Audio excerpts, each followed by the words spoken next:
there for it. But I don't know if I'm like into that stuff, so I might just wind up on a bus to New York or something instead. I've always wanted to go there. Okay, so we're gonna, like, when we get Booksmart options, we're probably gonna choose them because they haven't been options before. And this first one is a real gem.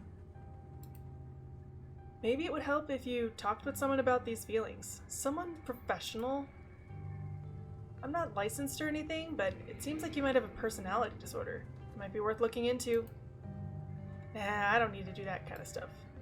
Bus strangers are the best therapists. I feel a lot better after talking to you. Anyway, where'd you say you were headed?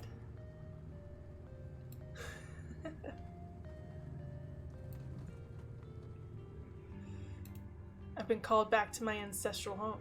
My mother fled from her destiny there many years ago, but now that both she and her sister have departed from this world, I can feel it calling me back. I love it when he gets a little scared. I do. The young man anxiously shifts in his seat. For one perceptible moment, it's his turn to feel uncomfortable before he catches himself and heartily laughs. Oh, you must be talking about Scarlet Hollow, right? Or the Holler, as they call it in the mountains. That's the only other stop until this bus turns around, so if you ain't getting off at my stop, you must be headed that way. Almost nobody ever goes there. I'm usually alone on the bus by now. Though, actually, I had a couple of buddies who went up there to work in the mine. There's a coal mine up in the Holler, you see, and there's always a job listing or two on the boards around here. I've never wanted to do that kind of thing myself. I like my lungs the way they are, thanks. But my buddies got desperate enough to try it. Haven't heard from him in a while, now that I think about it. I should see if they're on Facebook, see how they're doing up there. Hope they didn't die. He looks back at his phone for once, focused on something other than you. Oh, this is me. It was lovely meeting you. Hope you don't get too bored without me around to talk to. Here, I have something for you. Stranger rifles through his pack for those godforsaken dripping bag of boiled peanuts. I got him at a gas station a few back. I noticed you haven't eaten much, so I figured you could use them more than me. Plus, they dripped all over my bag, so I don't want to carry them anymore. Hello.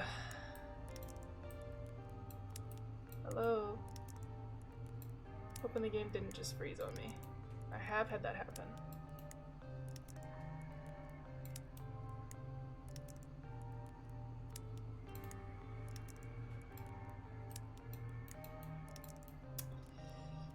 Maybe it did. Oh geez. I think it might have froze on me. Everybody's favorite is when the game freezes. Especially with that dripping peanut bag sound. Gotta love it.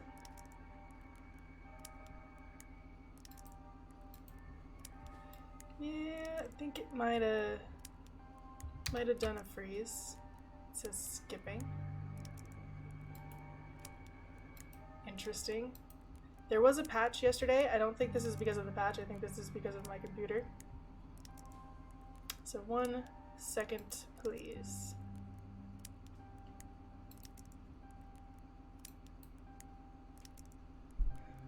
The dripping noise is really getting to me. Let's see. What can we do?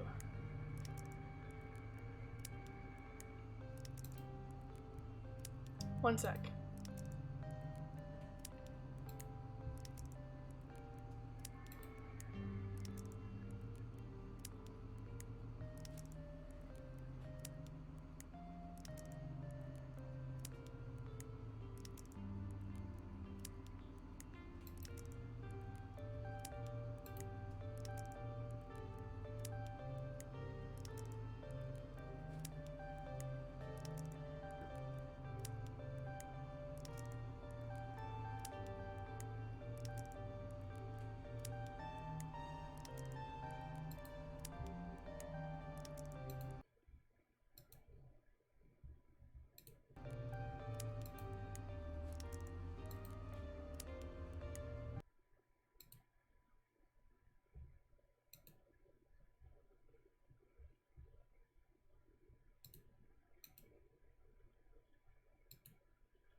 do do do do do do.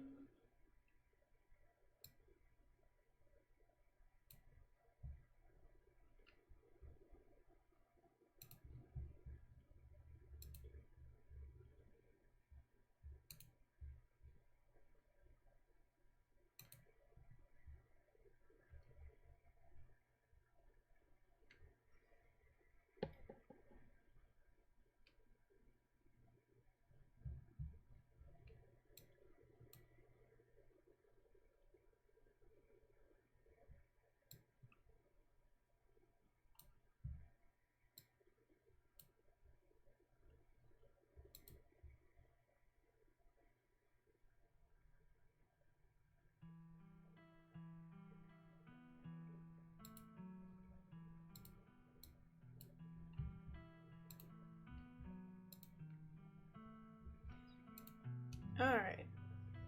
We're gonna try this again.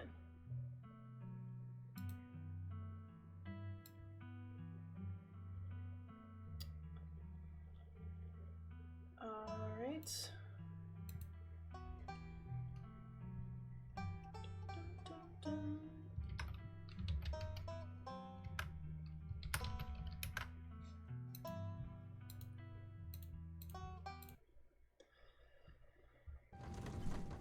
Trying one more time. We're gonna skip ahead to where we left off.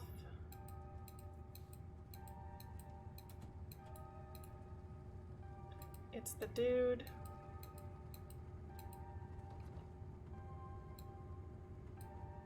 He said, "Why are you talking to me?"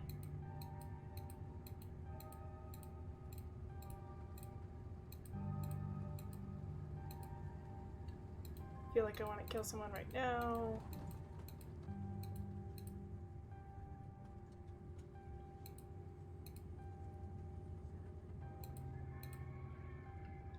Have you thought about seeing a therapist? He says, no, of course not.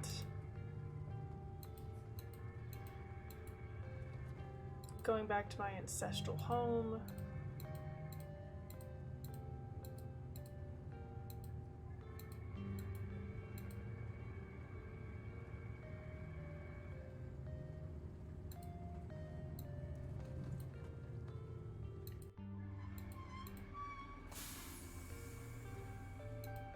Here's his stop. And then he's got the peanuts. They're boiled peanuts. Alright. Please don't crash again. Be appreciated. Is it? What is happening? Boiled peanuts forever. Boiled peanuts forever. That's the only thing that we have available to us. Just gross boiled peanuts.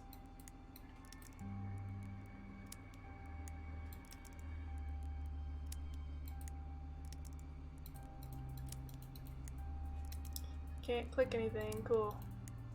Yes. I would like to quit. It's getting stuck right there. Alright, one more thing we can try. So, Steam.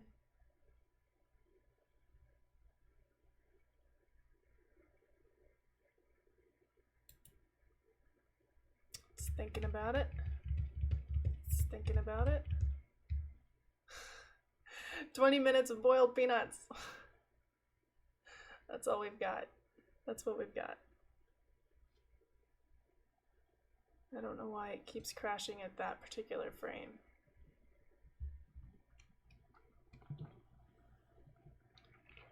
Maybe it's a sign. Maybe I'm allergic to peanuts.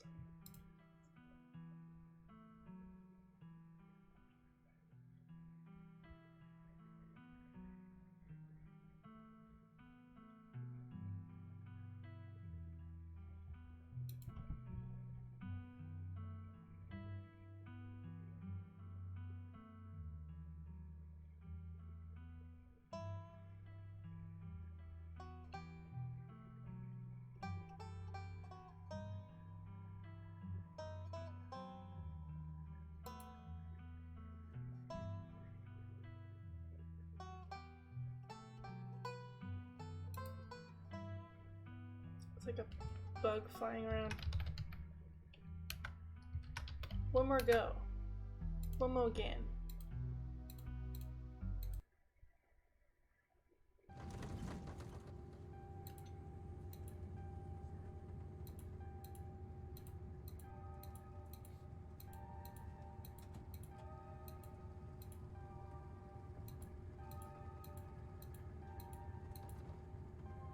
Makes me wonder if this guy is like just talking at me while I'm asleep.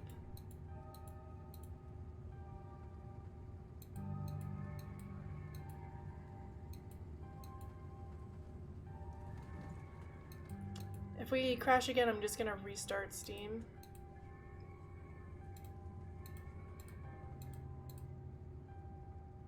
We're gonna try it.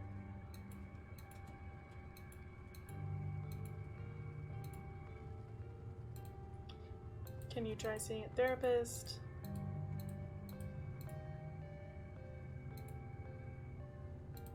Creep the guy out.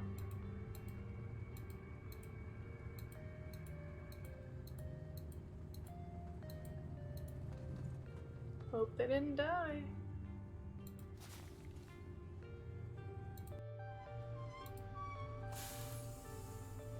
Huh.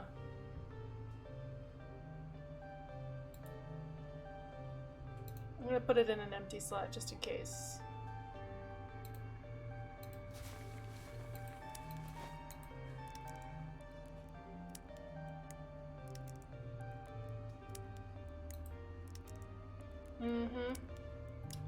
I can still hear them dripping, even now.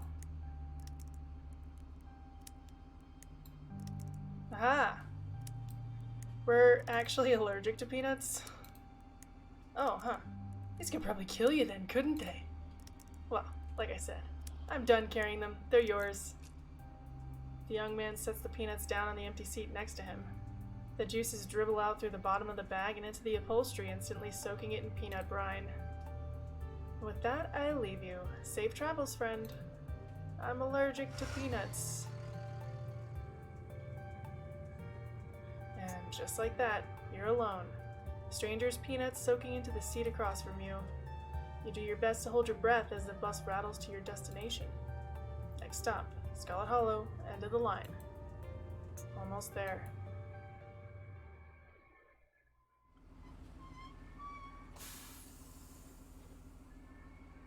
The bus finally comes to a stop, its brakes squealing as it deposits you in front of the Scarlet Hollow bus station. Sign at least reads bus station, but calling it that feels disingenuous. It's at best a kiosk. Though for a small town like this, you're amazed there's even so much as a road, let alone a bus that drives it every week. Eager to leave you in this place behind, the bus is gone. A-tagged. You instantly recognize the worn young woman from the few public photos of her on her Facebook page. She's your cousin Tabitha. Wait, the public photos? She's not even your friend on Facebook? I never noticed that before.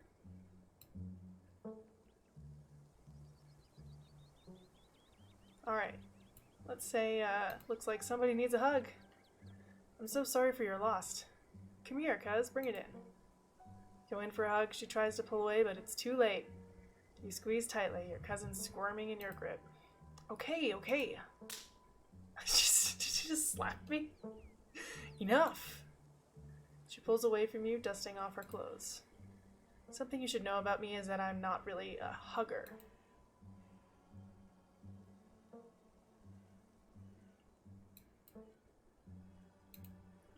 Sorry, I just thought you might like some comfort, considering I don't. Now come on, let's go. I don't want to spend any more of my time down here than I have to. Your cousin turns and motions to an old BMW parked in the bus kiosk. You follow her, clambering into the dusty relic. Tabitha's not a hugger. So she says. Don't know if I believe her yet. Doesn't take much driving before the only signs of civilization are the car you're in and the road you're on. Tabitha maintains an icy silence as she focuses on the road. Explore! So choose carefully. One thing we haven't ever done is deal with the Dead Moms Club.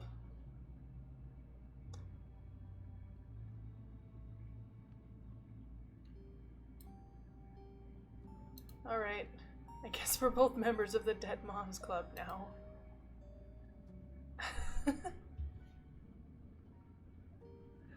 Oh no. Her cousin turns to stare at you, an icy hatred in her eyes. Maybe this would have worked to ease the tension if she were someone else, but she isn't. She turns back to the road, her expression cold and unforgiving.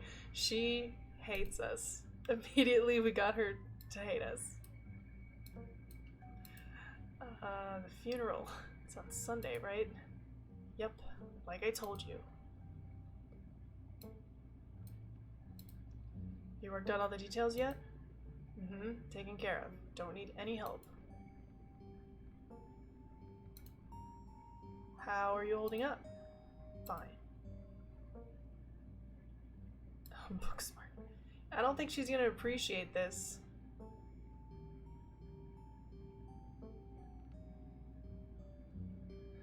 I don't think she's gonna appreciate this at all. This is the see how much I can get my cousin to hate me run. You don't have to bottle your grief like that. I'm not bottling anything. I'm just more emotionally mature than you. Alright. We're gonna be silent about it. She don't want to talk? That's fine. I haven't been exactly very nice. Here it is, the Scarlet Estate. It's seen better days, its crumbling elegance is not lost on you, someone used to cramped apartments in gray cities. Your mother told you about this place many times before she passed, always with an anger burning beneath her words. The faded majesty you once imagined doesn't quite compare with what's in front of you, a jarring blend of opulence and ruin. As you stare at it perched on the crumbling cliffside, you can't help but feel like it's something that should have been left to rot a long, long time ago. You're hit with a blast of dusty air as you step across the threshold and into the foyer. Everything in this room has been here for much longer than you've been alive, each object cemented in place with layers of dust and cobwebs. You can hear the doors creak on their hinges, and the aches and moans of ancient floorboards as the house itself sways in the wind. Welcome to our family's humble estate. Unfortunately, due to the current state of the house, only a few rooms will be safely accessible. I wouldn't go wandering if you value your limbs. Floors have been known to give out. If you know what's good for you, you'll stick to your room, your bathroom, and the kitchen. And the hallways, I guess. But only the hallways you need to use to get to those places. I'll show you around so you know where it's safe to walk. You can leave your bags here for the time being. Lie. I thought y'all were loaded. The architecture here is breathtaking. Chateau-esque style reminiscent of the Biltmore estate. Color me marginally impressed. I didn't peg you as cultured. Believe it or not, this estate actually predates the Biltmore by nearly 3 decades. It used to be the crown jewel of the region, but times change and the intentions of the masses are ever so fickle. Shall we begin the tour? She likes architecture. Alright, cool. Follow me. Let's go. We're playing hopscotch because the floor is riddled with holes.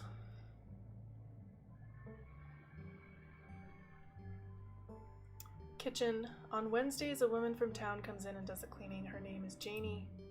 I wouldn't recommend socializing with her. She'll talk your ear off. If you need any food, there's fixings for peanut butter and jelly.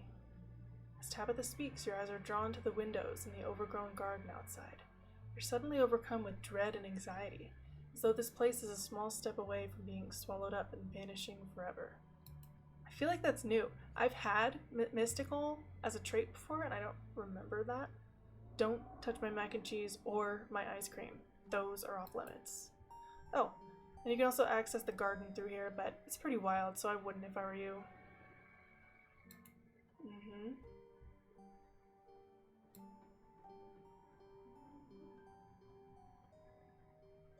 Well, we established that we're allergic to peanuts. Actually allergic to peanuts. Then I guess you'll just be having plain old regular J's. Or you can deal with your own food while you're in town. I don't care which. Okay.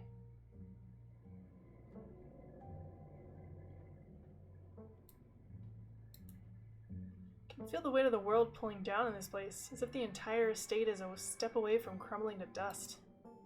Okay, geez, I get it. You think it's messy. I'll tell Janie to be more thorough this week. But you should know there's only so much anyone can do with a country house this old. It's always going to be a little grimy and worn, unlike your sleek city apartments.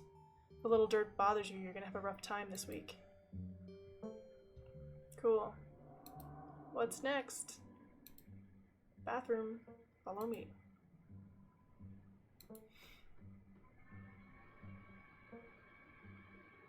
Kitty! Just have to leave the cat be. That's because that's what you do with cats. You let the cats be. Cats don't want to be messed with. And the grody bathroom.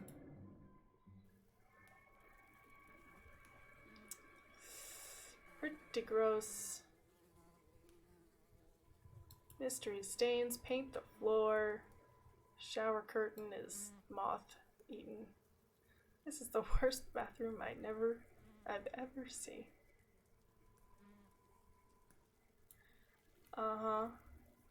Out of morbid curiosity. Yep, gross. Yep. I'm good. Not desperate enough for this. You know, on second thought, I don't think I need to go. Might as well try. No, I'm good.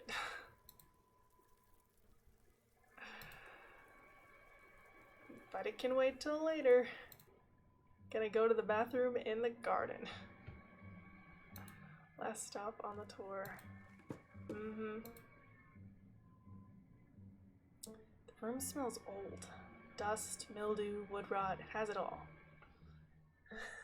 Everything you could possibly need to have allergies.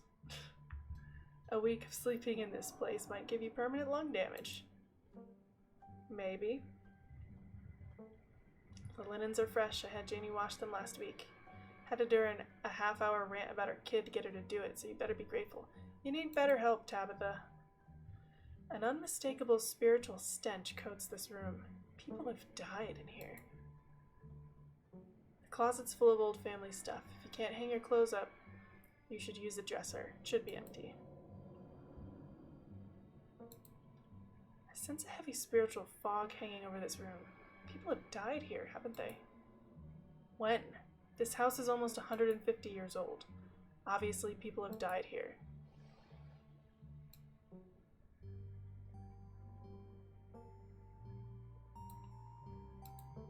Who used to sleep here? Like I said, the house is almost 150 years old. Many people have slept here. And now you'll sleep here, carrying on the fine tradition of bedrooms being slept in. Alright.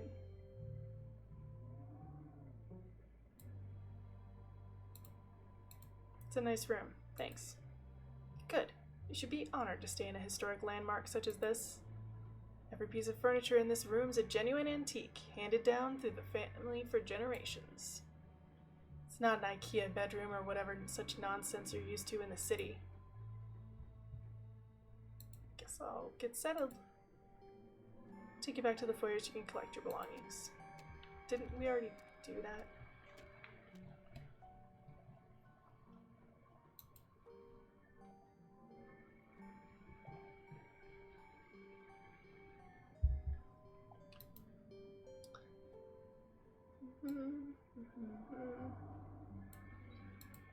Is there a library in the estate?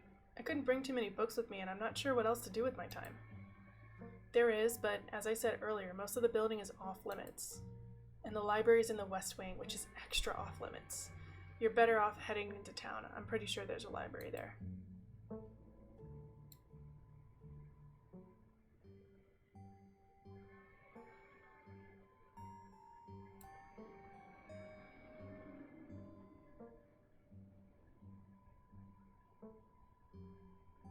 Okay, do you think you could take me into town before you leave? No, it's just down the hill. You can walk there yourself.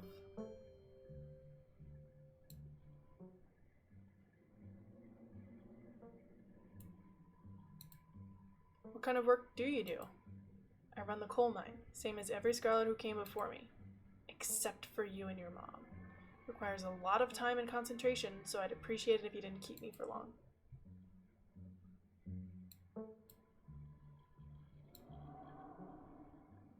Hashtag girl boss. Hashtag girl boss. Can I come watch? What? No. The mine is dangerous. I can't babysit you and do my job. Alright. Hashtag girl boss. Damn, I can't believe you're only in your 20s and already running a coal mine. Talk about girl boss. Don't patronize me. I know you have nothing to your name tacked. Any other inane questions before I leave? Alright.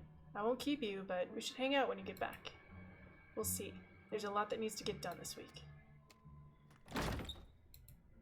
We'll see is just as good as a yes. You and this sprawling, decrepit estate.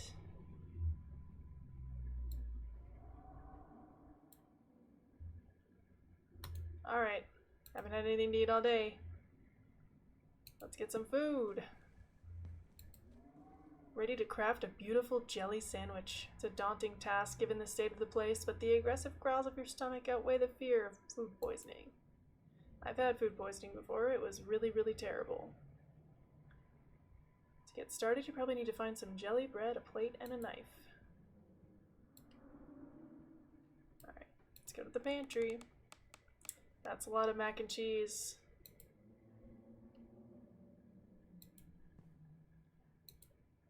Pick up one of the non-moldy loaves of bread. Great. One step closer to a satisfying snack.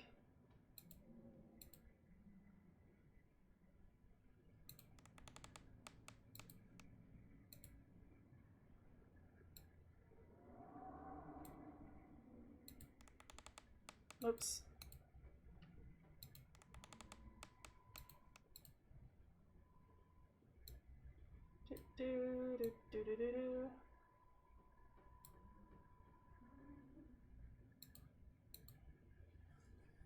Janie, stay out. Okie dokie.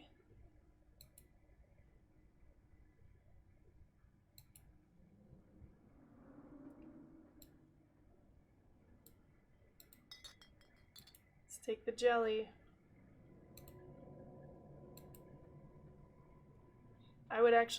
I'm not allergic to peanut butter. I would actually rather have just a PB rather than just a J. Yep. Close the fridge. Search the cabinets.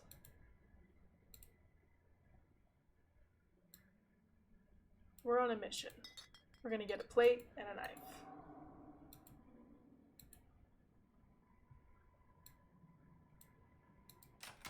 Time to get to work. We're cooking by the book. Make that jelly sandwich. Despite the state of this horrendous kitchen, you've successfully combined your 3 ingredients to make a jelly sandwich. Congratulations, you can feed yourself. Ta-da! A job well done. This is the content that we're all here for. Takes you less than a minute to eat. The rest of the day lies in front of you. Let's approach the cat. Frou-frou. She hisses as you draw near, but remains in place. This called a frou-frou spot on the counter. Alright. She does not want to be pet. Let's check out the garden that was causing us so much dread. This garden was reclaimed by the wilderness long ago. It might not be very safe, but who's to stop you from venturing deeper? No one's to stop me. It's quiet out here. Ah, nothing to do. Nothing to do, nothing to see. I don't think, anyway. Is it H? Yeah, H. H hides the text box. Don't see anything weird. Yet. There was a key visual that got released by Black Tabby Games a couple days ago that showed the shed over there, the little greenhouse. And it makes me wonder. Makes me wonder. done here. What do I want to do next? Well, what else are we gonna do? We're gonna go try and explore the forbidden wings of the estate. Because I always try and... I don't always try and do this, but I tried last time. It's impeded by locks and chains. Darn. Well, let's go check on Dustin.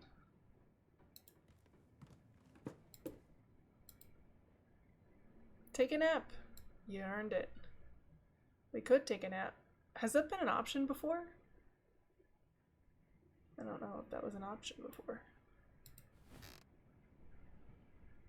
You immediately collapse onto the bed. You're tired enough that being alone in a strange new place won't stop you from passing out. Or so you thought. You cough as a small cloud of dust rises up from the mattress. These sheets might be fresh, but everything beneath them might have been around to see the dawn of civilization. You try to settle in, but the bed's lumpy in strange places, and you can feel the springs pressing through the fabric. You might be tired, but you're far from tired enough to get in more than a few minutes of uncomfortable napping. Oh, no nap for us. Gonna look out the window. I personally would not be doing any of that. You'd sit by the fountain, which of course would have a little goldfish in it, and drink a floral tea while enjoying the birdsong. Yeah, you'd definitely do that, just not right now.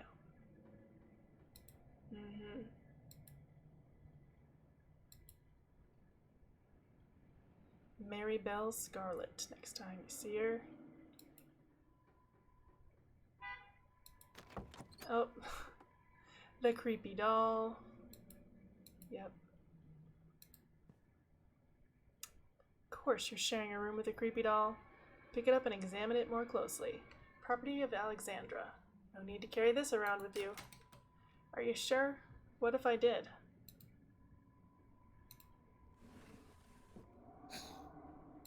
It's Dustin!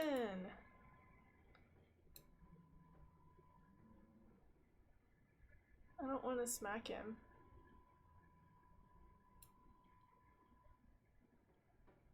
Oh, pardon me.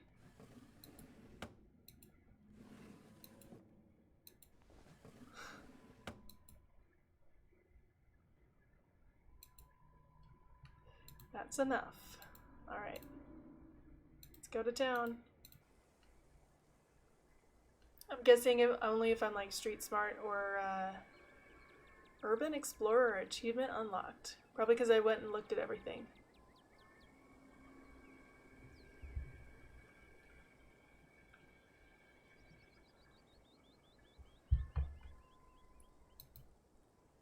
But yeah, I think I've never been to the Forbidden Wings, but I think that's because I don't have the strong and or street smart when I've gone to look at the Forbidden Estate.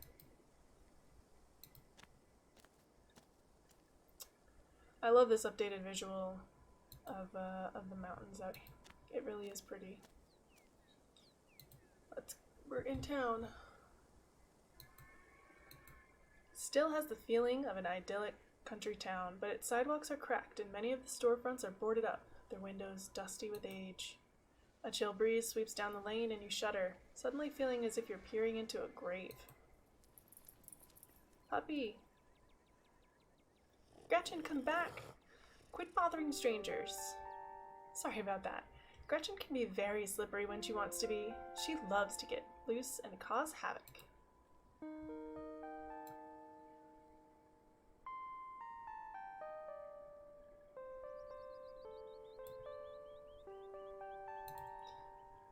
I am in love with this dog and I wish to know everything there is to know about her.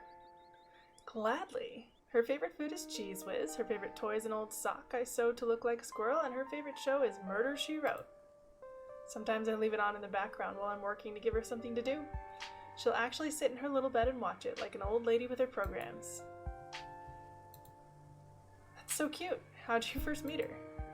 My mom is a vet, and she used to visit the regional animal shelter on weekends to do checkups. When I was really young, I'd go with her to volunteer, which meant I'd do a little bit of manual labor, then play with the dogs for the rest of the day. One weekend, believe it or not, someone dropped off this little 1-year-old pug that had outgrown its cute puppy stage. When I went to clean her kennel, she looked up at me with those big, watery, nervous eyes, wagging her entire butt and whimpering like no one had ever loved her before. I couldn't not fall head over heels, you know? My parents were rugged mountain folks, so they weren't big on toy breeds, but at first they even refused to consider adopting poor Gretchen. But I kept visiting every week, and soon enough they caved and let me take her home. My dad still wasn't too keen on her at first, but soon enough she was taking her out on the trails like she was a hound dog. Sorry for talking your ear off, but I can't help it. I could prattle on about Gretchen for hours. How about I introduce myself so you won't be so nervous? I'm Stella. It's not often I see a strange face up in the holler. Every now and then there's a new crop of coal folk, but you don't look dusty enough for that. You aren't in town for the funeral, are you? The Scarlet funeral? Maybe. Hey, I'm Tact. You must be Tabby's cousin, right? That's the only person I could think of who would come to town for the funeral. How's she holding up? To be honest, I've been a little worried about her all alone in that big house.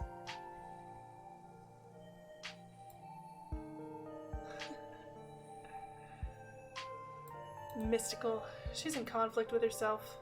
Whoever I met today isn't the real Tabitha. I hope you mean that metaphorically. To tell you the truth, she's always been a little rough around the edges, but most people don't really catch on to that. It'll probably be good for her now that you're staying there, even if she doesn't think so herself.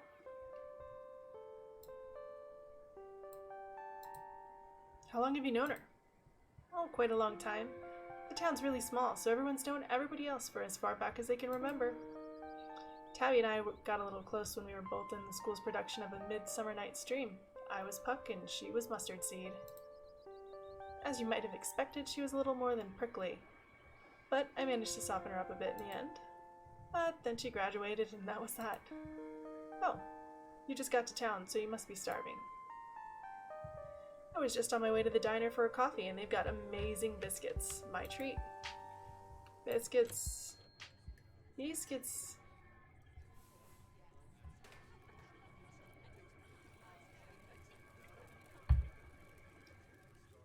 The pleasant aroma of a greasy breakfast food hangs heavy in the air. In contrast with the empty, lifeless atmosphere of the family estate, the diner's filled with the comforting din of human life. All of which grinds to a sudden halt as the patrons realize that a stranger has entered the establishment.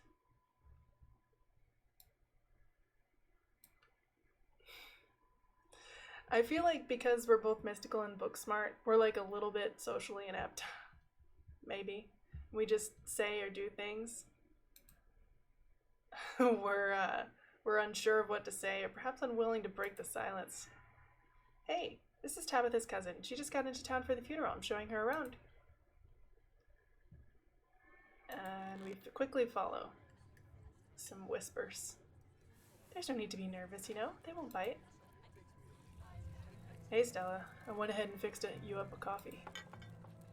They gracefully place a cup of specially brewed coffee in front of Stella. Aw, shucks. Thanks, Avery. And here's some bacon for the little lady. Uh-huh. Anything for you?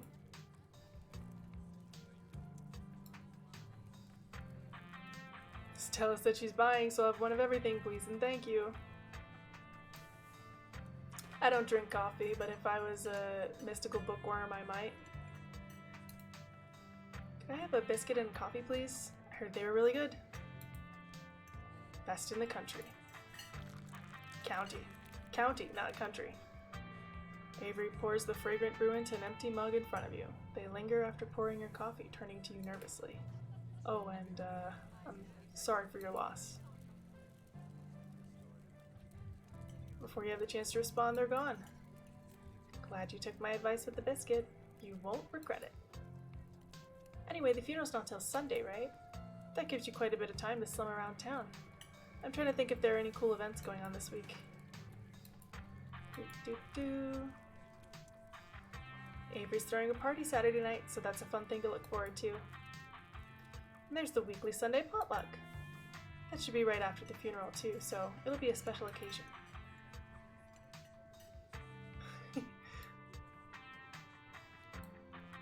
I'm sorry, did you just say the library has a reading adventure? Yeah, Oscar's all about keeping things on theme, so this month it's a bunch of ghost stories. I think he's calling it spooky bookies. You know, like how a ghost would say it. Oh my god, that's perfect. That is actually what I thought. I happened to read that, but that's what I thought. Oh my god, that's perfect.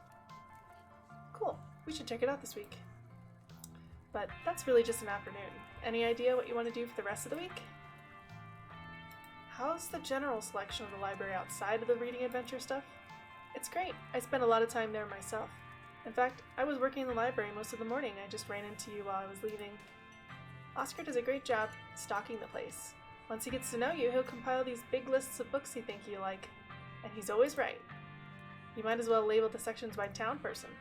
For me, it's a bunch of books on cryptids and weird supernatural stuff. He manages to track down some really rare sources. That's new stuff we never learned before. But completely in line with Oscar's character, for sure. So much talking. Avery returns, biscuit in tow. Winnie says it's on the house. She sends her condolences. What do I look like? A charity case? Oh, you didn't have to do that. Looks great. No worries. Pick up the biscuit. It's delicate and fluffy. It nearly crumbles at your touch. Buttery warmth emanates from its surface. You don't even need to taste it to know that it is good with a capital G. Divinity given buttery form. I love the descriptions of this biscuit. Like, that is such a southern thing. The biscuit melting in your mouth as if it was nothing but butter suspended in the thin matrix of dough. That is so delightful. I've read this description multiple times, and every time it still gives me like the same glow and the same like sensation of I need to eat a biscuit like right now. Truly, this is a perfect biscuit.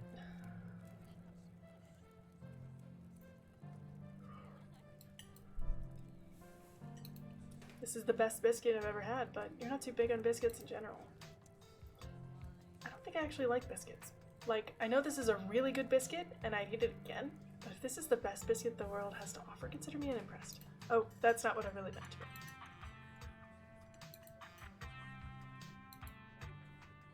I should have just said, well. Yes, she's a YouTuber. I'm a YouTuber.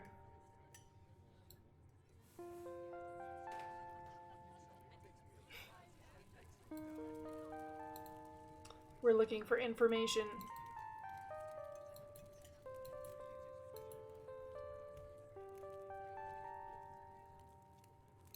How'd you know my name? Sorry, it's just most people in town know about you. Sure, that must seem creepy. Oh, well, the cat's out of the bag. Holler's a small place. Everybody knows everybody, and that includes extended family. That's a little unsettling. Knowing I've been talked about, but not knowing what's been said is weird. Sure it is, but at least you're here now. Yeah, and anything Pearl Ann might have said about you won't hold up to them meeting the real you. You can always make a good first impression and wipe the slate clean with the whole town. Oh god, what was she saying about me? Ah, jeez. Look, I'm sorry I said anything. Hey, don't worry about it. Pearl Ann was a gossip, and we do this sort of thing with everyone. But what did Pearl Ann say? Spreading weird little rumors about folks was kind of her trademark. Anyway, weren't we in the middle of talking about Stella's illustrious YouTube career? I guess we were, weren't we? What did she say? What did she say? Yeah. Not gonna read all that. I've read that so many times.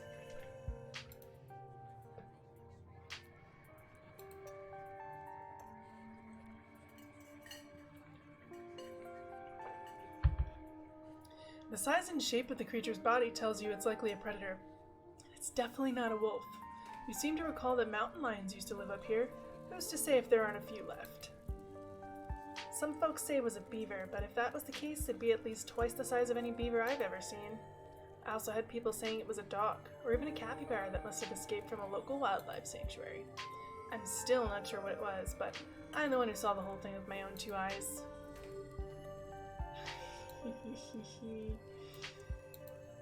Maybe it's a mountain lion. It's definitely got the predator's shape and size. There used to be a population in North Carolina. Avery's like, yep. And Stella is so not into that answer. We will get her to believe. No, no way. It's absolutely not a mountain lion. There are no mountain lions left this far east. I did a whole video on the Appalachian mountain lion myth and found jack squat. And there's no reason one would be swimming in the river like this. They're not fans of water. And the body is too long. No way. Personally, I'm a fan of the capybara theory. Sure, it's not like any local sanctuaries are missing one, but there's always people keeping exotic animals as pets. Kind of a sewer gator type situation. Exactly. Some exotic pet owner set it free, and now it will forever roam the Catawba, confusing Boy Scouts and YouTuber comments for years to come.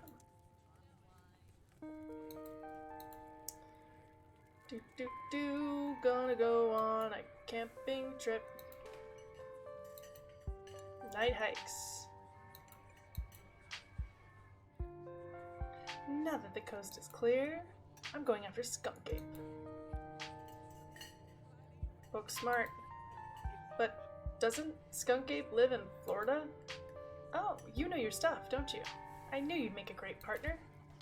It mostly lives in Florida, but there's been sightings as far north as Virginia. While I was doing research for last week's video, I came across a report where a lady from a town over claimed to have seen one on her deck playing tug-of-war with her dog. And as I leave no stone unturned, I decided it was worth investigating. So, what do you say? Want to tag along? Hold the camera for me while I narrate against a darkening sky, that sort of thing?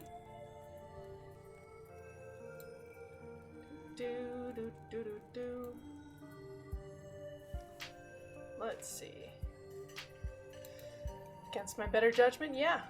I'll follow a girl I just met into the woods at night to chase after dangerous beasts. Sounds like fun. When you put it that way, it sure does sound like this is a bad idea, but trust me, we'll have a great time. No one's definitely gonna get murdered. We're not gonna see any weird shit. I actually started the channel with a couple buddies of mine back in middle school, so it's kind of like a blast from the past. Me and Kanika and Reese running around the woods, flipping over rocks and stop bothering the salamanders. Stop it. Leave them alone. Their habitat is very fragile. You know, that gets me thinking, I wonder if they'd be down to come along. Reese, I think there's a decent chance we could get him to come out of his hidey hole if he's up for it. Do you mind if I make a quick call? You're gonna do it anyway. Dude, what's up? Oh man, I'm sorry to hear that. Do you want me to come by, or...? Okay, if you're really sure, but if you change your mind... Oh, I was just calling to ask if you wanted to come to the woods tonight. I met somebody cool in town today. She's Tabitha's cousin. I know. Yeah, just for here for a week. Anyway, we're going out to look for Skunk Ape. We could take the easier trails if that would help. Dang man, that sounds awful. I hope you take it easy tonight. I'll swing by sometime this week and we can have a more low-key hangout. How's that? Yeah, I'll bring her.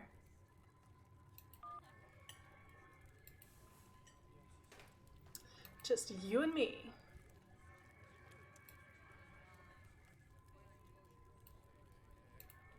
Did he ask you to bring me to his house? Why? He's excited to meet you, of course. I think you'll find most folks in town are.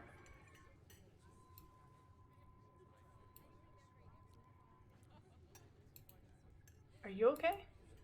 Me? Yeah, I'm fine. I'm more worried about Reese. He's had a lot going on in his past, gosh, 10 years or so, but I feel like it's gotten a lot worse recently. I can't remember the last time I saw him leave his house. Oh well, it's not my place to talk about, really. I just get a little excited thinking about having him along again. He's hilarious, you'd love him. We should swing by his place sometime this week. Ugh, haven't I met enough people already? Sure. He's definitely the trickier one to meet. Kanika's much easier to track down since she's at the general store basically every day. But friendship can wait. We've got Skunk Ape to hunt. So we should probably head out if we want to make it up the mountain before it's too dark. Come on, let's blow this popsicle stand. She didn't pay for her coffee.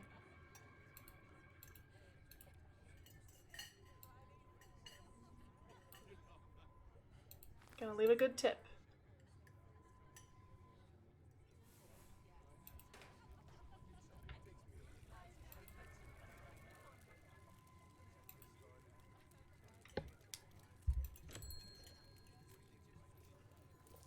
Big spender. Man, who decided to put the house up here? Way up on that ridge. That cliff, really.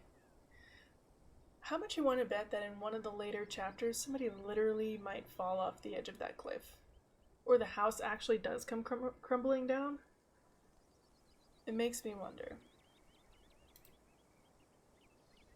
You're in a new place, far from civilization and the people you know, following someone you just met into a dark forest in search of monsters. You feel a sense of foreboding.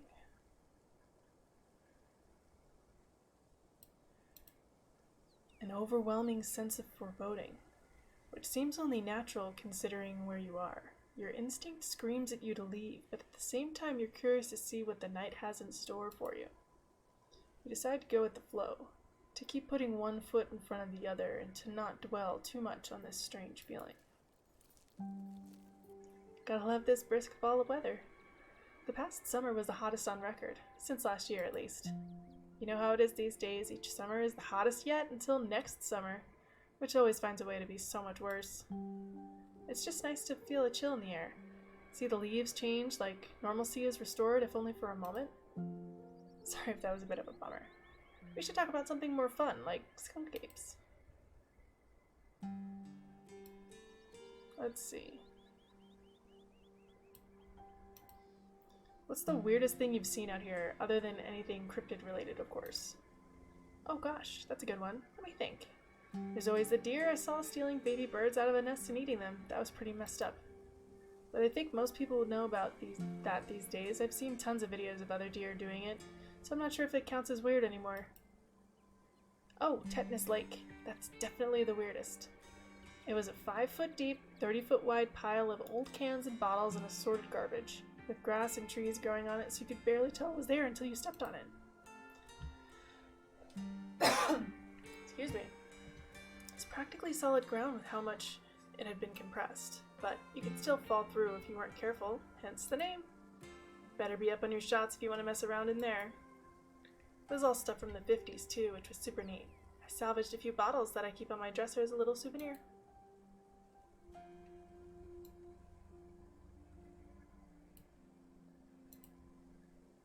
Are you expecting to find anything out here? What are the chances we actually run into Skunk Ape in just one night of filming?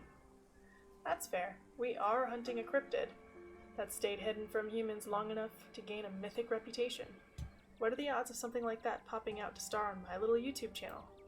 But hey, the chances are never zero, right?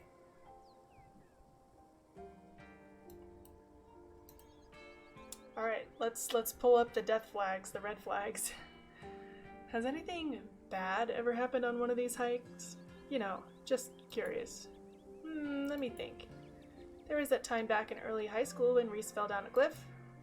But he was fine. We had some folks from town rig up a pulley to get him out of the ravine, and his leg only took a couple of months to heal.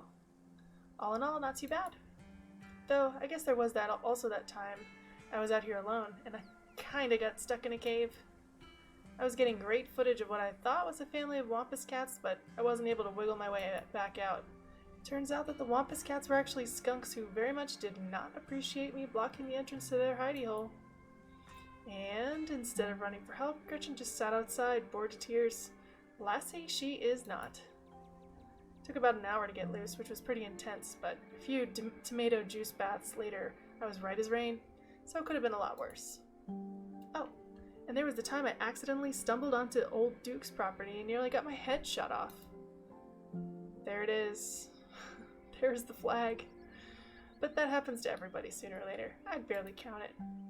So yeah, these hikes aren't all that dangerous. all things considered. Swift Hawk, yo, how have you been? It's been a while. How are you? How's it going, man? Person. Let's move on. We're not going to talk about ghosts with Stella. Did you hear that? It's Duke. I love Duke. Duke's great. Oh, calm down, Gretchen, you old mutt. Same to you, Stella. You're always jumping in nothing, girl. Whew. Sorry for getting spooked, Duke. I thought you were some creature of darkness. Nah, girlie, just old Duke. Now, what the hell are you out here looking for way out here? Skunk Ape. Sorry I asked. And who's this you've suckered into coming with you? Wait a tick, you aren't. Is that? Yep. I see. Welcome to the holler. My condolences, I'll keep you in my prayers. Now, both y'all head back to town, you hear? It's best you steer well clear of this area tonight. I'm out dealing with my own critter, and I won't be too appreciative if a couple of fools with a camera scare away the more sensitive wildlife. What are you hunting today? Something tall and hairy? Something musky? You see anything like that recently?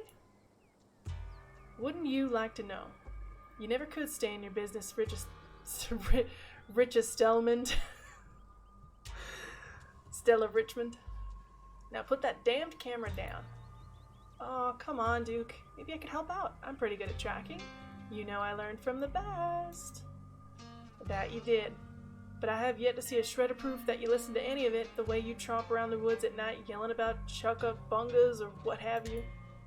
Something's been getting at my chickens. I've lost 3 this week, and I can't afford to lose many more than that. I'm so sorry to hear that. But, I wonder if Skunk Ape has a taste for chicken. Now see, this is why I don't come to you about these things. It ain't no Skunk Ape, whatever the hell it is. I know exactly what this is, but I know you won't believe me if I tell you. Oh, Duke. You don't think it's... I do, actually. It's those damn mountain lions. They're out there, Stella. I don't care what your little investigation turned up. You've been out in these woods as long as I have. Those sons of bitches are sneaky. Of course you wouldn't find any in one night tracking. And I know for a fact that's what's been getting at my chickens. Couldn't be anything else. I'm telling you, man, mountain lions are extinct in these parts. There hasn't been an actual sighting since the 1990s, and even those were iffy. I can't believe you go out there on your YouTube saying some river monster's been spotted by a couple school-aged Boy Scouts has been 100% confirmed, yet Appalachian cougars is some kind of far-fetched fantasy made up by geezers like me. You made me look like a fool. I read those comments people were posting on your video. They were calling me all kinds of names, just for seeing things with my own eyes that I know to be true. I'm sorry, Duke. I didn't mean to sick anybody on you, I just don't think it's plausible. You'll eat those words when I come carrying a mountain lion corpse out of the woods at dawn. And if you two don't want a face full of buckshot, I suggest you run home and stay out of the woods tonight. As Duke's words leave his mouth, a sinking feeling starts to pull at your stomach, as if the 4 of you were inexorably creeping towards something terrible.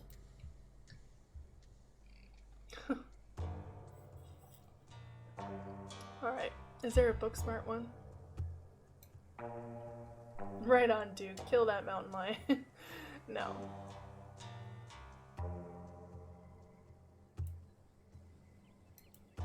If you find a mountain lion, don't kill it. If there are any in the Appalachians, they'd be highly endangered. Killing one might actually be a crime. At the very least, it'd be a crime against nature. A crime? And what about the crimes they committed against me and my chickens? Ain't murder one of the worst crimes you can commit? I'm just serving justice where it's due. An eye for an eye, a life for a life.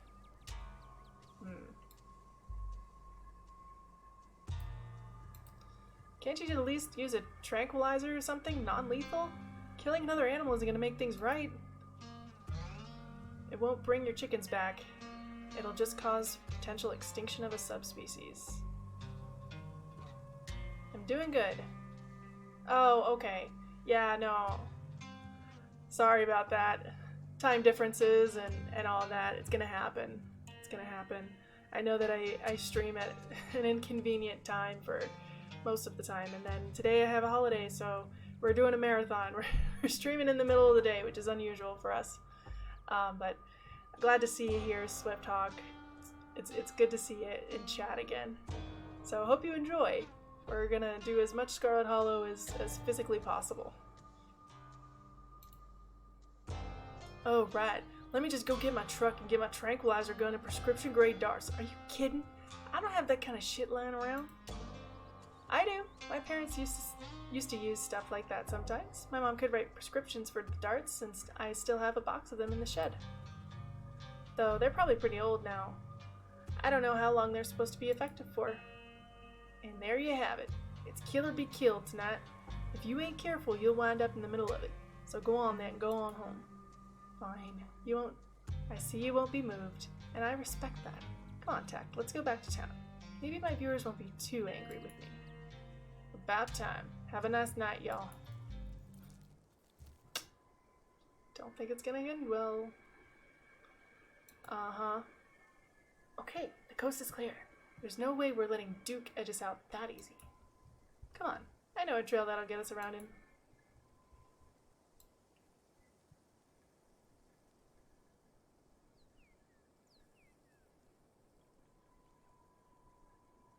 Let's see.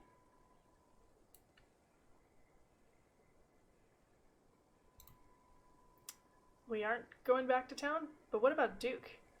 I don't know how comfortable I'll be tromping through the woods knowing there's someone with a shotgun out there ready to blow my head off. Aw, you don't have to worry about old Duke. I've been out tracking with him before. The man sounds like a truck crashing through the trees when he walks. Even if we do cross paths, we'll hear him holding the camera.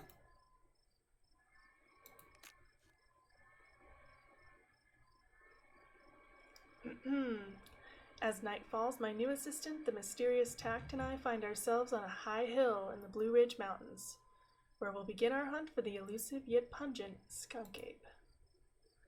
Though mostly encountered in Florida, this possible relative of Bigfoot has been spotted all along the southeastern edge of the United States, including right in this very county. Here's hoping we get a glimpse tonight. We'll check back once we're on the trail.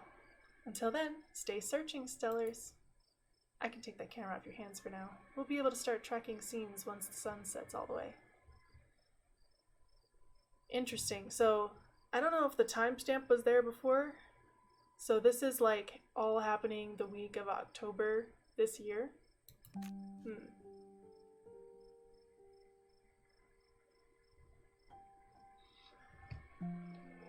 Excuse me. In the meantime, we get to take in all this beautiful scenery. It's gorgeous out here, don't you think? Though you and Stella are back on your own, the unsettling feeling that settled in your gut earlier still remains. There's something wrong in these woods, though what it is still eludes you.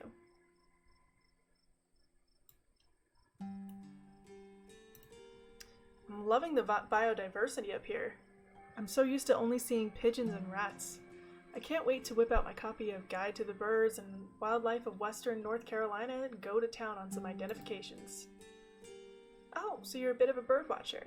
I hear bird watchers go wild for cardinals, and they're our state birds, so you're in for a great week. You'll get an eyeful of all the angry little red birds your heart could desire.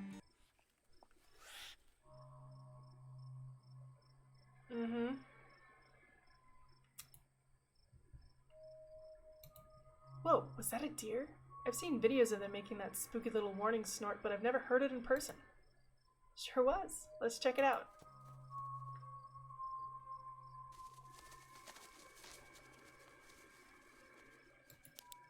Oh dear God. Every time. Every time.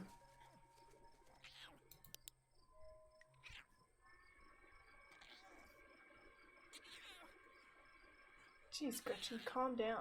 You're gonna hurt yourself. She cannot handle deer. And when she gets like this, I usually have to pick her up and hold her. She's a bad habit of slipping her harness when she wants to go after something. You're too much of a potato. And they don't make harnesses to fit potatoes, do they? Yeah. It's nice to have a day off every now and then. Every now and then. Let's see. Is that some sort of cyst or something on that deer? It looked bad. Yeah, I think you're right. I bet it was an abscess. Maybe a tumor? It's not like wild animals can get those taken care of, so they just get bigger and bigger. Poor thing. There's not much we can do about it.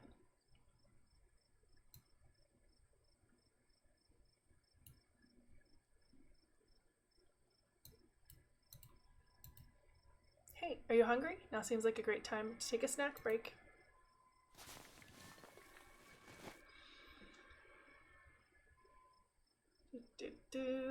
Assorted snacks. Unfortunately, it looks like there's peanuts in the trail mix. Darn. Oh, I'm actually allergic to peanuts. Oh, yikes. I'm so sorry. There are only peanuts in the trail mix, but I totally get it if everything being in my backpack makes things a little much for you. I'll be sure to keep that in mind in the future.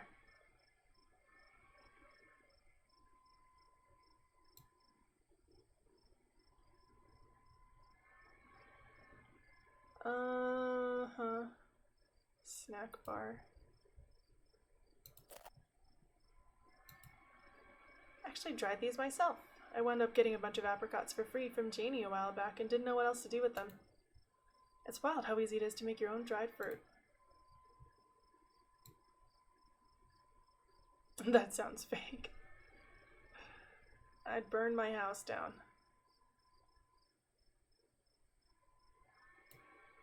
I'd burn my house down if I tried. I suppose it's a good thing to know about yourself. And if you aren't a kitchen whiz, at least now you have the next best thing, a friend who is. As long as you're in town, don't worry about food. I've got you covered. Oh, that's nice of her.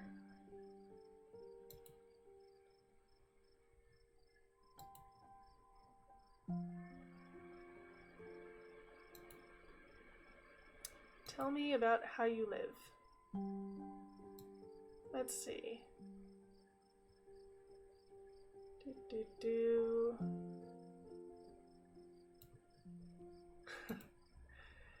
Do you know about internet cafes? It's kind of a Japanese thing, but they're little cubicles with computers in them that you'd rent by the hour. Oh yeah, sure. I watched a documentary on them once.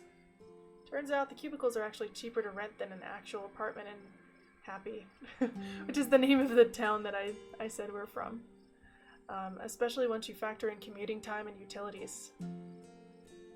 So this game is Scarlet Hollow. This is a game by Black Tabby Games. It is a horror game. Choose your own adventure. It's like a horror, mystery, suspense kind of game. Where this is the beginning chapter episode, so it's a little bit light right now, but I promise you in like about 5 to 10 minutes, things are going to go off the rails. Things are going to go off the rails. This is my 4th playthrough. We had our initial playthrough of Kenai and Street Smart, and then we had Mystical and Talks to Animals, and then we started a community challenge run. We got to our community challenge goal, and it's our Mean Girls run. So that one we have Hot and Strong, where we have to pick mean options, choose violence, and flirt as much as possible. But this one, we're picking the only other trait we haven't used so far, which was Book Smart, and we also have Mystical as our trait, which means that sometimes we get different options based on ourselves. So I thought, why not?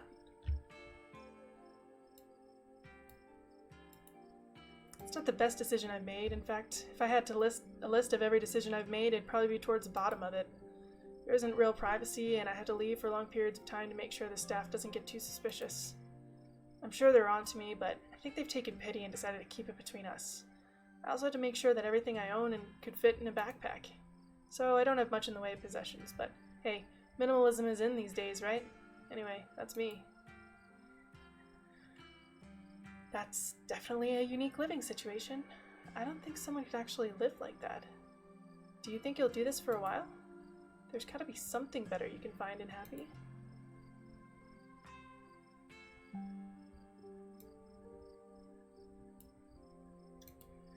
Oh, I hear ya. I've been saving up for something better. Oh yeah? Good for you. So, what do you do for a living? Let's see...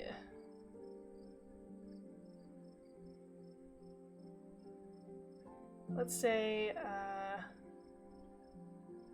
I built ads you see on the sidebar of every website you visit that feel like they know way too much about you. Yeah, those are the ones that recommend stuff based on things I could swear I only talked about in person. So creepy. It's like they can hear everything I say. I work for a company that builds ads for those company. I went to school for computer science and thought I'd be doing something challenging when I got hired, but instead of actual programming, they mostly had me go in and make endless changes to the font size or color or whatever to make people want to click the ad.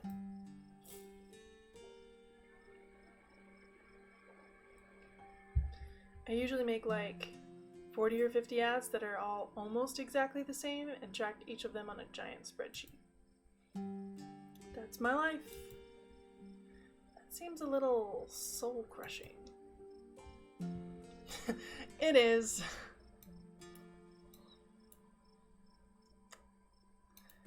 Actually, I love it. I'm paid less than market rate, but it's still enough to get by and the work's kind of mindless. I just shut off for 8 hours and go home. What about you? We live in a little house just outside town. Family built that house and you must have done a great job. Do you live alone? Yep. Place used to belong to my parents, but they're not around anymore.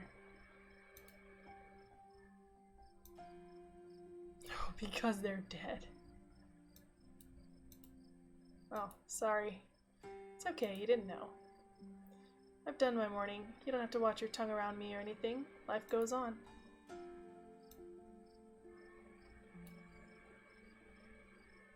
We're gonna try the Dead Moms Club again. Junior Mouseketeer. Achievement unlocked, Rip Mom. I guess we're both members of the Dead Moms Club, huh? I guess we are. How are you holding up?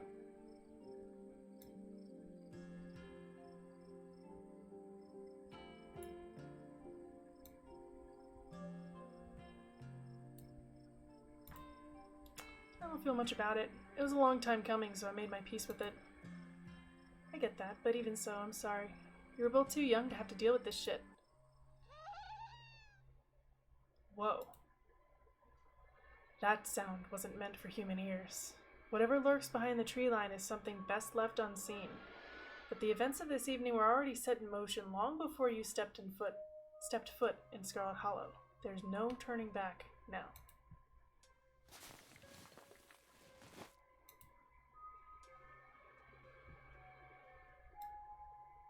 Skunky! There's something terrible out there, Stella. Whatever it is, it's close. Here, hold Gretchen's leash for me and let's check this out.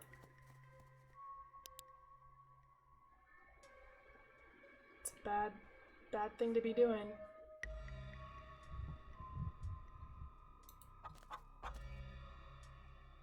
It's the chicken! Maybe Duke's birds weren't eaten after all. Oh no, we saw it. It's doughy little hands. Yeesh. What the hell was that? Hold on, I gotta play that back. Holy shit. I'm guessing it must be maybe 2-3 feet tall. Doesn't look hairy either, so I think we can rule out Skunk Ape. But whatever it is, it has one of Duke's chickens. Looks like it's headed north. Let's go after it.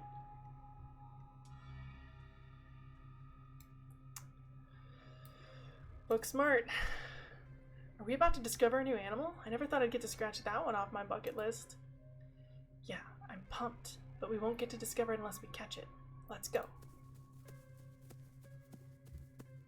Sprinting! Gretchen excitedly pulls you along by her leash.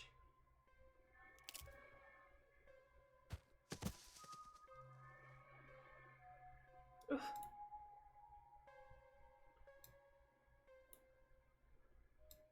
No good, the monsters will get you first. You okay? Yeah, I'm alright, I just tripped on something weird. The poor thing! It must have been one of Duke's. Oh, Jesus, it's still alive. Let's go investigate the chicken. Uh-huh. Yeah, this is the game that we're playing. I feel really bad for the chicken. It didn't do anything. Also, it looks like a little embryo inside that abscess, which makes me very uncomfortable. This chicken is ready to die. It really doesn't want to be alive anymore. Don't let Gretchen too close. She'll try to take a bite if you don't stop her.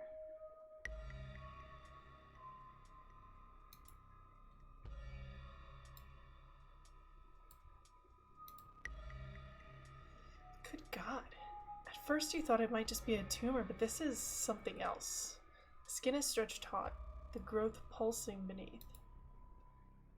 If you didn't know any better, you'd say this could be some sort of parasitic growth, like a wasp laying eggs inside a caterpillar. This poor little chicken's eyes look up at you glazed over, but still rolling around in their sockets with unfortunate life. Looks like this is what Stella slipped on. The wing's barely still attached, but it seems to be at least the least of this chicken's concerns.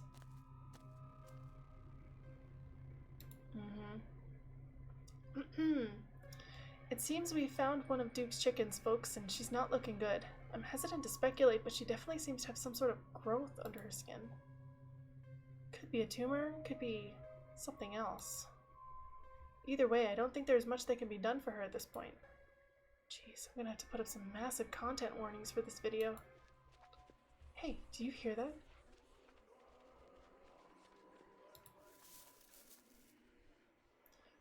What in Sam Hill are you two doing out here? Didn't I tell you to...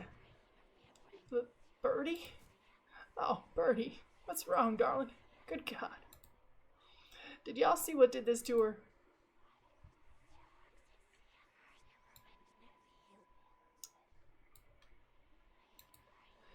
We didn't see whatever did this to your bird, but I think we can hear them right now.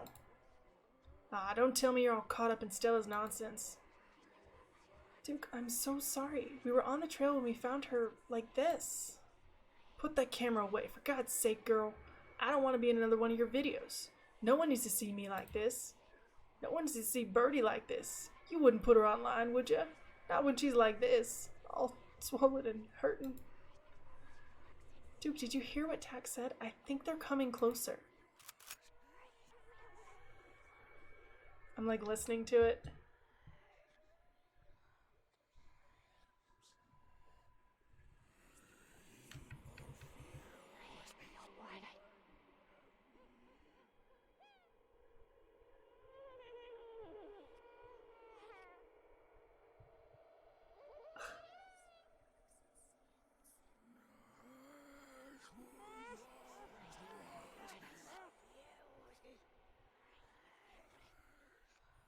Oh, it's so hard to hear. I wonder if it's just a combination of mystical and talks to animals where you can understand them. Because it's not understandable words like it has been on some of the other runs. Come out, you sons of bitches. Duke, don't shoot them. We have no idea what'll happen. You hear that, Stella? That ain't the sound of something peace-like. Whatever these things are, they'll pay for what they did to my girls. Come on, you, whatever your name is. Grab the flashlight and help me line up a good shot. Oh no. As the creatures in the tree line grow louder and more numerous, Gretchen violently strains against her harness.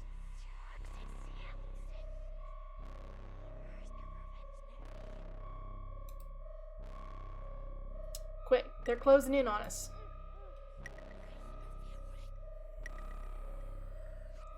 We don't get the option to save them both. I'm sorry, Gretchen. You dive to the flashlight and swing your body towards the woods. I said aim the damn thing, quick. Light up the woods. There it is. There one of them is. Perfect. Shoot it in the ass. Just grazed it. But that should make it pretty easy to track, eh, Stella? Yeah, blood trail's pretty hard to miss. Guess we know it wasn't mountain lions after all. Though it didn't look like any cryptids I'd ever heard of either. It's gonna be one hell of a video. You realize Gretchen stopped tugging at her leash. You look down, only to find an empty harness and the paw prints of a runaway dog. Wait, where's Gretchen? Where's my dog?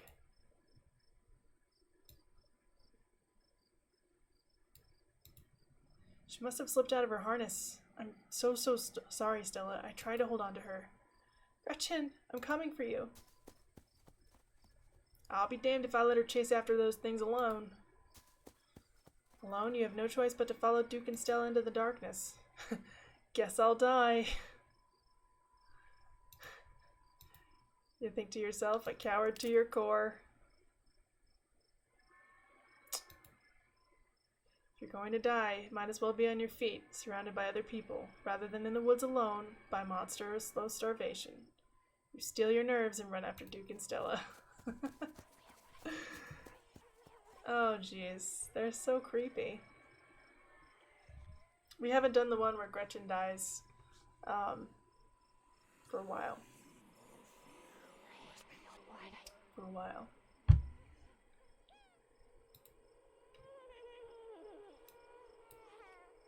Oh god, they're back.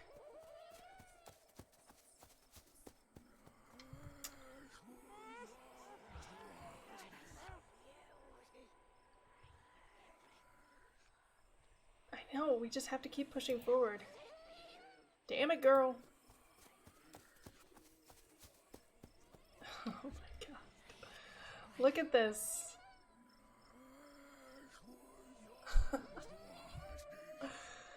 Are you trying to get us lost? Slow down. I'm just following the trail. Holy shit, I think I'm gonna be sick. Lord, that smell. Oh dear god. No! It's eating Gretchen. It's doing something to Gretchen. Also, look, there's the mountain lion. Ugh. Ugh.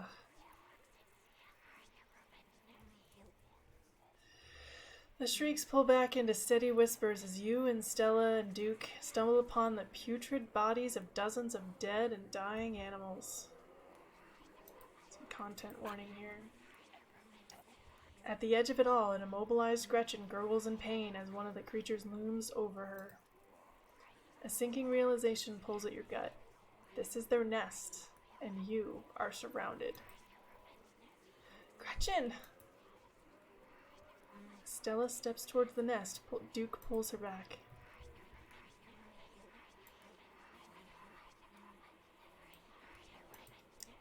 They want us to leave, Stella. We shouldn't be here. We shouldn't have seen any of this. Damn. The kid's right, Stella. They're circling us because they're protecting their brood. Or whatever it is they've been planting in our animals. We have to get out of here while we still can. Yeah, you're right. But Jesus Christ, I can't leave Gretchen like this. Duke, give me your gun. You're not thinking about it. She's my dog, Duke. We can't save her, but I'll be damned if we leave her behind to suffer like the rest of these animals. I know she's your dog, Stella, but you don't have to do this yourself. I can take the shot. Alright. Thank you. True. You grab Duke's gun and take careful aim.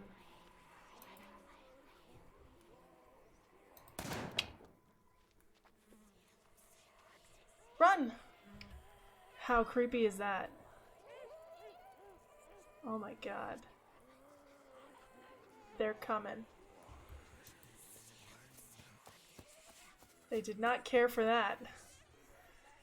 As soon as the gun fires, you, Stella, and Duke sprint back through the woods, the unearthly hollers and whispers of the nest nipping at your heels. In the highest branches of trees and down on the forest floor, they're all around you, casually keeping pace with your all-out sprint. Quick, my truck's down this way. You make it to the road, but 3 of the creatures stand between you and Duke's truck.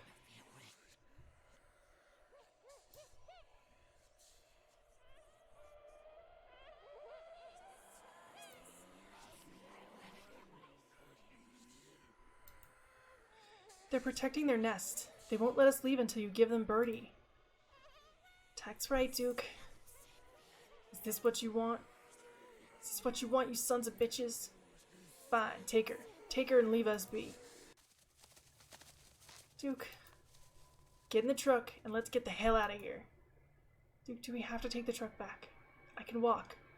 Those creatures left. I'll be fine. Stella, now's really not the time.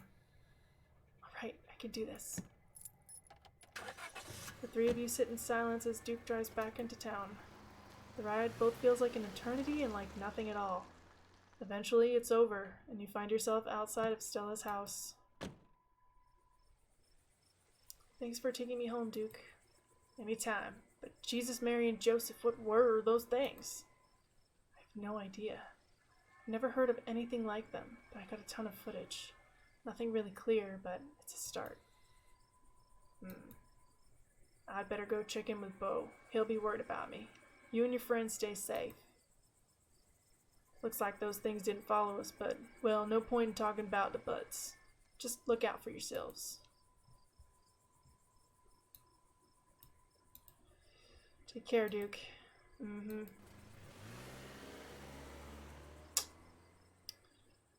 Away he goes. Back in town, away from the woods, with no one but Stella in sight.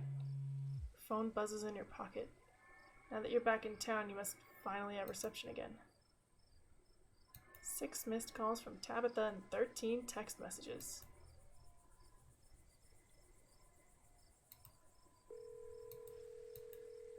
Goes straight to voicemail.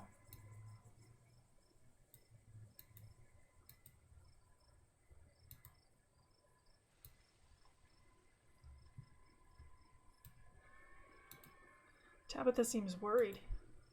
It's pretty late, isn't it? God, what a mess this night's been.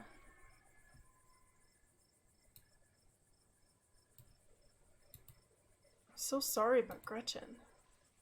There's nothing we could have done. I just have to accept what happened and move on. She was 17 after all. It's not like we had many more years left. But why did it have to happen like that?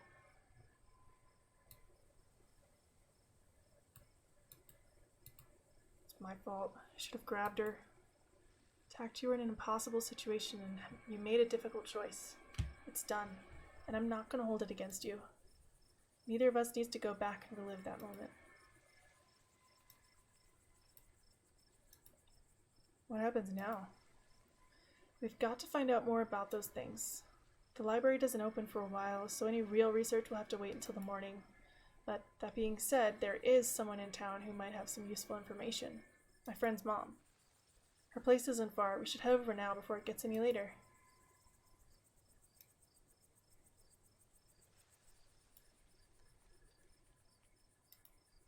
Let's do it.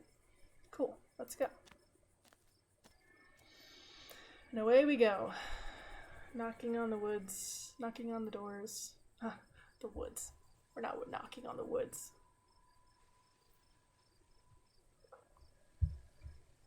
Hope she's awake. Tact. Jesus. You and Stella turn to see a shadowy figure staring at you from across the road. You didn't hear it approach. Welcome home. Whoever this is, its presence has chilled you to the soul.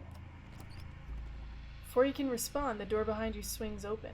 An older woman stands in the entryway. Go home, Wayne. I can't help you tonight. You look back and the figure's already gone, disappeared into the shadows of the night. I'm sorry about that, Stella. Some people just can't be helped. What brings you out here so late? And who is this? Oh, Mrs. Forsyth, this is Tact. Is it okay if we come in?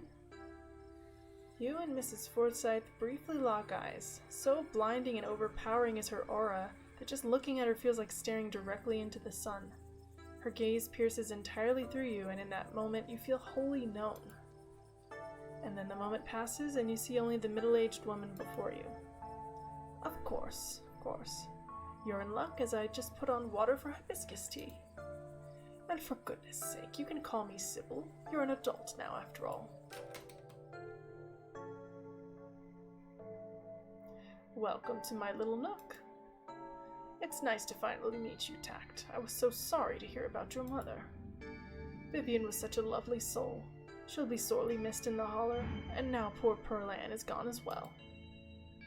Do let me know if there's anything you need while you're in town.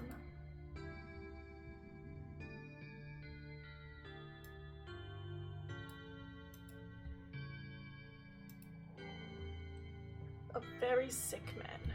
You don't need to be worried about him. How'd you know my mom died? Oh, Pearl Ann was a chatty woman. Not much went on that I wouldn't get an earful of, bless her heart. I've never met Pearl Ann. You don't have to pass on your condolences to me. I have no feelings about the woman. That's fair, child, but it seemed like the right thing to do. Regardless, I'm sorry about your mother. We were good friends for many years, you know. You should come by sometime. I can delight you with unsavory tales of her youth.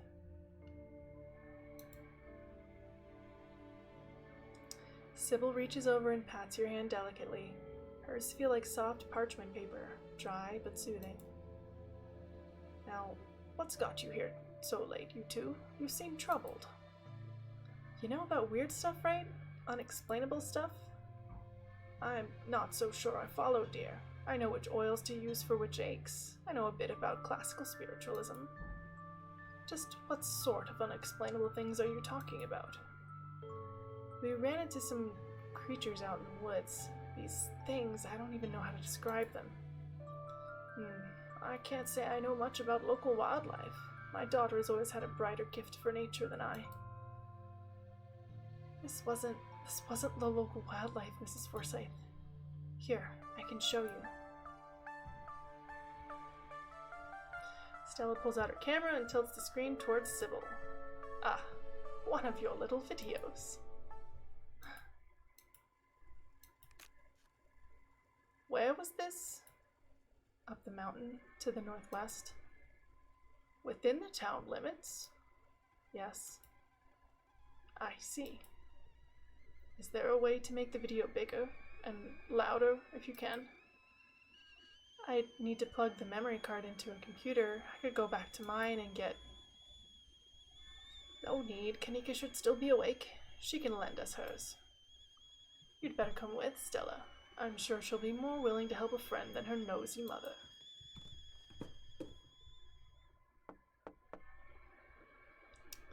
So many stickers on her door. Oh, it's Stella. Hey, Stella. And a stranger. What are you doing in my house?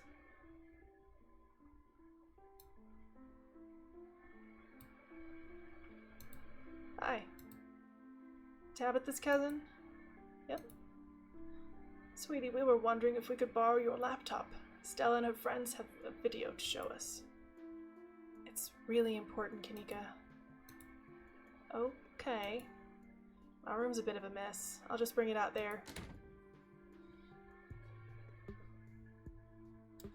Heads up, Kanika, this is graphic. There's a lot of dead and sick animals in this recording. You know I have a harder stomach than any of our friends. I'm press and play. Silence washes over the room as the video plays. Stella, what is this? Did you film it? Was that Gretchen at the end there?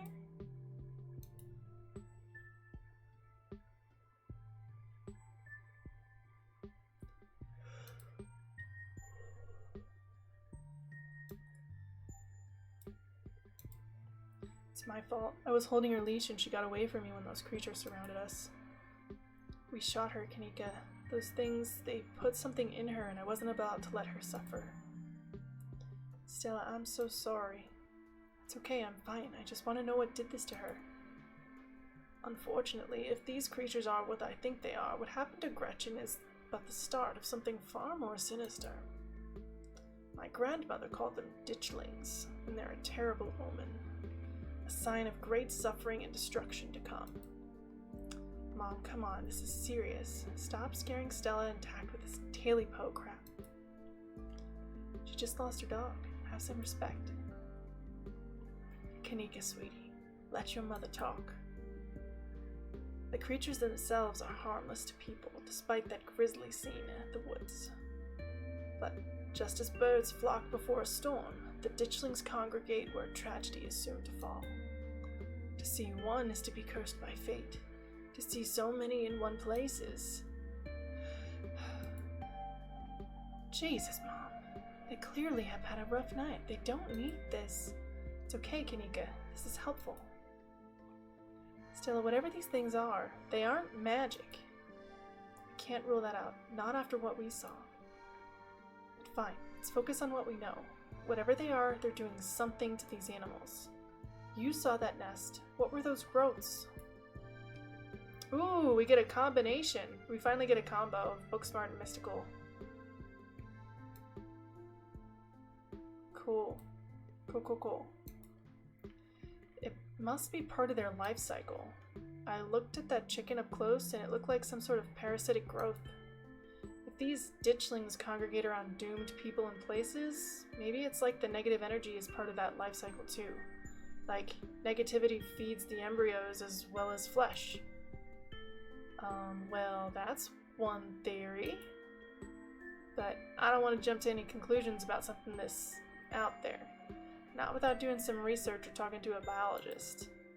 I'm sure there's a rational explanation that'll clear all this up. Oh, dear. I'd forgotten entirely about the tea I put on.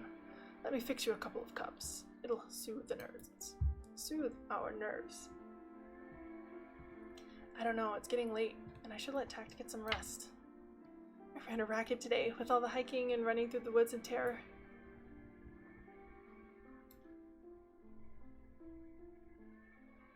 Tired as shit. I can stay up. This is important.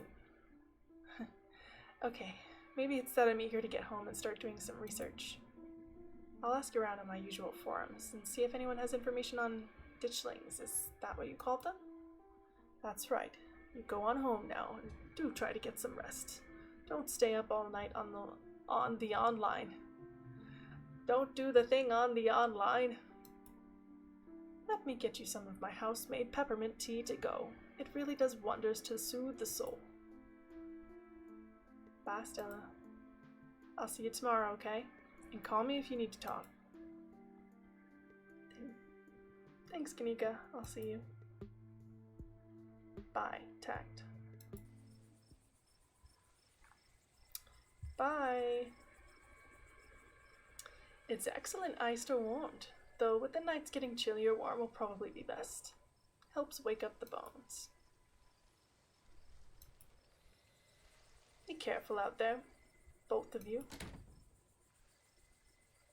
Sybil turns and closes the door behind her. Alrighty, let's head back home. My home, I mean. And here we are. You're welcome to stay the night if you want.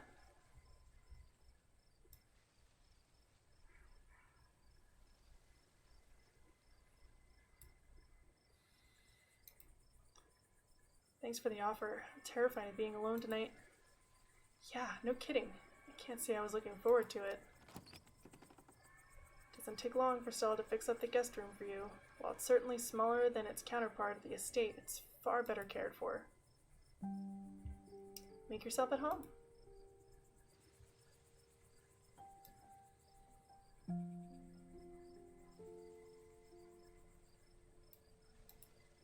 Are you gonna be okay after what happened with... I'll be okay, Tact, but I don't want to talk about it right now. You know you didn't have to do all this, right? You don't have to worry about that. I'm glad the guest room is finally getting some use. Who was that guy outside of Sybil's? There was something about his presence that chilled me to my soul. Wayne? I haven't really gotten to know the guy. I think he works in the mine. It might be worth looking into him. What do you make of all this? I don't even know where to begin. Those creatures are out there and they're doing something horrible to the local wildlife. I know that some of the things Sybil said were a little wild, but If she is right and they are an omen, maybe we can change things and stop whatever's brought them here before it happens.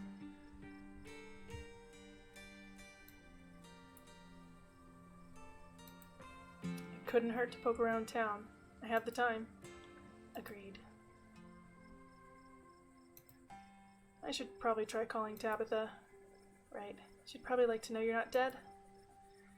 Get some rest, Tact. I'll see you in the morning.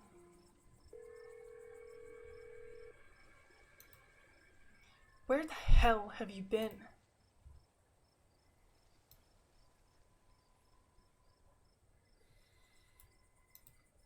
I called you back as soon as I had reception. Did you? I didn't notice.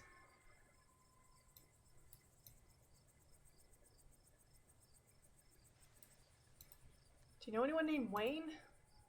I employ over 100 people. I'm sure I know a Wayne. Could hang up on her. No.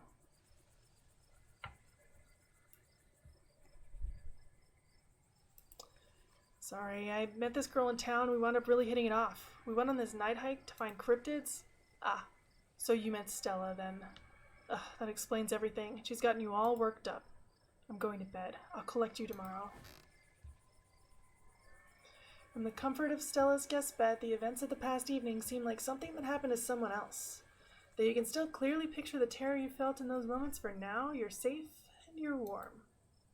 Eventually the sun will rise and chase away the monsters, make them seem like nothing but bad dreams. Maybe tomorrow, if you're lucky, you'll wake up in the normal world and have a relaxing weekend in the mountains with a new friend. It's a nice thought, but deep down you can't help but worry that things will only get worse. From behind closed doors you can faintly hear the sounds of quiet sobs. Oh, Stella.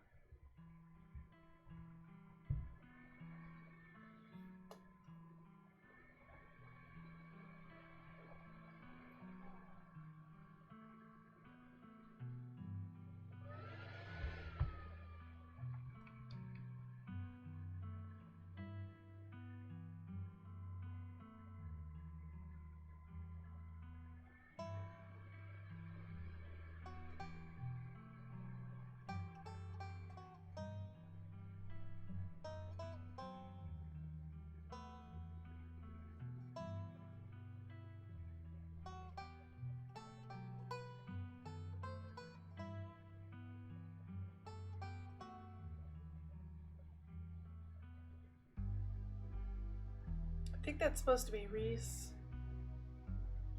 And then we get the bloody stain in Oscar's house. I don't know what's up with these alpaca yet. Creepy eyes. Creepy eyes.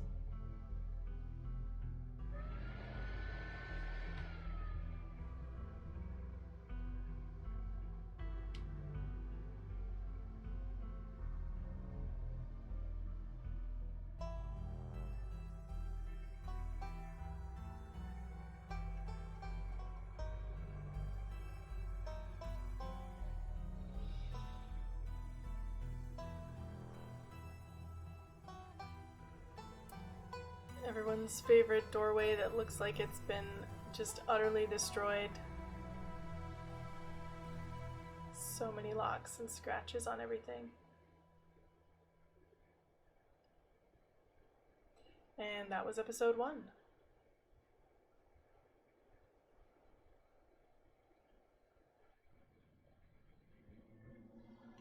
Achievement unlocked: the very hungry caterpillar.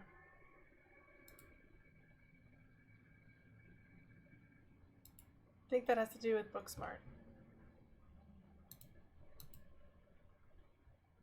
Save. Yep.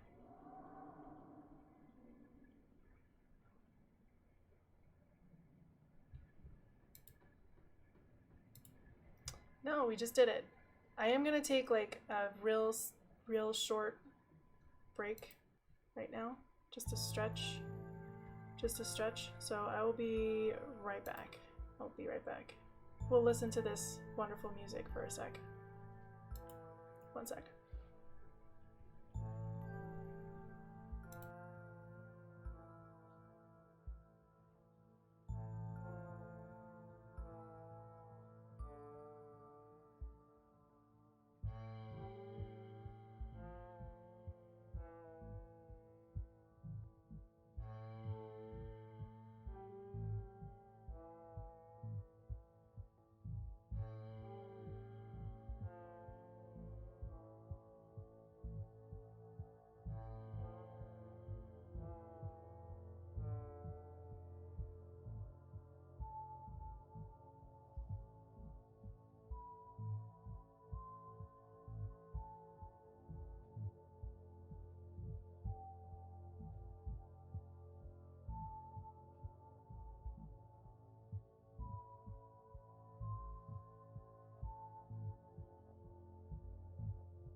Alright.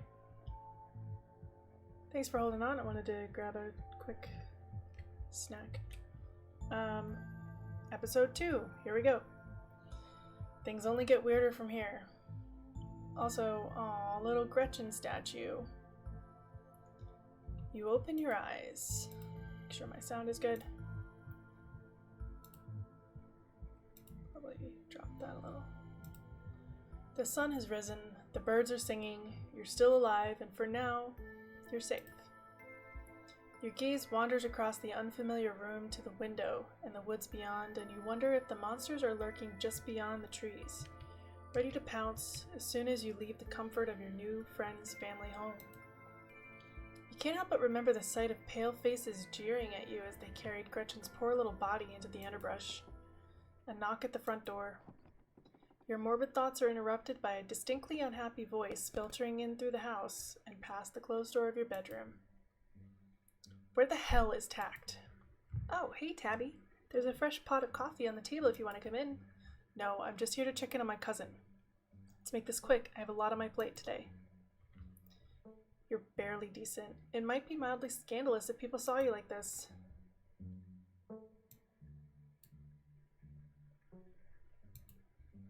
Calmly collect yourself while Tabitha fumes outside your door. Are you sure you don't want to visit for a bit? You don't have to run around being the big boss this week of all weeks. You should let yourself... Fine, thanks. Tact, I know you're here. Where the hell are you hiding? Tact isn't here right now. Now sufficiently prepared to greet other civilized humans, you open the door and join them in the living room. Morning. How'd you sleep? What exactly did the two of you get up to last night? We went up to the woods to film a video. Never mind, I don't actually want to know. What I do want to know is why on earth you decided to blow me off to spend the night with a stranger. Look, last night was a lot, Tabby. There's something horrible out in the woods, and I don't think anyone in this room wanted Tact walking up the mountain alone last night. Stella, would you mind giving me a moment alone with my cousin? And while you're at it, please stop calling me Tabby. We're not in high school anymore. Yeah, alright.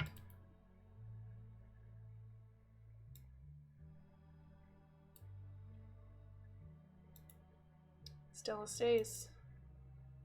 Tax wants me to stick around, I will. Whatever, I don't really care if you're here for this. You've been in town for less than a day and my stress is already through the roof. I mean, I get it. Stella got you all worked up and you were scared to walk home. Sure, whatever, that checks out. But I don't care if those woods are chock full of ghouls and ghosties, you had me worried sick. From now on, you're back at the estate by bedtime. No more impromptu sleepovers. The threads of fate will take me where they take me.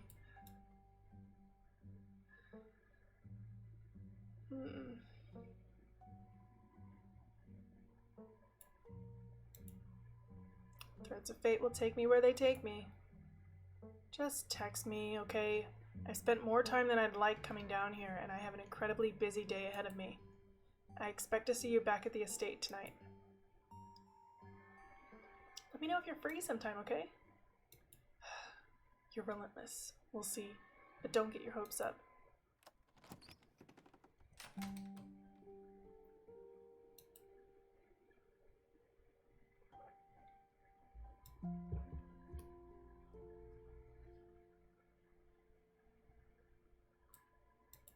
I think she means well. Yeah, but that doesn't mean that your feelings don't matter. That was tense. Are you okay?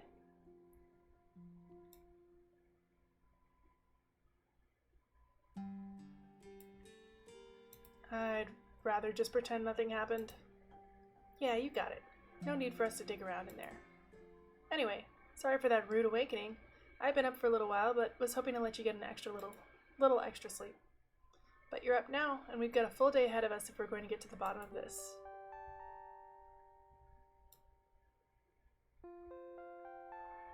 Library, library. Awesome. Because that's exactly where we're headed. Sounds like Kanika's already there too. Oh, let me set up a group chat. What's your number? Do, do, do, do. Hopefully we can find out more about ditchlings from some of the older local books. I've also got a couple of threads cooking on my cryptid forums, but who knows if that'll pan out. Anyway, daylight's burning, so let's roll out as soon as you get finished dressed. You finish getting dressed. Can I eat first? Don't worry about it. I packed all sorts of snacks for the day, and Oscar totally won't mind if we eat at the library. Okay. Alright. The walk to town was short. Barely a stone's throw of what remains of Scarlet Hollow. Both from the chill in the morning air and the all-too-present memories of everything you witnessed last night. See that building labeled Town Hall? That's actually the library. Well, it's also the Town Hall, but that's just a small upstairs office nowadays. I guess this town's not what it used to be. Oh, hey. Morning, Stella. Same to you, Tact. Speak of the devil. We were just talking about you. Coming from Stella's, huh? Did y'all have a slumber party? Sorry y'all, but I'm actually in a bit of a rush this morning. I really can't stop to chat. It'll take me a bit to set up, so if you want to catch up with folks or grab something at the diner, you can meet me at the library when you're done.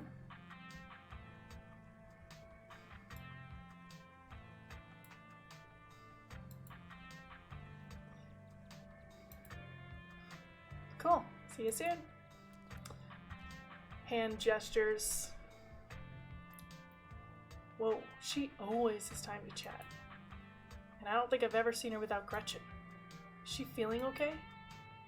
Oh, Stella and Tact just got up to a bit of trouble last night, that's all. You can't just drop something like that and leave me hanging. What happened, Tact?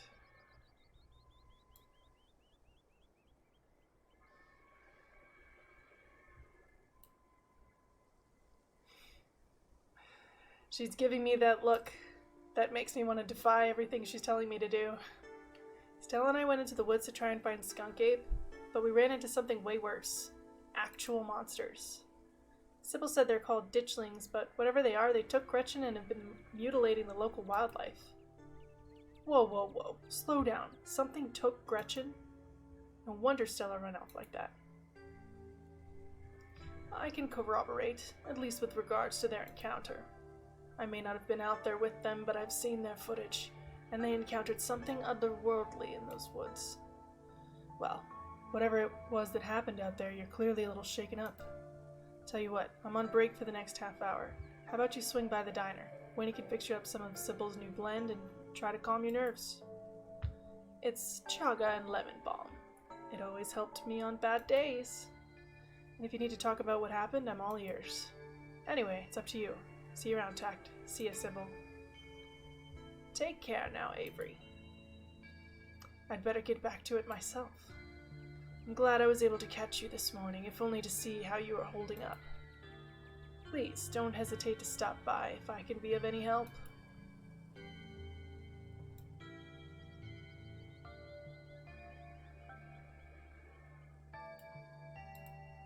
We both know this place is cursed. How are you so calm? Don't mistake my calm demeanor for complacency. We all have our parts to play in this. I trust that you and Stella have what it takes to get to the bottom of things. I'm sorry to cut our conversation short, but I've got things that need tending to. Stay safe, Tact, and God bless. So she says. Time to kill. Gonna hang out with Avery.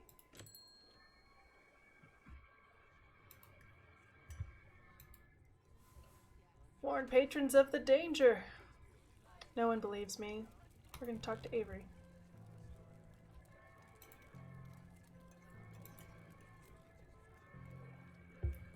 Before you can exchange words, Winnie sidles up in a fresh mug of tea in hand. Heard you might need this. The answer to 29 down is oink, by the way. What? But the clue is pen sound. How is that a sound a pen makes? Wait, pen like pig pen? Are you kidding me? How was I supposed to guess that?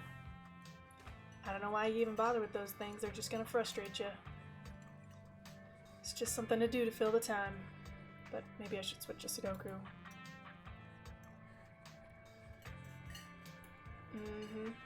So, thanks for telling me about last night. If you want to get into the grisly details, you can tell me. I won't judge.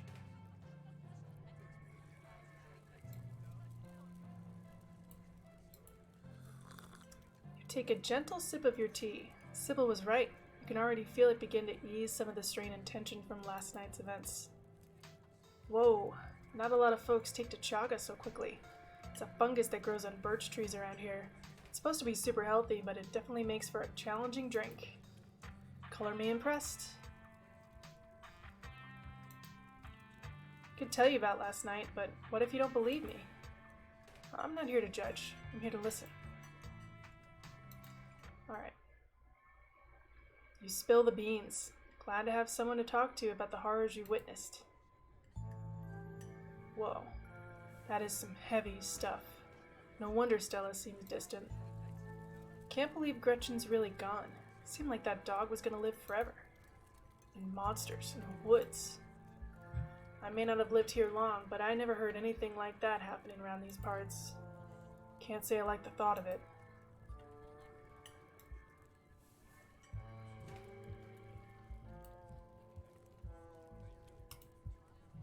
Whatever is coming for this place, I can feel it converging on me. I'll get to the bottom of things, I promise. Geez, that's rough. Good luck, Tact.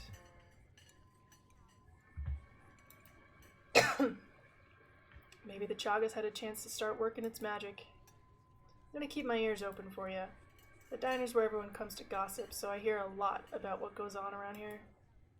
I'll let you know if anyone mentions those monsters or anything else strange or unusual.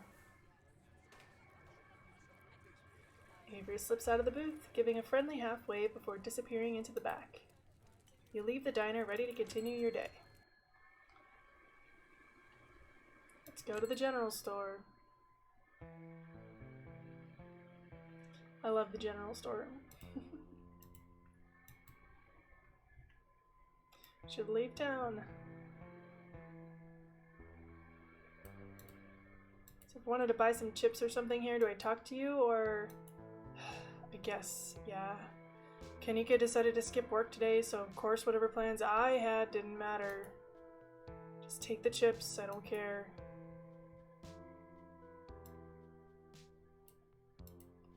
But wouldn't that make Kanika mad? Well, she shouldn't have left me in charge while she's off doing whatever. Kanika cares about running this place right, she can hire someone else and let me live my life. She inherited the store, and I don't want to keep getting suckered into work here just because I'm her brother. We make the most of our money on bulk orders anyway. A bag of chips doesn't make a difference.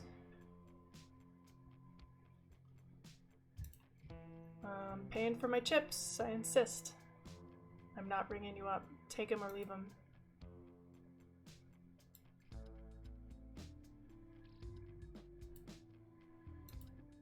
I'm not about to turn down free stuff. I would never grab salt and vinegar chips. Sorry.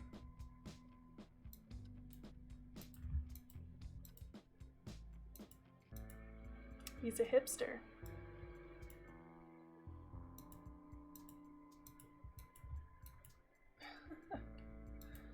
What's your name? Miles.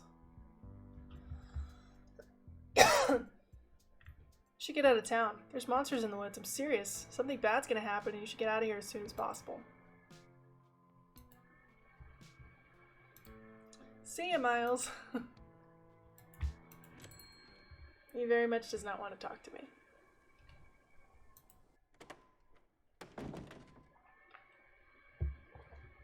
We're in the former town hall. What once must have been a stately foyer has since been converted into rows of shelves. Meeting rooms and offices long gave way to assorted reference collections and reading areas. This is a good place with a capital G. Hey, you made it.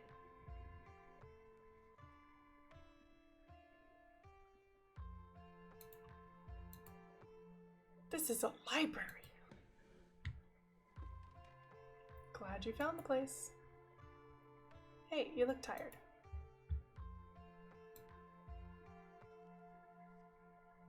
I've never done a Scooby-Doo before.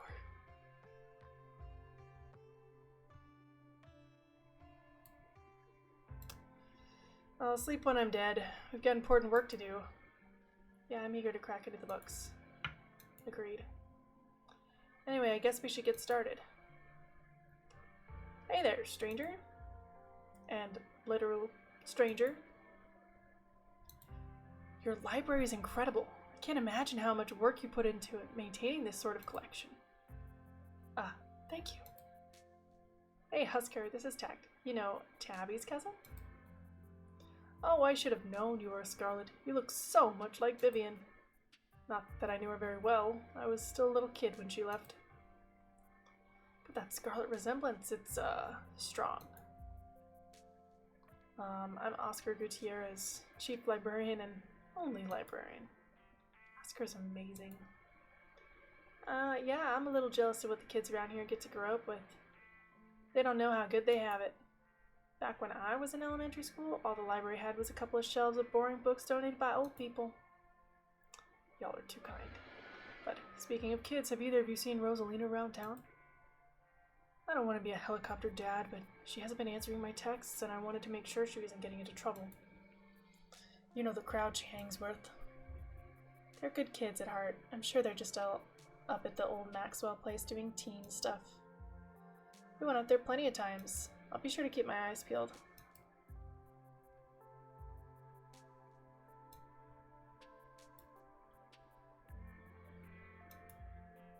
I don't like the thought of teens getting up to mischief with all these ditchlings in the woods.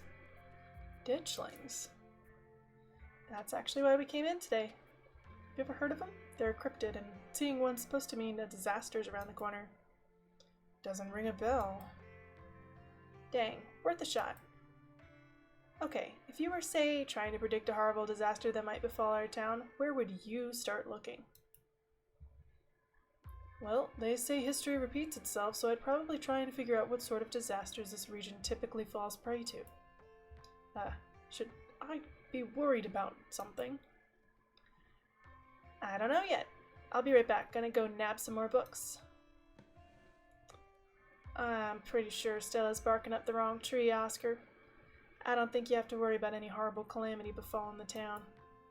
But she's right about the weird stuff. There's definitely something unusual going on out in these woods.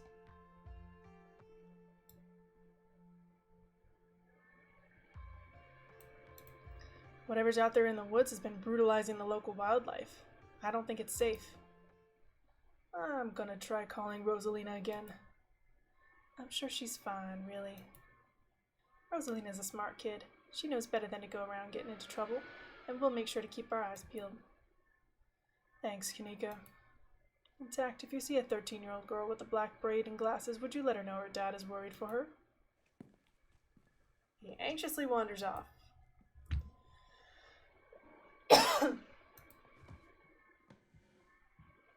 Here we go. It's research time. Got our snacks, got our source documentation. Let's get the research party started.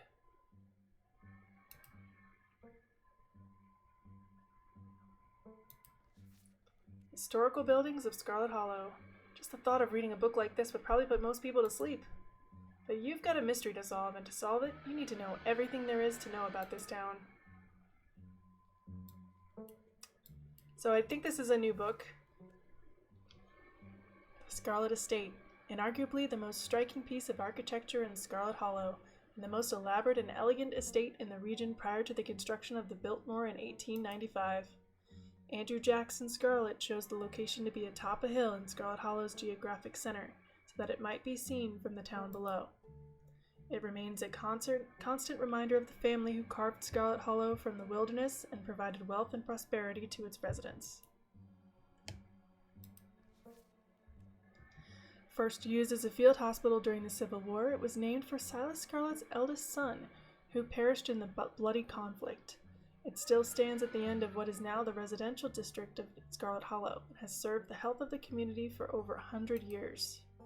In the late 1800s, as the town prospered from a coal bloom, additions were built onto the house, and it was opened as a change of air clinic, bringing in prestigious clientele from around the world. They believed the fresh mountain air would do them well, and Scarlet Hollow became a tourist destination for patients of all afflictions. The clinic still operates to this day as a doctor's office and stands as a building of cultural significance. The Scarlet Coal Mines. The original mining facility is no longer standing, having been destroyed in the collapse of 1918. Though the new facility, outfitted with all the cutting-edge technologies of the industry, is in itself a fine example of practical construction, the first iteration of the mining camp was a true product of its time, and what few photographs exist are an interesting peek back at a different era. One can still visit the site of the original Scarlet Coal Mine, though all that remains are a few abandoned tunnels closed off to the public.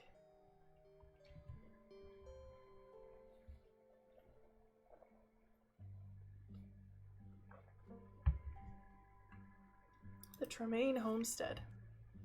Situated on the edge of Scarlet Hollow's farmlands, the Tremaine Homestead was one of the earliest settlements in Scarlet Hollow, predating even the town's famous coal mines. Is this where the alpacas are? For many decades, the Tremaine family maintained the largest farm in Scarlet Hollow, but a break in the family led them to split the land in two and the homestead along with it. Despite the many changes made to the two halves of the Tremaine homestead in the subsequent decades, the original log structures are still visible and maintained to this day. They are undoubtedly the oldest buildings left standing in Scarlet Hollow.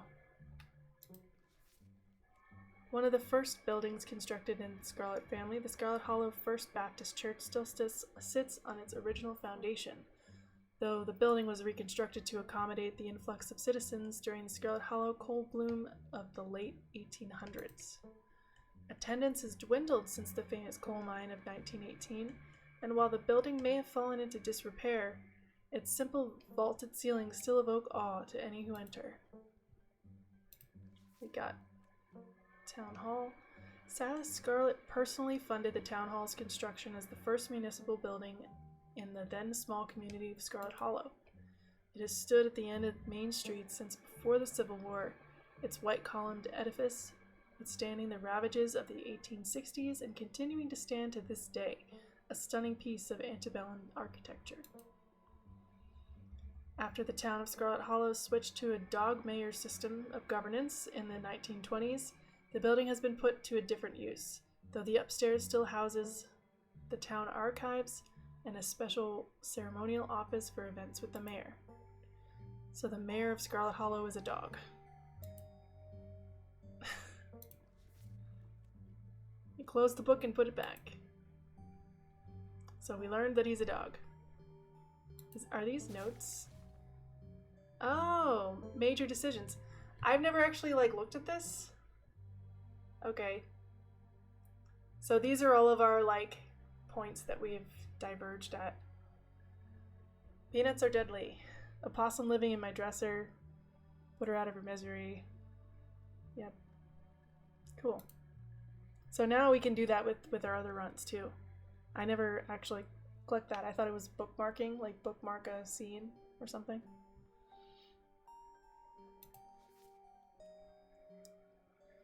Forced into retirement at age 50 due to a war injury from his time in the Indian Wars. All this reading. It's really doing numbers on my throat here. Ooh, I'm going to have to go get some cough drops or something.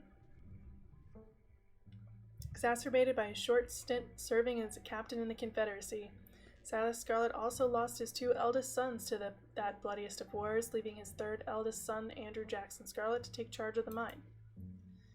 Under his leadership, the mine prospered, undoubtedly in part due to the growth of the railroad industry.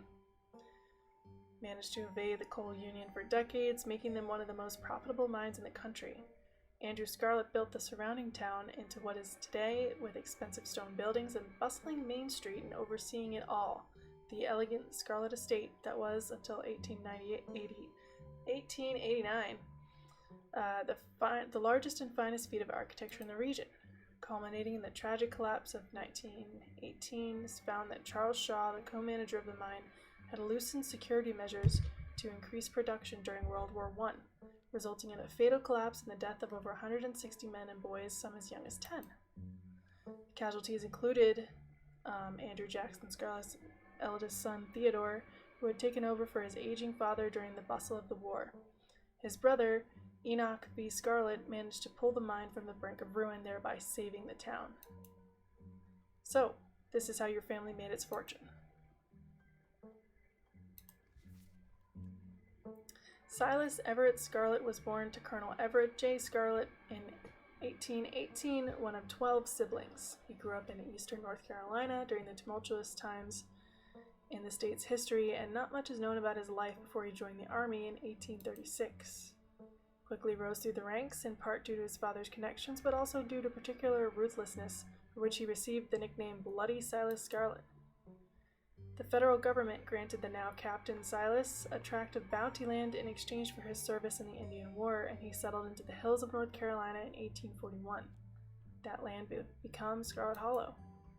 But it started as a simple log cabin, built by Silas's own two hands, occupied by his family of 10, Silas, his wife Mary Joseph Scarlett, and their 8 children. Logging business brought many workers and fellow landowners to the hills, but it wasn't until Silas discovered rich seams of coal running underneath the entire region that Scarlett Hollow was really put on the map. He saved what he could and bought the surrounding hillside at a great discount, cleverly hiding what he knew about the land's true value. Thus, he had all the resources to found Scarlett Hollow's now famous coal mine. Finished with this one.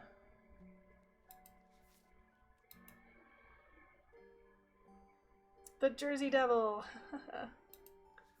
Booksmart. Mothman is a large flying creature, generally described as humanoid, with glowing red eyes. It's first spotted by a couple in West Virginia in the mid-1960s and was encountered in the region several more times in the following years.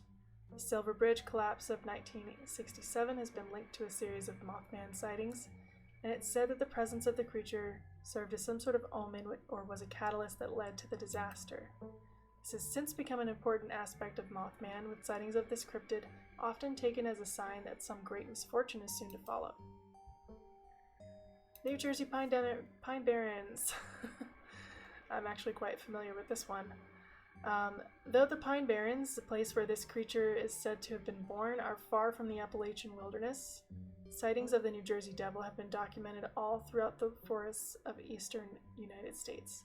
The Appalachians do go all the way up to Maine, so the Appalachians do exist in New Jersey, but the Pine Barrens aren't in the Appalachians. According to popular legend, the Jersey Devil was born to a woman named Jane Leeds. Leeds, upon realizing she was pregnant with her 13th child and daunted by the task of giving birth yet again, cursed the child in her womb, proclaiming it would be the devil itself. Though born as a normal child, it quickly transformed, gaining a goat or a horse's head, large bat wings, and a forked devil's tail. Kicking at the family and lashing out with its tail, it flew up the chimney and out into the night, disappearing into the Pine Barrens. The Jersey Devil is one of the oldest cryptids in North American history, with sightings spanning back to the 1800s all the way to the origin of the myth in the late 1700s.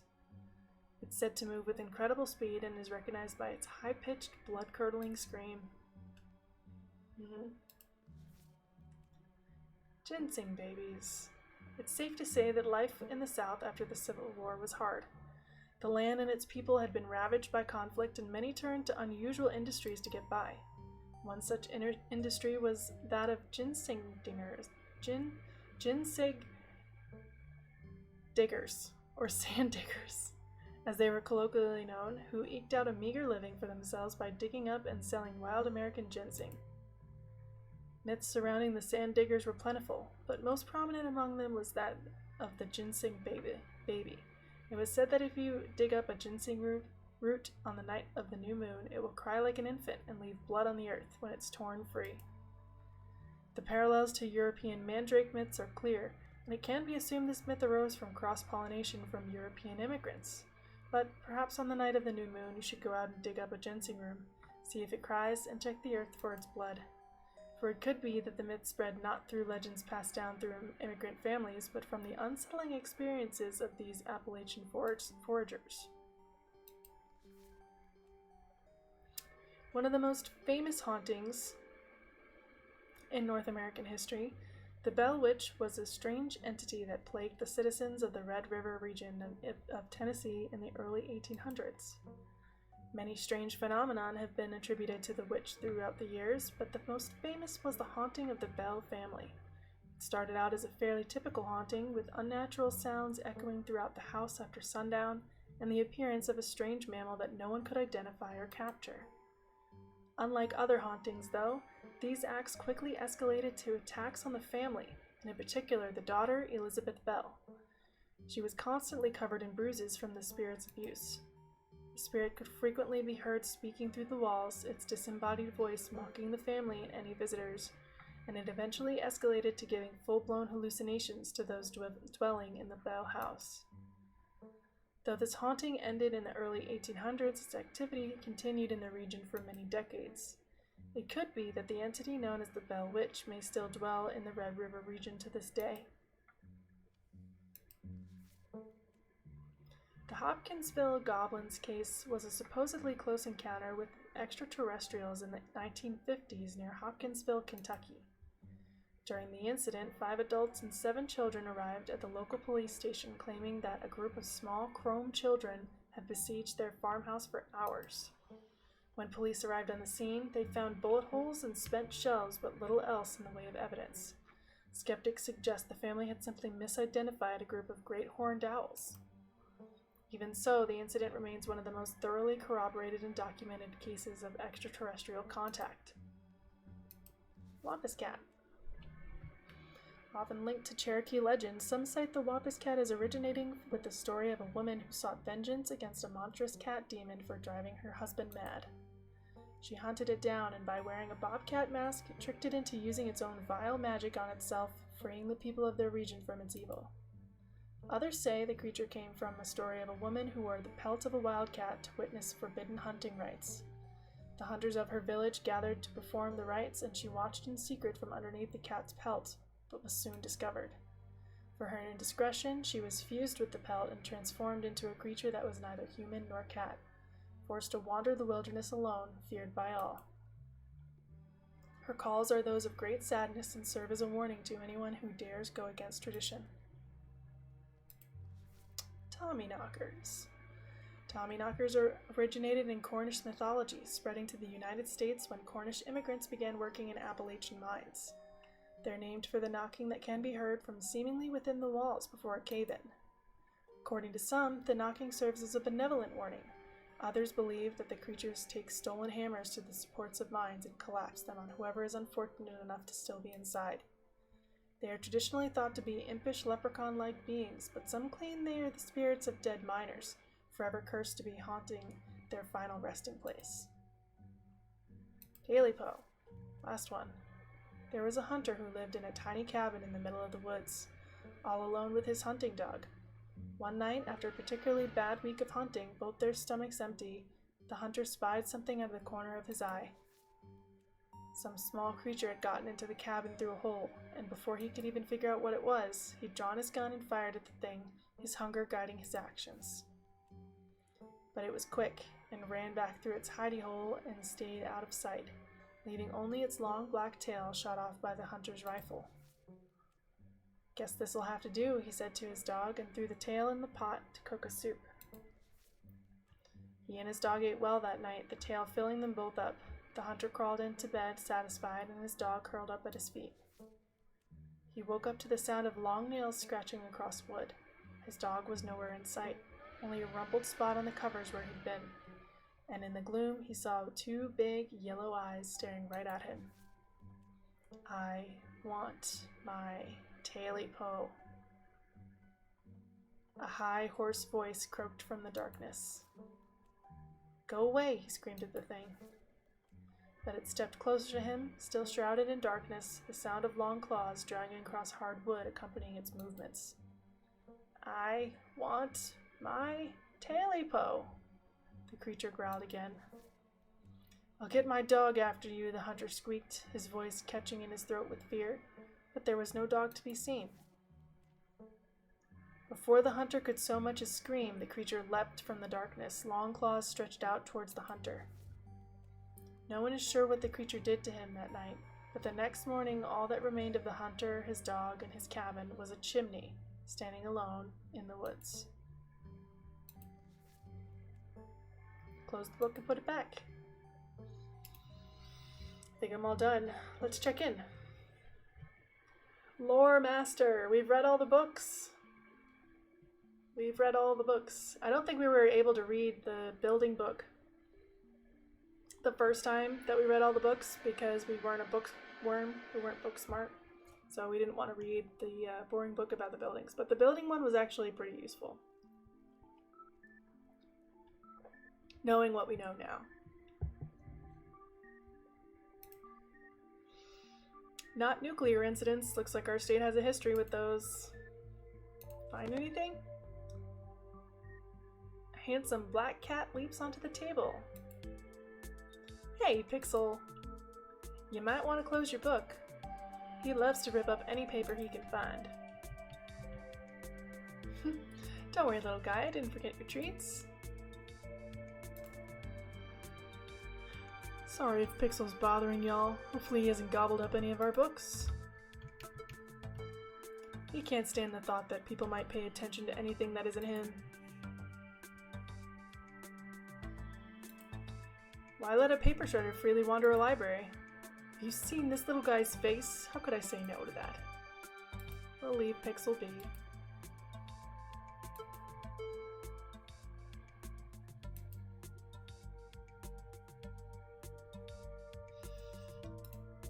Alright, let's talk about historical buildings of Scarlet Hollow.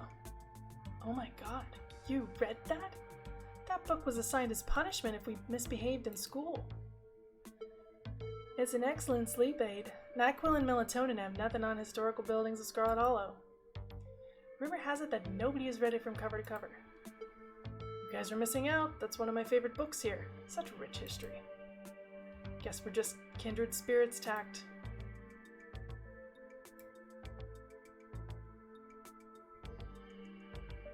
Deep lore.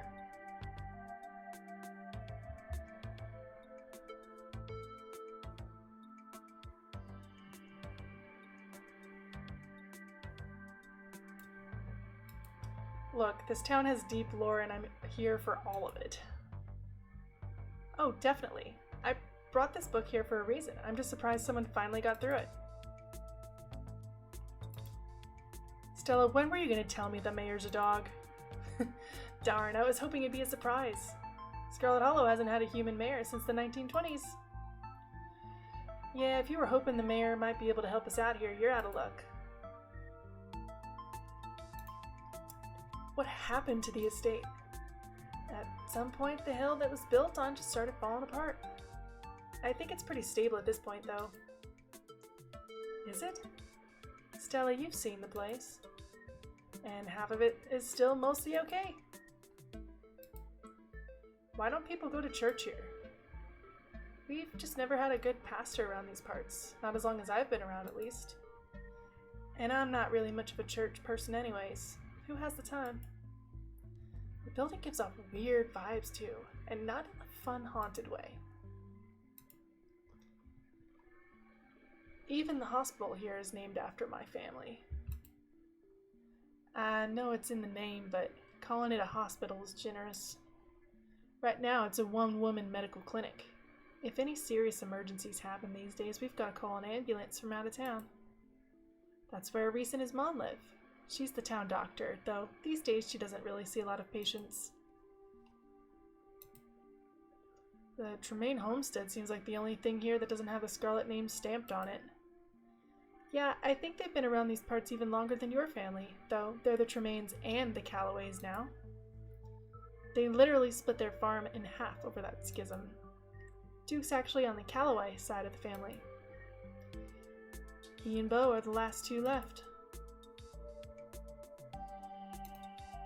So about the coal mines here. Kanika visibly shudders. I get the cold sweats just thinking about being in a place like that. I feel for the guys who work up there. I could never. Speak for yourself. I love a good crevasse.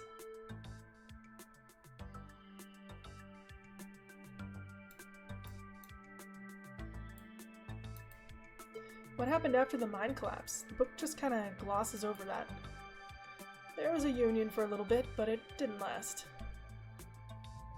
There's not a whole lot written about the past century here. Yeah, the Scarlet Hollow mine isn't exactly the most ethically run business. No offense or anything, I'm sure Tabby runs the mines better than Charles Shaw did. Still hasn't let the union in, though. There's a reason she and I don't talk. History tends to be written by the winners. Maybe there's more to Charles Shaw's story than these dusty old books are letting on. Normally I'd be inclined to agree with you there, but we're talking about an old-timey coal boss. I'd be shocked if he wasn't cutting corners. Tack does make a fair point. Shaw was certainly a problematic figure, but there might have been other details that were lost to time. Sure, but the guy was run out of town on a rail. And that's not a figure of speech. Back then they actually tied you to a rail and ran you out of town. There's a big mural of it over on the far wall. He got off easy, if you ask me.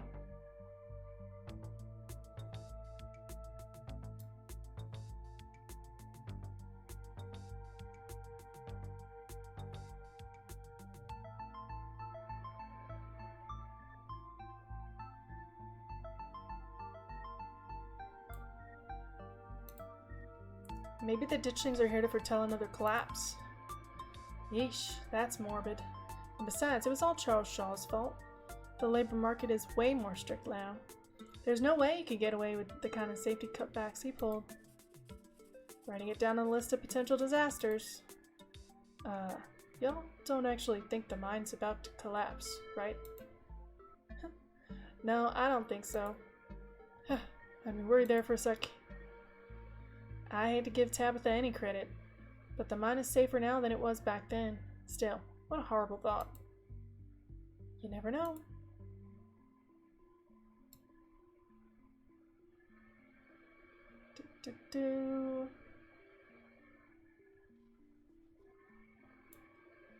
Let's talk about Silas Scarlet. What a revisionist biography. Really glosses over all the war crimes to paint a picture of a self-made man. A perfect example of why you should use multiple sources for your research instead of trusting the first thing you read on a subject. Yep, dude was a monster. Sorry you're related to him.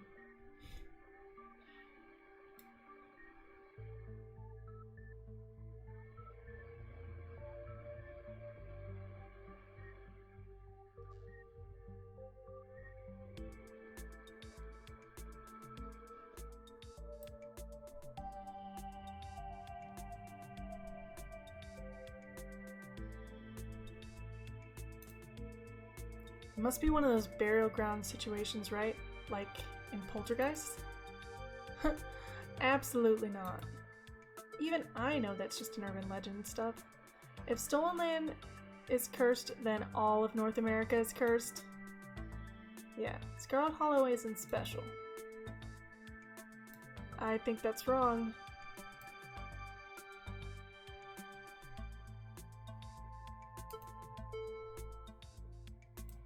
Do you guys think there's like a cult here?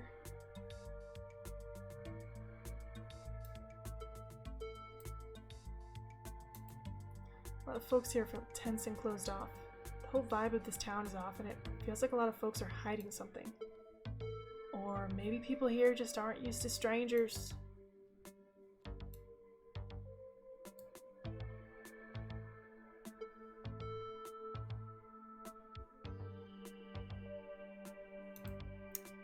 We should check out the mines. This whole town is built around them. Omens or cryptids. They're the smartest place to start our investigation.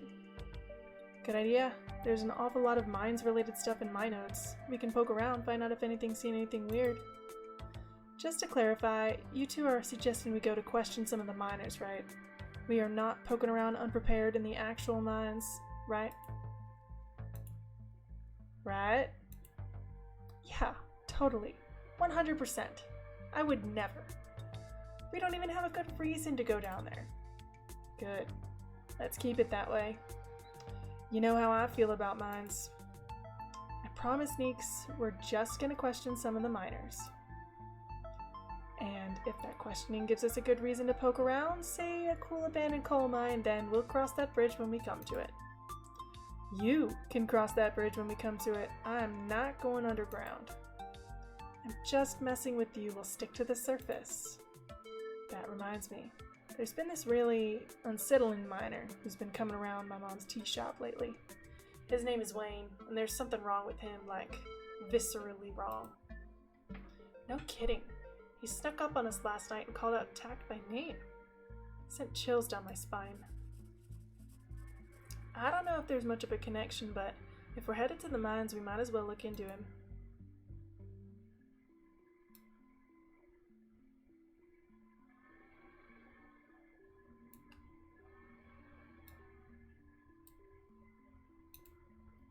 Hopefully this will mean I get the chance to know Tabitha a little better. I don't think she's going to be super jazzed to see any of us snooping around the mines, let alone bothering her while she's trying to run the place. She does get a little grumpy when she's at work. She gets a little grumpier at work. I'm pretty sure snark is that girl's baseline level of existence. Chatting over dinner might not be a better way to get to know her. If you're okay eating boxed mac and cheese. We can sneak around the mines, no problem. I'll make sure to keep my eyes peeled for her. She won't even know we're there. Look at us, going out on a caper together. I missed this. I missed it too. I mean, sure, it's not under the best circumstances, but I've been so wrapped up in running the store I didn't realize how much I missed being able to hang out with you. Though, there is something missing. Reese. I really miss that dude. I can't believe it's been so long since we've seen each other. Have you seen him lately? No, I tried to plan stuff, but he's been too sick. I didn't realize it was getting so bad. That poor guy. You know, we could just pop over and surprise him. He seemed excited to meet Tact. Maybe we'll finally get him to leave his little cave. Hell yeah, let's do it. Alright, let's roll out. See ya, Oscar. We'll let you know if we run into Rosalina. Thanks. I'll keep y'all posted.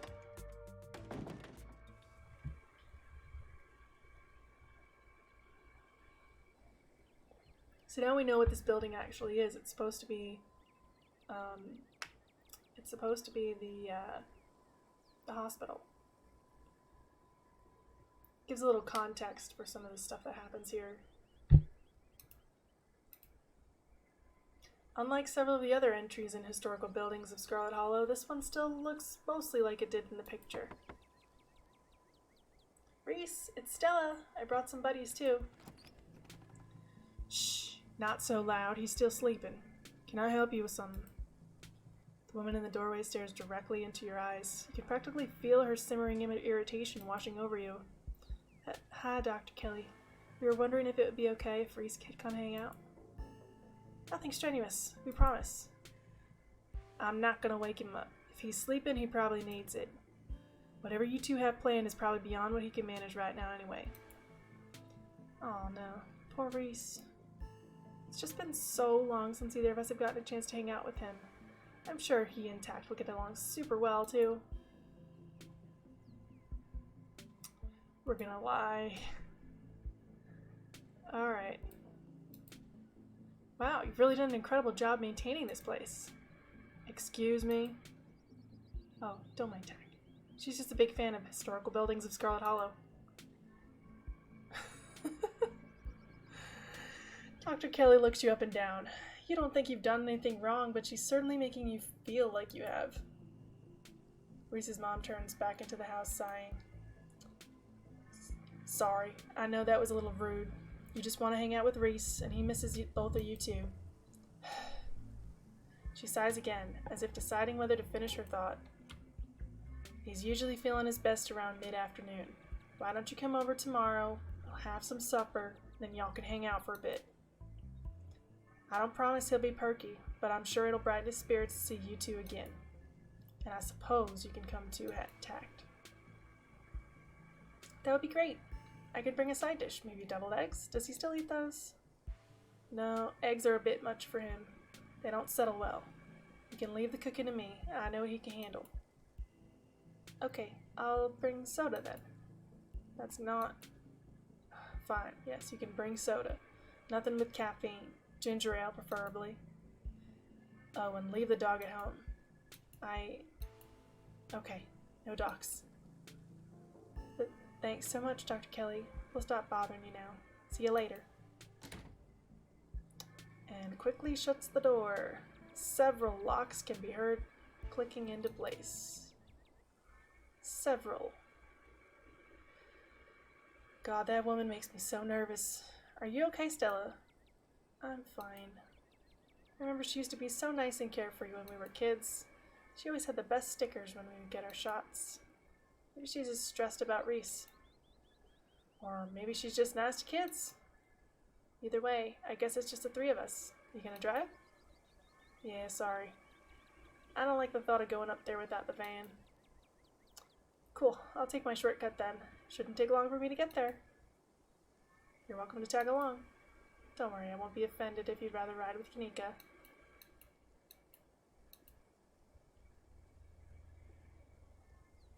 Alright, let's go. Going on a nature walk. Again, but in the daytime. The woods are calm and serene compared to last night, though you can't help but get the feeling that danger lurks just beyond the trees. Hey, thanks for coming along with me. I had fun last night, but it was also kind of an objectively horrible experience. I was a little worried you'd ditch it first thing in the morning. Not that I'd blame you. We saw some pretty terrifying stuff.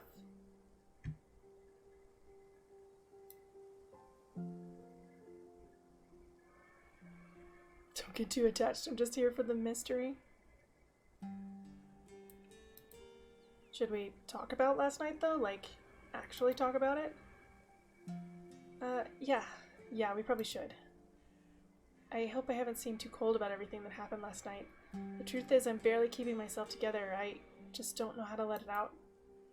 I can't stop thinking what happened to Gretchen was my fault. If only I'd gotten her a better harness. If only I didn't take her into the woods. If only I'd listened to you when you wanted to leave. I'm sorry. She was my best friend, and now she's gone. And all that's left is just me in that empty house. Thanks for making things easier last night. I don't know why I feel so comfortable talking to you about this when I can barely even mention what happened around other people.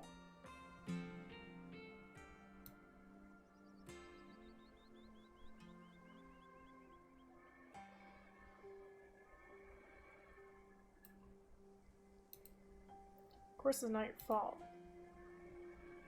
It's Gretchen's. It's Tabitha's fault. It's nobody's fault. You've gone into those woods at night dozens of times by yourself, and nothing like this happened before. How could you have known? Thanks, Tact. I think I needed to hear that. Face the source of a sound. It's just a bird. Guess we're both a little on edge, huh? Let's hurry to the mine. It shouldn't be much farther. Kanika casually leans against her van as you and Stella emerge from the woods. Hey. Y'all have a good walk? Yeah, it was great. I mean, not that you were missing out or anything. You didn't run into any of those creatures, did you? Nope. That makes sense. They're probably nocturnal. I don't know if I should feel relieved or disappointed. But we're all here. What's the plan? I guess we just go talk to people. I guess so. I should probably be on lookout duty. I'm a bit of a persona non grata in these mines. Tabitha? Yeah, I might have tried sneaking in to talk to her a time or two too many.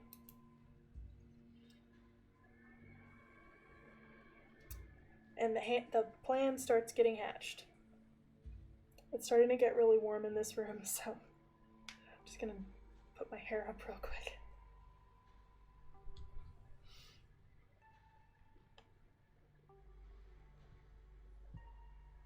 Probably less likely to get caught if only one of us goes snooping around down there. I'm the one of us you're talking about? Probably.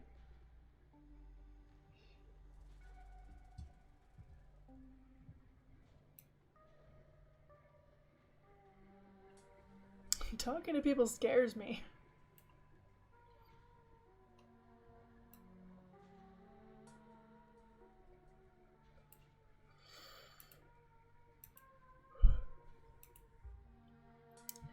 So, the plan. You know those cheesy old rom-coms where somebody wears an earpiece on their first date?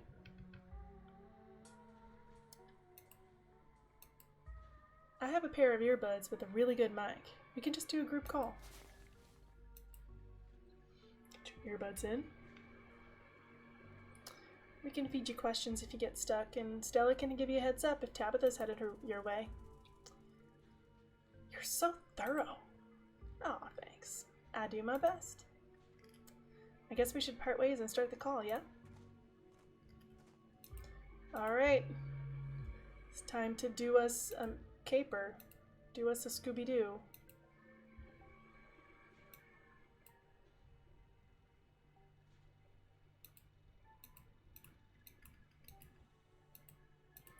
Time to go.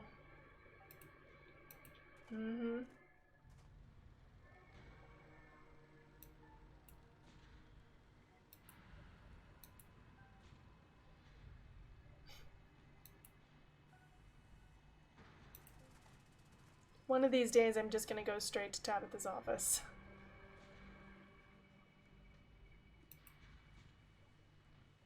You got a reason to be bothering us?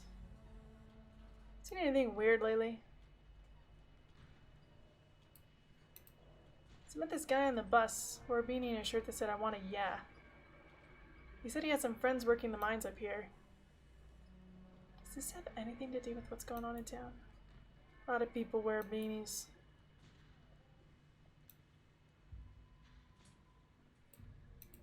He also talked about how he used to push joggers into the Baltimore Harbor. Does that ring any bells? None. Not a clue. Yeah, I think I'd remember something like that.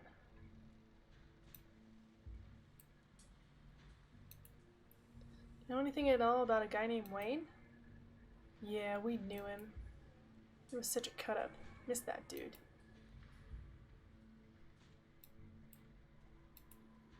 What happened to him? Isn't that the guy y'all said was, he's gone. That's all that matters.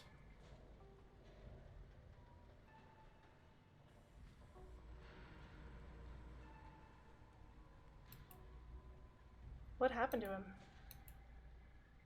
What are you, some sort of cop? Yeah, I'm a cop.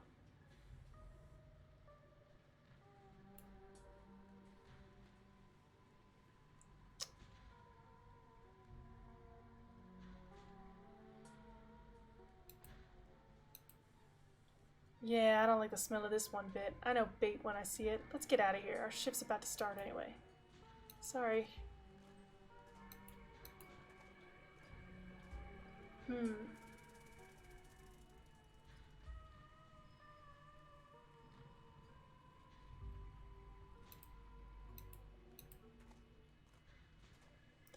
Before we get there, before you can reach the miners, you're struck by an intense feeling. You recognize the hollow terror as the same thing you felt last night when you set eyes on that awful man in the miner's jacket. And sure enough, there he is. You shouldn't be here. It's dangerous.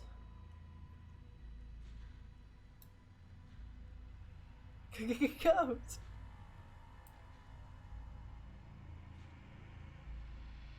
I think we've picked the mystical option before.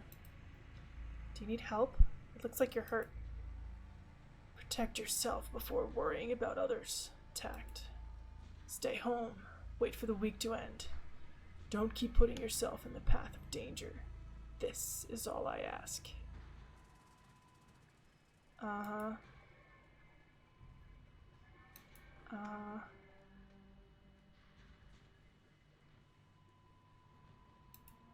Nothing happened. You sure? I could have sworn I saw you talking to someone. Wait, it wasn't Wayne, was it? Are you okay?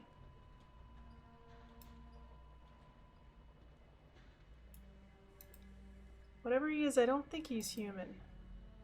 I hate to say it, with how the call went to static, what if he's a ghost? Stella, I don't think anything would make you happier than Wayne being a ghost. Also, ghosts aren't real. You know, just because I want ghosts to be real doesn't mean I want this ghost harassing Tact. told me to stay at the estate for the rest of the week, that I'd be safe there. Why would he tell me that? What the hell is that supposed to mean? He must have been threatening you, right? The plot thickens.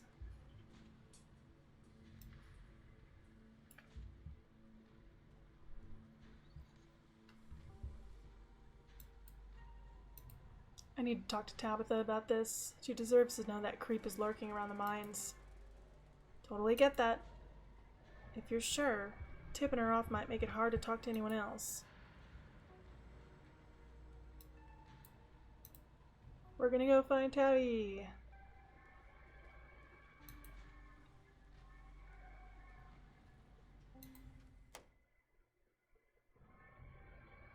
You enter Tabitha's trailer and find her sitting at her desk with her head buried in her hands. What are you doing here? What are those ridiculous things in your ears? Oh crap, good luck. Sorry, Tact. Are you trying to record me? Typical phone-addicted city dweller. Ugh. What do you want? Quick, before I kick you out.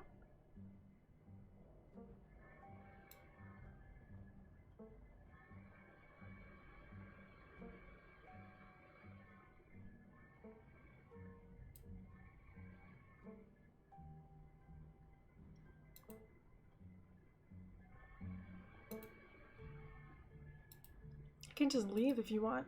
No, you're already here. Might as well tell me what's so important. Who's Wayne? He keeps following me. I don't know what to tell you. Look, I'm sure if you ask around about him, you'll hear some rumors, especially from my employees. They like to gossip. There was a man named Sam Wayne who worked here for a spell, then he disappeared. It happens all the time in this line of work. People show up for a job from out of town and they disappear one day after getting paid. I don't know what happened to the man. I didn't even know if he was still alive. But of course my workers blame me for him running off. Whatever, it's easy to blame the mean boss for that sort of thing. If you've seen him around, that's news to me, and it's also none of my business, as he is no longer in my employ. Is there anything else I can help you with? I think there might be a mine collapse soon. The creatures I saw last night are supposed to be some kind of portent of doom. Just doing whatever I can to keep people safe.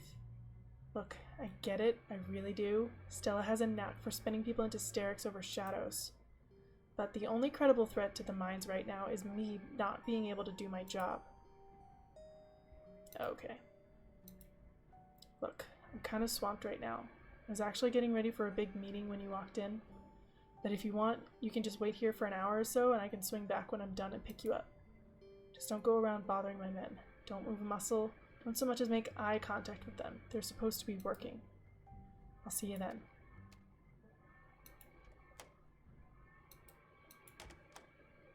Everything good?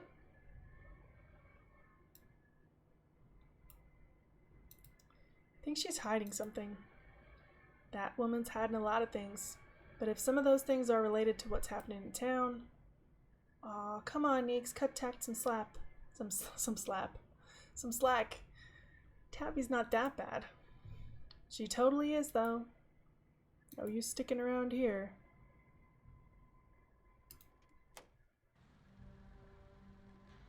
As you leave Tabitha's office, you take a moment to get your bearings, only to be interrupted by a sudden movement out of the corner of your eye. There goes the child up to teen mischief things. I think I saw Rosalina. She's doing a delinquency.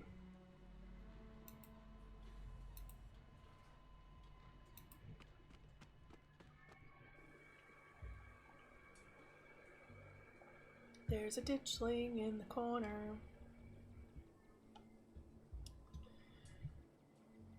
Time to get your bearings. The sounds of active mining fade into the distance. Rosalina's nowhere to be found, but dusty footprints point toward the nearby mine. Something about the mine feels wrong, as though a cold anger lies burning inside, sucking the life from the surrounding hills. This is the site of a mass grave. Yeah, the Shaw mine. She didn't. I guess the old Maxwell place doesn't cut it as a secret hangout spot these days. But the Shaw mine? That place was shut down like 100 years ago. After the collapse that killed over 100 people. And here I thought Stella was going to be the one to drag me into an abandoned coal mine. Hey, remember all those bad feelings I got last night? This place feels straight up cursed. I mean, like Kanika said, a lot of people died down there. There's a lot of spooky history in this place. For all we know, maybe all that death left some kind of mark down there. Okay, just because a bunch of people died in there doesn't mean it's cursed. Come on, I'm not about to let Rosalina get hurt in there. Even if it means I have to go underground. Whoa, sure, Neeks? Tact and I can handle this on our own. Yeah, I'm sure. As much as I hate confined spaces, I hate the thought of other people getting trapped down there even more. Hello, little ditchling.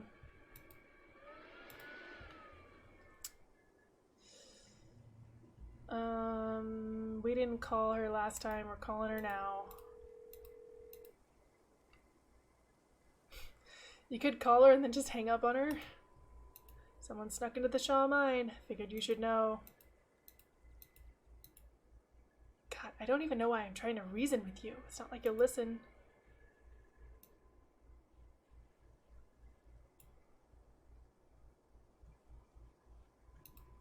Oh, I will happily wait. I do not want to go in there. Good. Wait for Tabitha. Oh, this is not good. We achieved the minion thing. You stand outside the mines, anxiously eyeing the tree line, hoping not to glimpse any inhuman movements. Huh. You actually waited for me. I don't know what to say. Yeah, it's cousin bonding time.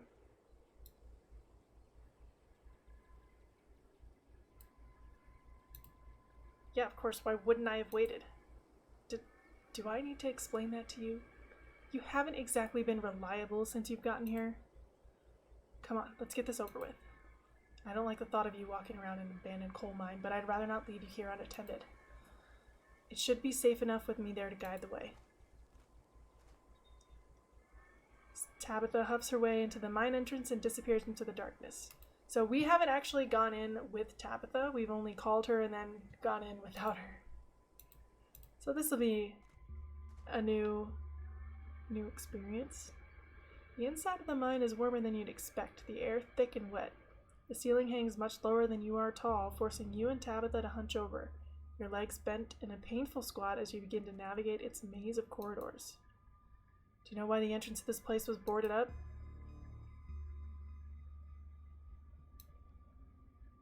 Deep down you like being a curmudgeon. Because there was a collapse 100 years ago that killed a bunch of people? 168 people. A man named Charles Shaw decided it was okay to use faulty wood for support struts and the entire mine came down. It almost ruined my family. A lucky few died instantaneously, but for most of the souls who perished here, it was slow and agonizing. Trapped under rubble and left to slowly succumb to crush injuries or dehydration. It took a week to clear out most of the rubble and recover the bodies. The few survivors who were dragged out were never the same. I can't say I blame them.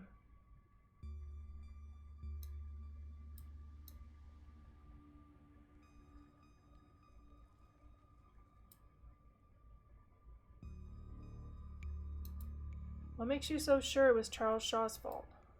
It doesn't really matter whose fault it is. That's ancient history at this point. 100 years on, who cares about pointing fingers and passing blame? Everyone involved is long dead. What I care about are the 168 people who climbed down to their deaths that day, unaware of the hand they'd been dealt when they were literally buried by it. None of us know the price we have to pay until our debt is due. Interesting. Tabitha's ruminations are interrupted by a thunderous knock echoing from deeper in the mine. So we have two options that are trait options. That was a warning. We'd best move swiftly before we anger the spirits in this place. Sounds like the rock's shifting somewhere deeper in the mine. We should be careful. Then we could panic. Let's be book smart about it. Sounds like the rock's shifting somewhere deeper in the mine. We should be careful. Have you not been careful up to this point? Did I give you my whole tragedies of the past spiel for nothing? Come on, it came from this way. Tabitha hastens her pace and quickly disappears deeper into the mine.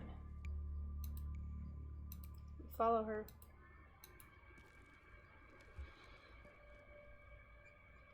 The deeper you progress into the mine, the heavier the air becomes. Coal dust hangs in thick clouds around you, even though this place was abandoned over a century ago. Echoing through the tight corridors, you and Tabitha can pick up snippets of a tense argument.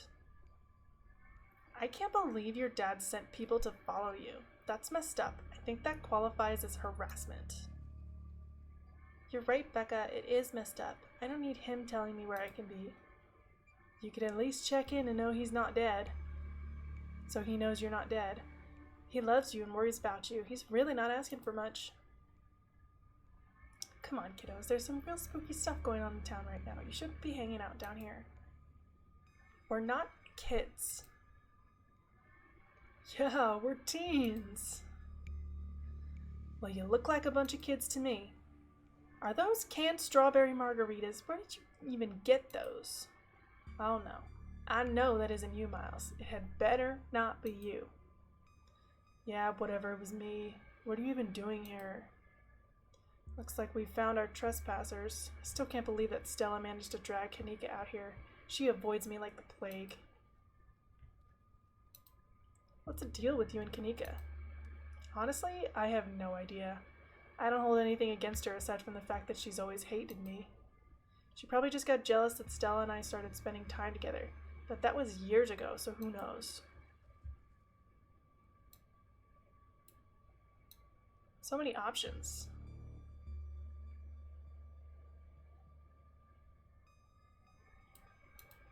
What do you think of Kanika? I think the two of us are more alike than she'd ever care to admit. I respect her, but don't tell her I said that. I wouldn't want to appear weak.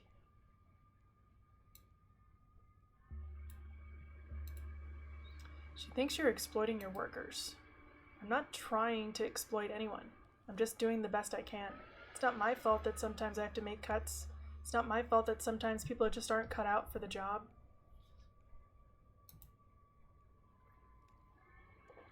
I've given up on other people understanding me. It doesn't matter.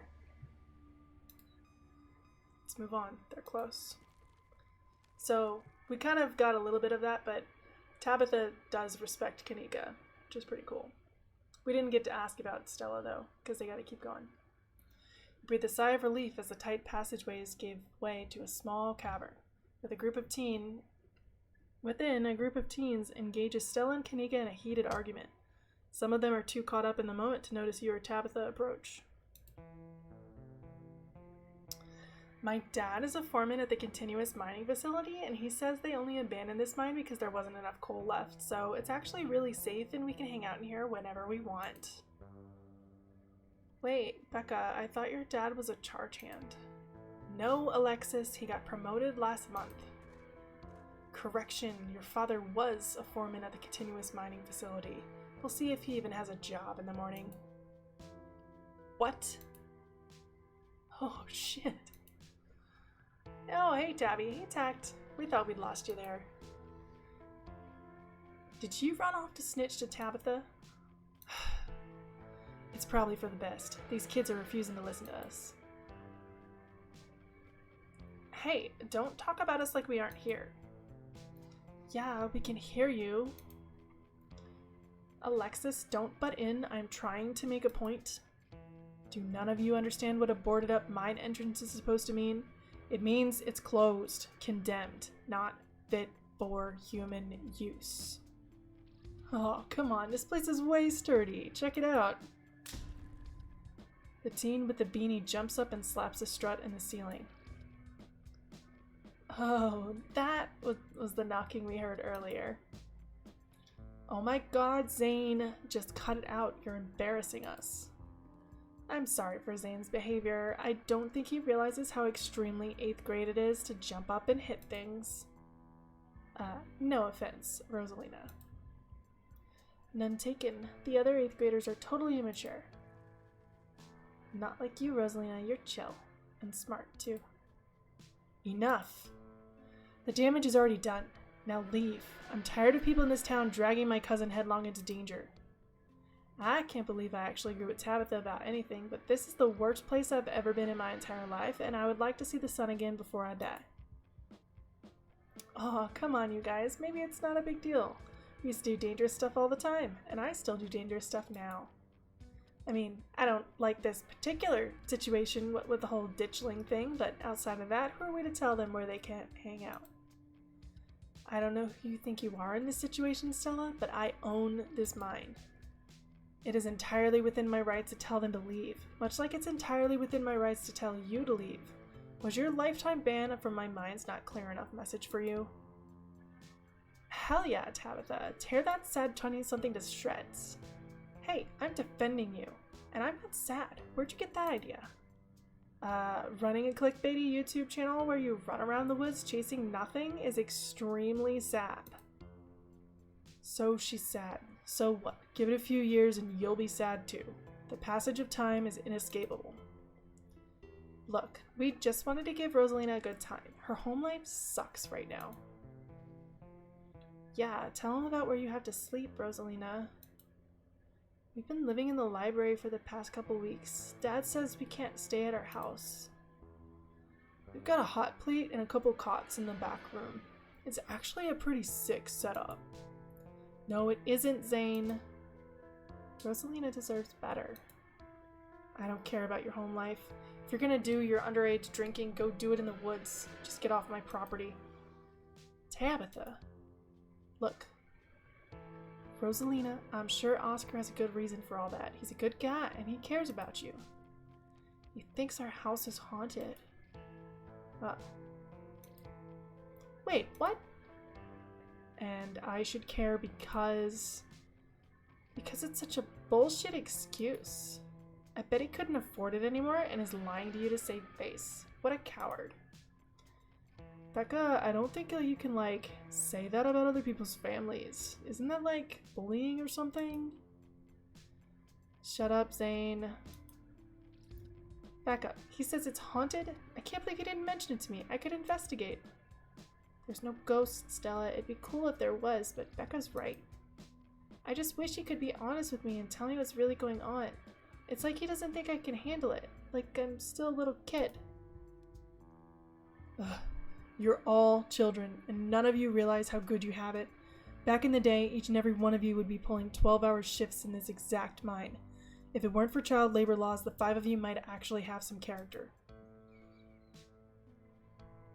Exactly. Rosalina's not that mature anyways. She still sleeps with a stuffed animal.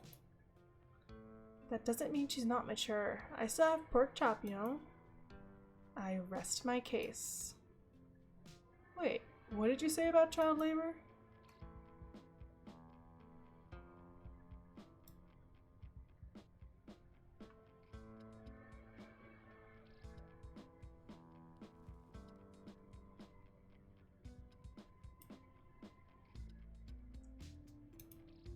I'm not gonna weigh in on this.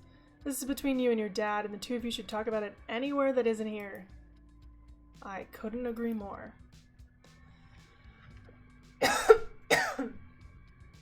Gonna ghost bust the house. Whatever gets you delinquents out of my mind.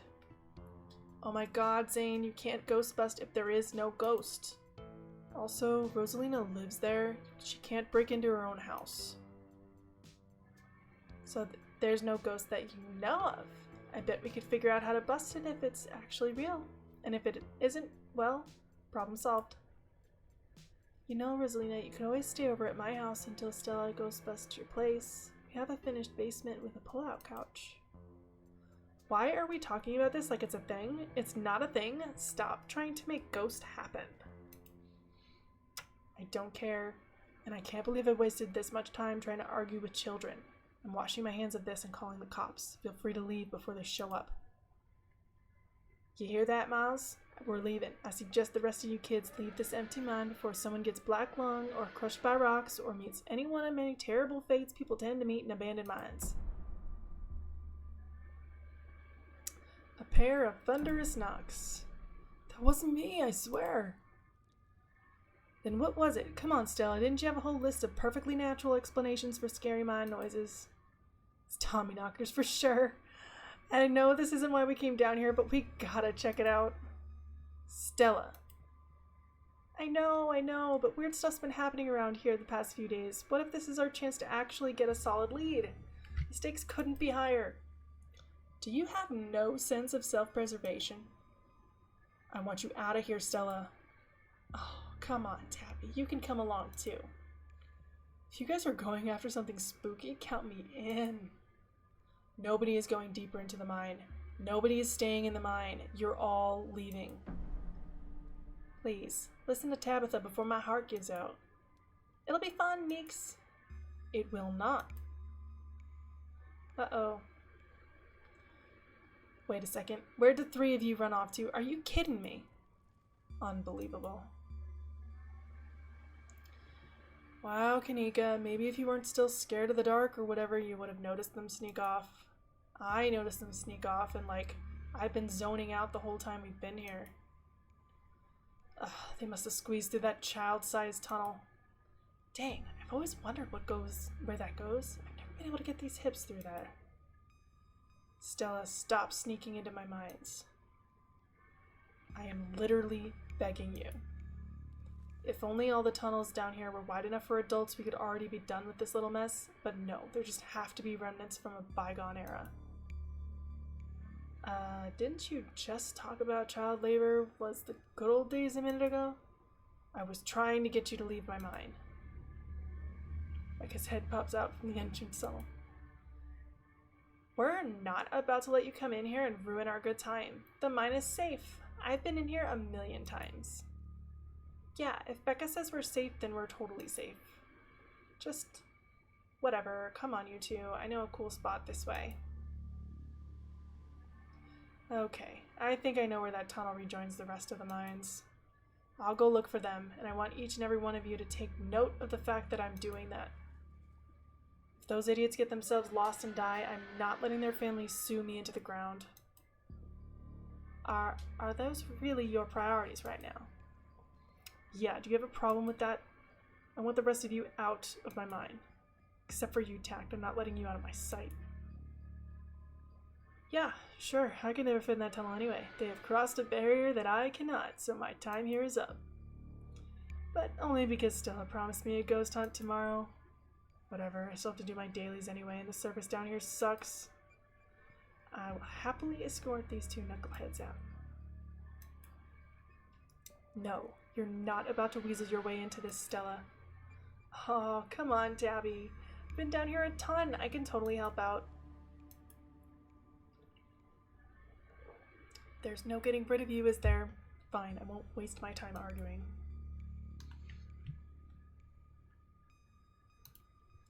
I've read a lot of stories about cave rescuers needing their own rescues. Are we biting off more than we can chew? Should we get some professionals down here? I am a professional. I'd also prefer to resolve this issue without word getting out if possible. Again, I don't want to deal with angry parents trying to sue me for their own negligence. Inspiring.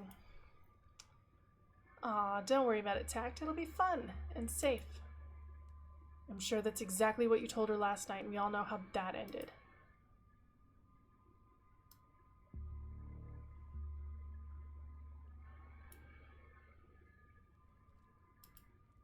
There's no way around it.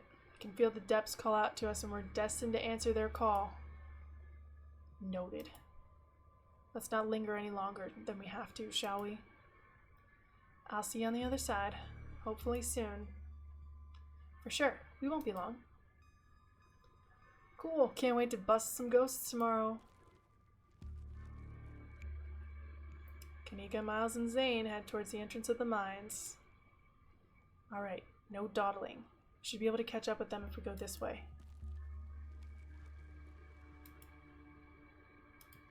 Do. As the three of you move deeper into the mine, you hear echoes of conversation bounce across the walls. Becca, why are we doing this again? I thought you thought Tabitha was, really cool. Why are you trying to get her all mad? We're doing this because Tabitha is really cool. She doesn't let anyone boss her around, so we can't just let her boss us around. Aw, you hear that, Tabby? Someone thinks you're cool. I can't believe she used to hang out with a nobody like Stella.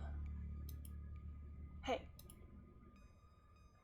I don't know. I think Stella's kind of cool. Her videos are really neat. Oh, come on. She doesn't even have a sponsor. What kind of YouTuber doesn't have a sponsor? I mean, not yet, but I'm in talks with Meat Rice. I make plenty from ads and donations.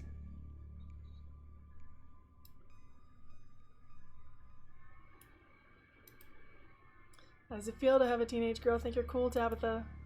I feel nothing about it. The opinions of children don't interest me. I don't know. You kind of hesitated there. You're reading into things that aren't there, Stella. Just because your livelihood revolves around what people think of you doesn't mean that I care what people think of me. Congratulations on your sponsor, though.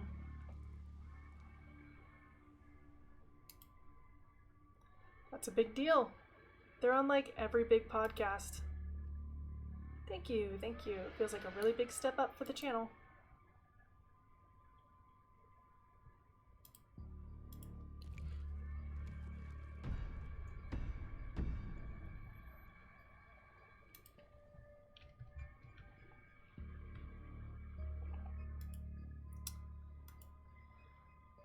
Okay, that knocking is starting to freak me out.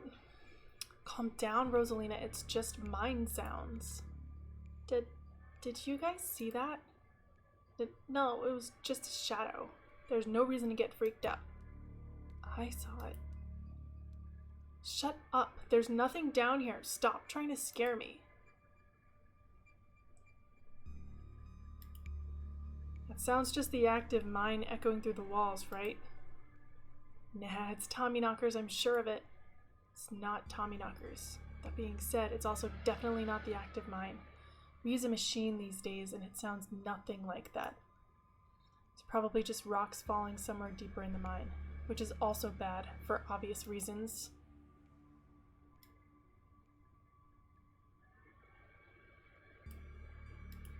We're getting closer. Let's keep moving.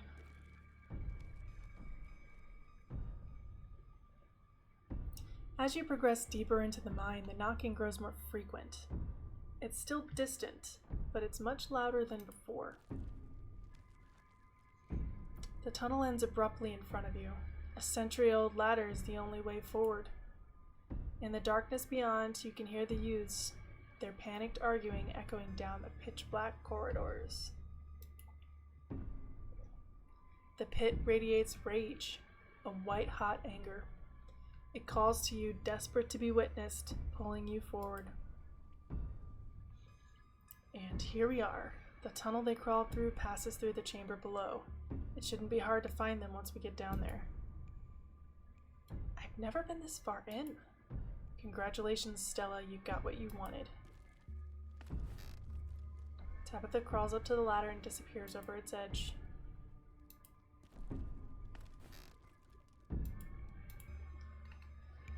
Into the pit we go. The pit of despair.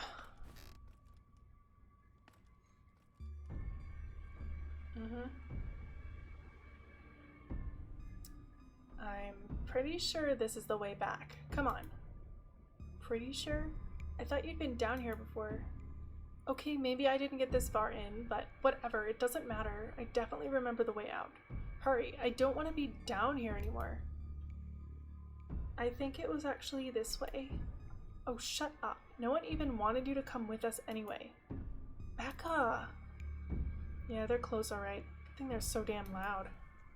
It sounds like they're really lost. The voices around you, those of the teens and your companions, sound odd, distant. There's something in the darkness before you that's much louder, though you don't hear it. But you can feel it in your chest, like the deep growl of a predator. You find yourself stepping towards the black chamber before you, compelled by some unnatural force. Hey, are you alright, Tact? What do you think you're doing? Get away from there. Your cousin dives towards you, but not before the light from your phone illuminates the chamber. Oh no! You said we wouldn't use this shipment. You know it's compromised. We couldn't afford to wait on new wood, Charles. We had to go ahead with it.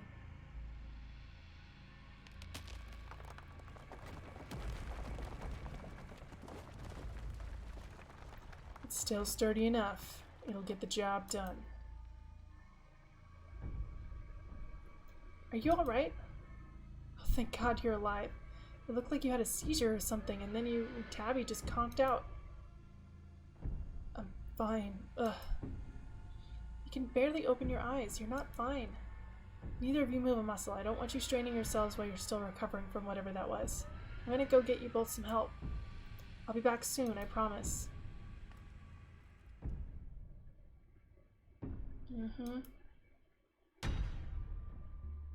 So loud.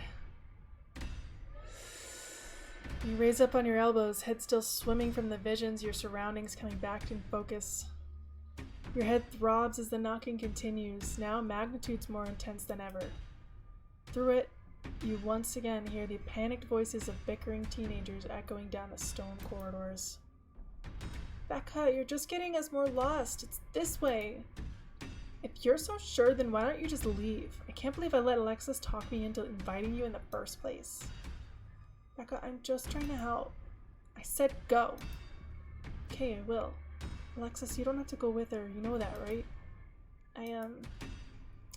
Pick a side, Alexis. I'm sure Becca knows where she's going. She wouldn't lie.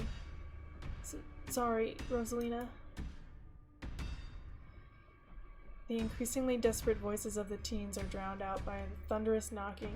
You can practically feel the ground shake beneath you and almost see the walls vibrate with the intensity of the hellish sound. God, that knocking is not helping with my headache. What the hell just happened?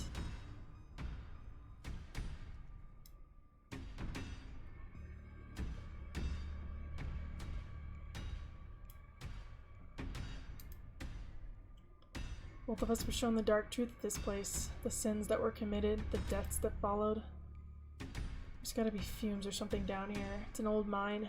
These places are death traps. We probably just hallucinated. You literally gaslighting me? How can you be sure? Look, these kinds of things happen in mines sometimes, especially when there's a bad ventilation. Stop being weird, we're leaving.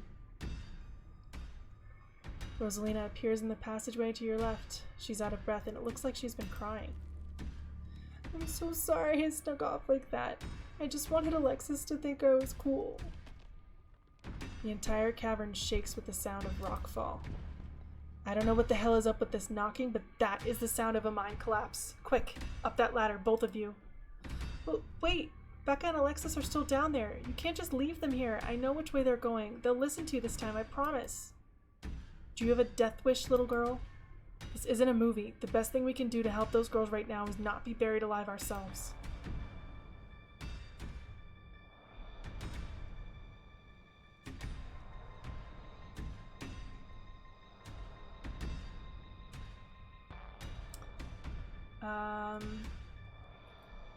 Okay. Here's the thing. So we let Becca and Alexis potentially die last time. I don't have traits to make this go well. So, okay, let's do this. Tact, don't do this to me. They're kids. I'm not gonna leave them down here. Are you serious? Thank you, they're back this way, hurry. It's gonna go poorly. This is all gonna go really poorly. You hate to see it. The mines shake with each new thunderous blow as bits of rock and dust fall off the ceiling and scatter on the floor around you.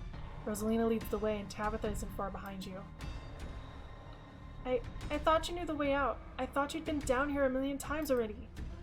I was making it up, okay? I swear to God, Tact, if we get stuck down here.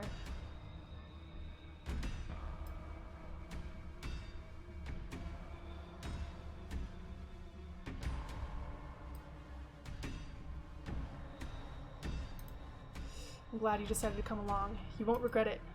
We'll see about that. We're coming. Just stay where you are. Rosalina, you came back. I don't want to die down here.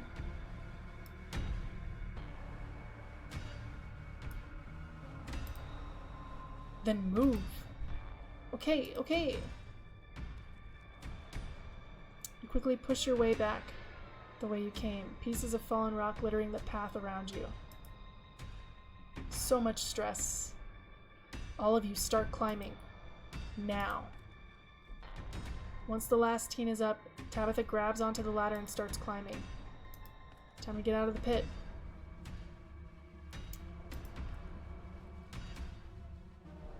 This way, come on. Your cousin moves with a kind of swiftness you'd expect from someone who spent her entire life working in and around coal mines. Why couldn't you have just listened to someone other than yourself, Becca? I'm sorry, okay? God. You push forward, your burning muscles giving way to pure adrenaline. To your horror, you can see cracks forming in the walls of the tunnel. Come on, we gotta go faster. We're almost there. I can see the entrance. Your surroundings quake as the mine collapses around you. Yep. Content warning right now. And then the knocking fades and you feel safe, having arrived back at the entrance in one piece. What the fuck? What the fuck? Rosalina, are you okay? Clearly she's not okay, idiot. Shut up, Becca. It was your idea to go down there in the first place. This is your fault. Shit. Why did this have to happen? Okay, the knocking stopped. At least. All of you stay exactly where you are. I'm going to make some calls. This really hurts.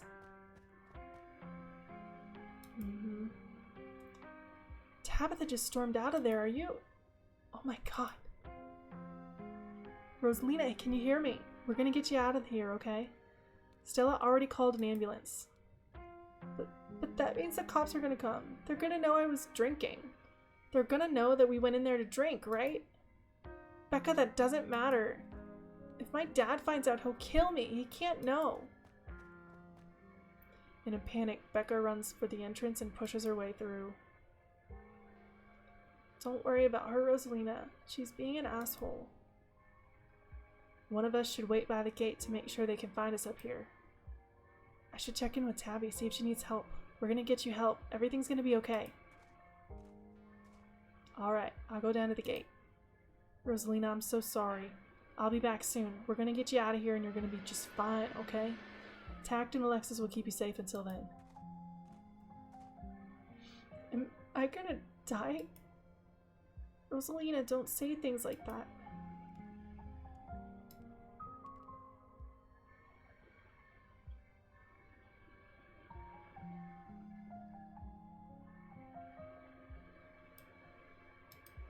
You're gonna be okay. Just keep breathing. Thanks. Rosalina's breath comes in quick, irregular bursts. If I don't make it, tell my dad I'm sorry. I'm the one who has something to be sorry about. This is me and Becca's fault. We should never have gone down there. It's not your fault. I went down there because I wanted to. Thank you. I'm glad everyone else made it out okay. Couldn't have done it without your help.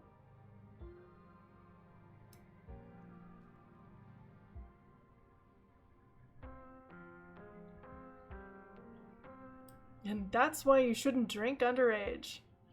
Yeah, because that's the lesson here. Let's traumatize some children. Just sorry I couldn't do more. If I didn't stick with Becca once we got lost, none of this would have happened. If I'd just been more smart or more brave, but I wasn't, and now Rosalina is... It's just not fair. You're the nicest person I know, Rosalina. It's not fair that this happened to you, and I'm so sorry. It's okay, Rosalina. It's okay, Alexis. It's okay. I can't believe you're the one comforting me. Rosalina, can you hear me? Yeah, just hurts like hell. Sorry, I shouldn't be pushing you to talk. I'll just hold your hand until they come back with help, okay? Tears streak down both their cheeks as they sit in silence together, waiting for the long, anxious moments to pass before help arrives. Some of my men are on their way with rock lifts. We'll get you out of there soon. It's gonna be okay, Rosalina. Everything's gonna be just fine. They're over here, Earl. Jesus H. Christ, you weren't kidding about the emergency. It'll still be a bit for the ambulance. The nearest depot is over in Brevard, so it'll be at least another half hour. You heard the man. You have half an hour to get her out of there. Move it. Rosalina, sweetie, I'm here. Dad, I'm so sorry. I'm so sorry. You don't have to be sorry. It's okay. We're all here. You can hang on, Rosalina. I know you can. Quickly get to work and manage to pull Rosalina out from the rubble just as the ambulance arrives.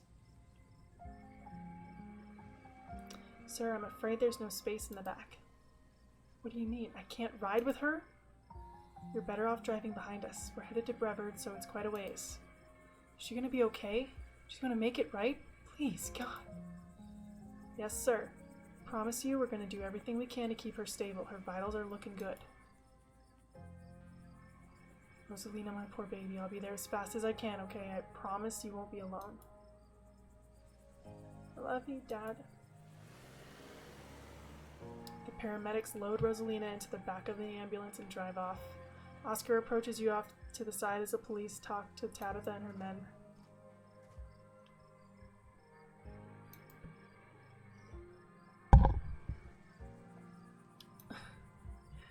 Yeah, we gotta just say the seams of reality are weak. Nobody's safe. Goddamn after school specials, what happened?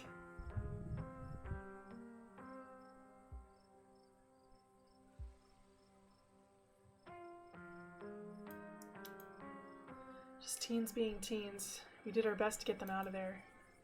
No, this was no teenager's fault. It's a parent's job just to make sure the kids don't deliberately put themselves into these situations. Rosalina was mad at me, and instead of fixing the thing that was driving her away, I just ignored it. This is my fault. I'm the parent here. I'm sure she thinks I'm making it up about our house being haunted, but I've seen things that I can't explain, and it's only gotten worse over time. She told us about it down in the mine. For what it's worth, I believe you. No comment, but after tonight, I don't know.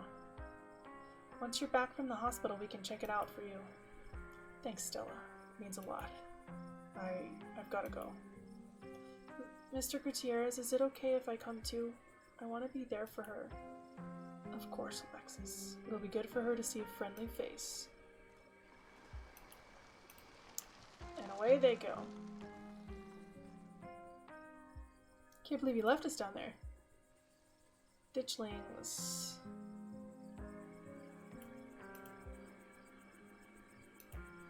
Something's telling me this was the beginning of our ditchling problem. Now that you mention it, Kanika's mom did say the numbers we saw in the woods were a big deal. Nobody even died here tonight, and I feel like we're left with even more questions than we had this morning. And we had a lot of questions this morning. But hey, maybe we've just averted whatever disaster they were here to predict, though. This is all still a little too magic for me. Just because two bad things have happened doesn't mean there's a pattern, right?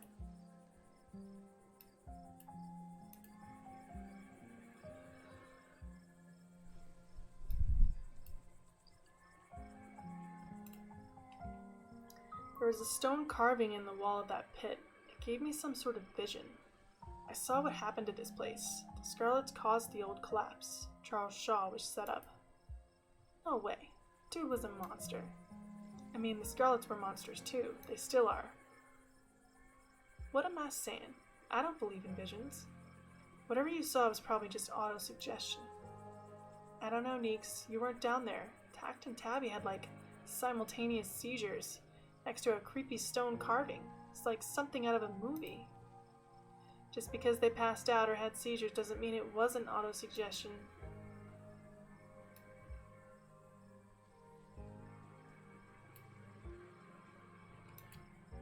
What happens now? What happens now? We go home. Now, hold up a minute, Miss Scarlet. Mind if we have a quick word with your cousin, miss? In private? Okay, fine. Just make it quick. Don't you dare try and pull anything on her. She did nothing wrong here. Ladies, I'm afraid that means you too. Don't you need to talk to us? We witnessed this too. Oh, sure, but that can wait. We know where to find y'all. I'm Sheriff Hugby, and this is Deputy Derrickson, but you can call me Earl. Pleased to make your acquaintance. Welcome to Scarlet Hollow. Hope this little accident hasn't colored your perception of the place. Lovely place to live, if you ask me. Lovely indeed. Now, Sheriff Hugby, don't you think it's a mite odd that these teens found themselves in an abandoned mine on the very property Tact's family happens to own? And don't you think it's even a mite odder that Tact happened to be in there with them at the time of said collapse?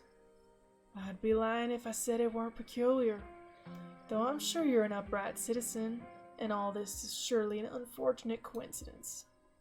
Still, a good cop should ask themselves these questions.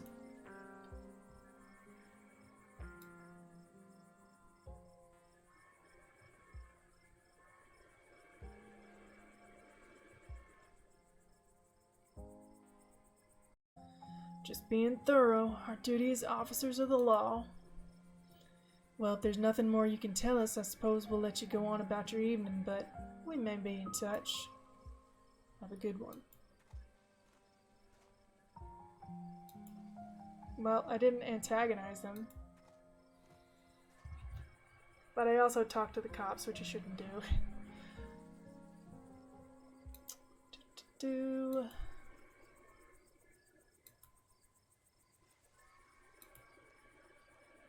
Guess the cops are done with you? What, are they gonna take you in for being present in an accident? Sorry if they gave you a hard time. Small town cops, you know? Always blame everything on drifters, even acts of God, I guess. Excellent. You didn't get arrested. Now come on, let's go back to the estate. I'd like to get some rest before I have to deal with the fallout of everything that happened tonight. We'll see you tomorrow, okay, Tact? Excuse me. Just stop trying to get my cousin killed, Stella.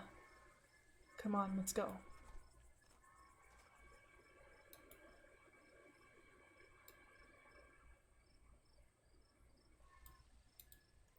I'll text you when we're back.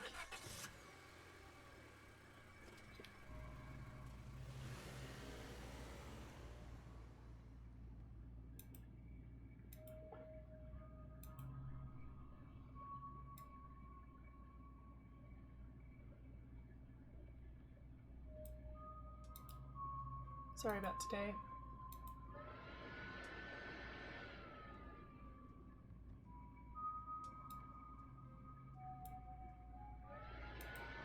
Sorry for apologizing. Am I talking too much, or at least you called? How are you holding up? Poorly, but I'd really rather we didn't get into it.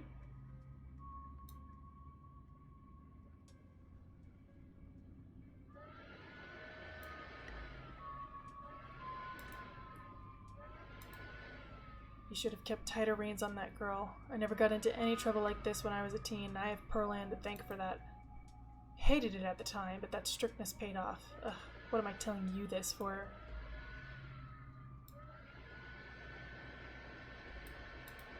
You can tell me stuff. I'd like to know more about you, and about Pearland for that matter. Maybe later this week. I don't have the energy to get into it right now, but I think I'd like that.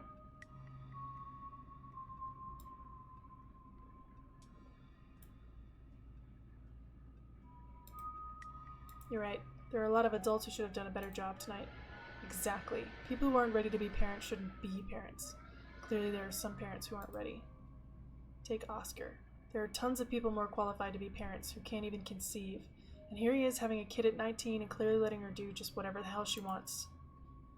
And look where that got her. Even if she doesn't lose that leg, she's going to carry what happened tonight for the rest of her life. It's not fair.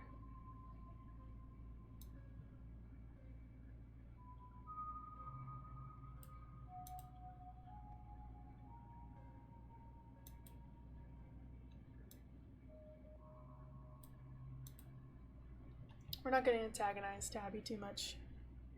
I do enough of that on my other runs. Back in silence.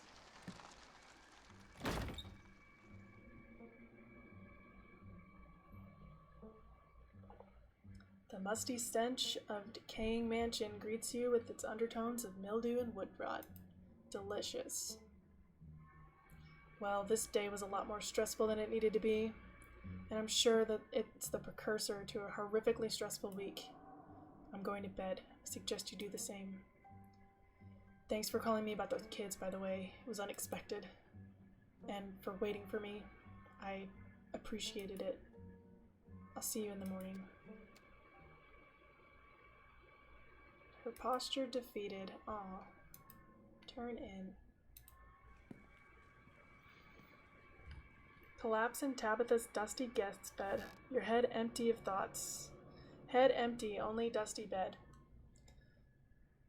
After your time in the Shaw mine, you barely even notice the dust. Phone buzzes on the table. Y'all, these are those things, right? Sends a picture of a pair of ditchlings by the side of the road. I saw them again too.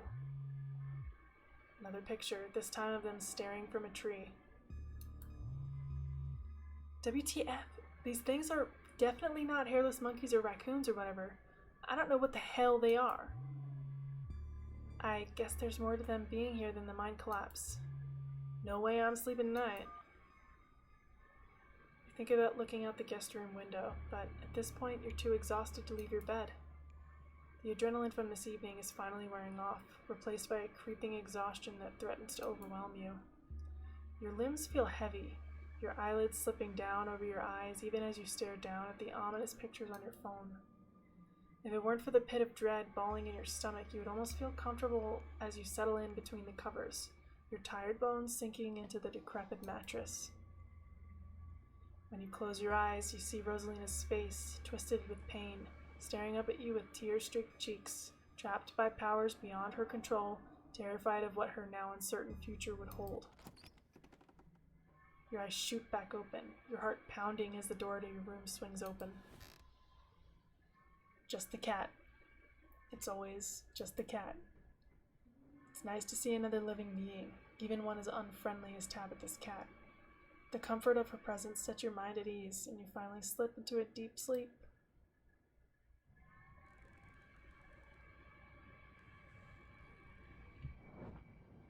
How'd she open the door, by the way?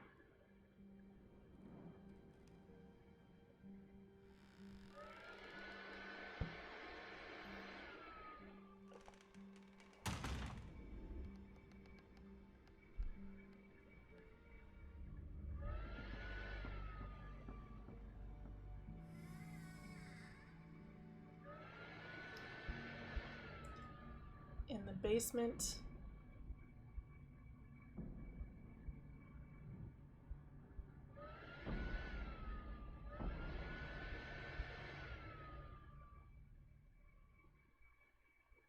It's the end of episode 2. Achievement unlocked. The Magic Tree House. It's for the book smart. Proceed if you dare. Save your game. It's time to save. So, episode 3 is like pretty long. It's pretty long. And we've been going for almost 4 hours now. Just really long for me. Let's take a brief break. I'm gonna stretch it out because I haven't eaten since breakfast this morning. So we might take a rain check on this episode 3, and we'll see. Let's check it out. Character history. What does that mean? Oh. No.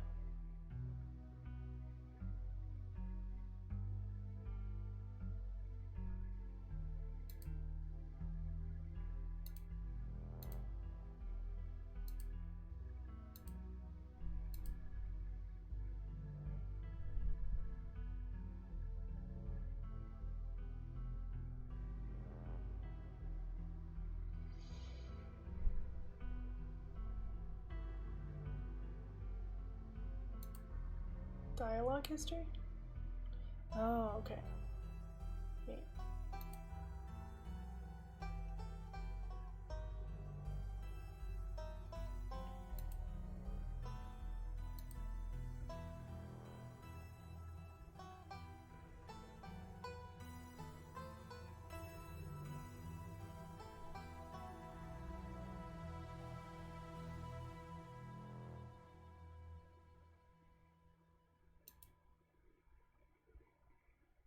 Yeah, we're going to take a real quick break. I'm going to get some cough drops because there is a lot going on in episode 3.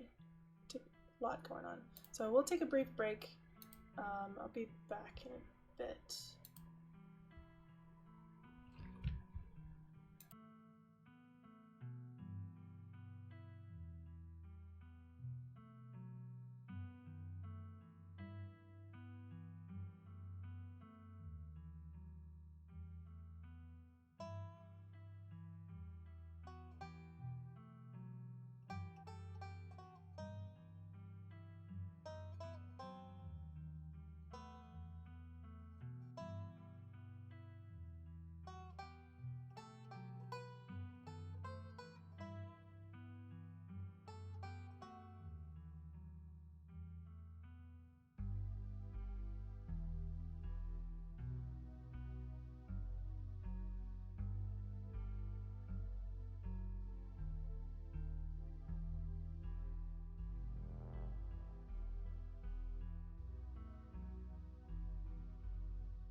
Alright, we're back. Took a quick bio break, had a really short bowl of cereal, but we're back. We're gonna continue. We're gonna finish up episode 3. So there's only one more episode left. Can't be that bad, right? It's gonna be a long time. It's gonna be a long time. We do not need the recap. We literally just did it. Sunshine filters in through the dusty windows of the estate as the dull aches of last night's activities throb in and out of focus. You managed to survive a second night in the town of Scarlet Hollow. As you pull yourself out of bed, you can feel the soot and grime of the Shaw mine still stuck to your skin. Gonna try and take a shower here. It's hot and surprisingly enough clean. As steam fills your lung and soot washes down the drain, every minute feels like another thread holding onto this town starts to unravel. Thoughts of doom consume me. The worst is yet to come.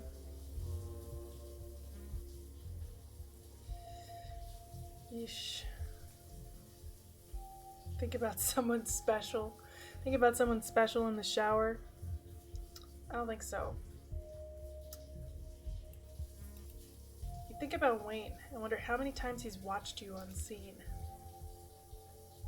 Yeah, don't like thinking about that. Gives me very Psycho vibes to be thinking about that kind of thing in the shower. It's time to start your day. Let's check on the opossum. Oh, there's 2 of them now. You wave down at them. They look up at you. Please get out of my dresser.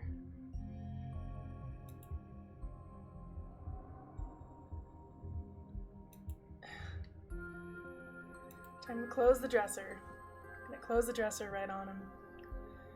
It's fine. It's fine. I did go back to the right scene, right? I did.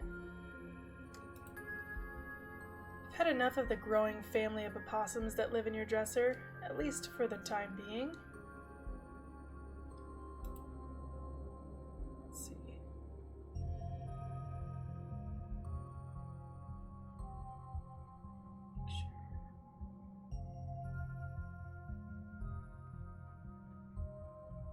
Can somebody in chat let me know that it doesn't say that we'll be right back still?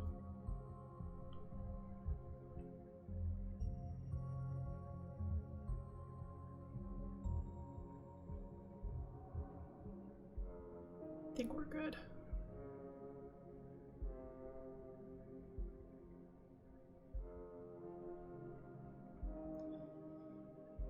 It should have caught up by now. I have a 30-second delay, so it should be back. Let's go.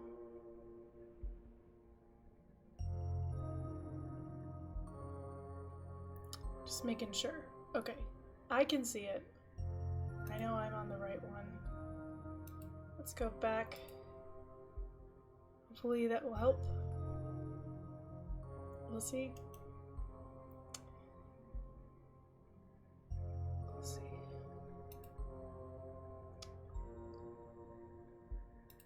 Alright. Well, if you're watching and it still says be right back, please let me know. It shouldn't by now. It shouldn't.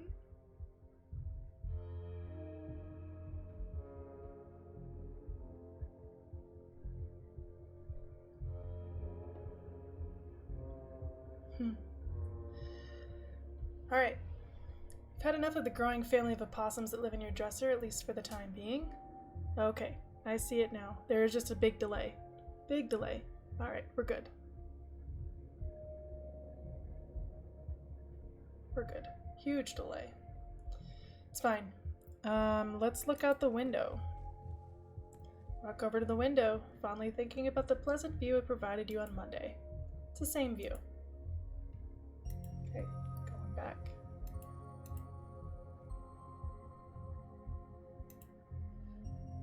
Fill out your group chat.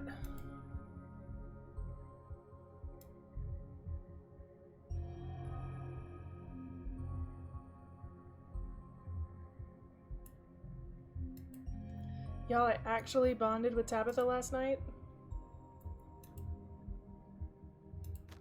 Check the closet. Hasn't moved, right?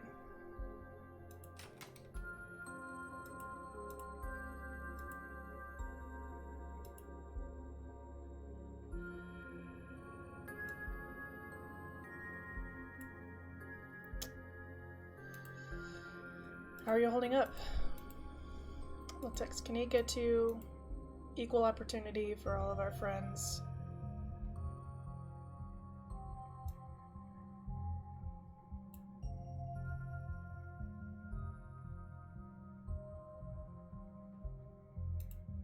How are things with Miles?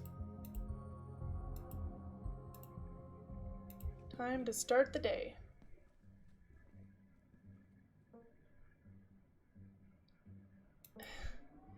Pint of banana chocolate chunk.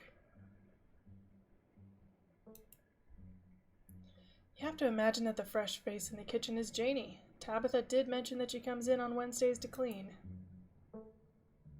Tabitha's gaze swivels from the woman to you, her glare intensifying.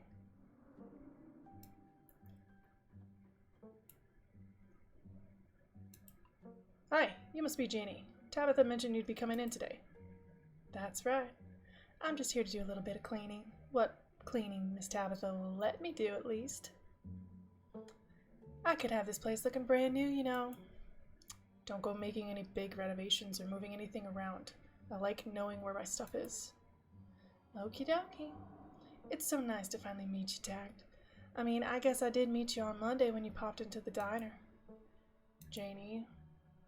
But seeing someone somewhere and meeting them face to face are two completely different things, I suppose.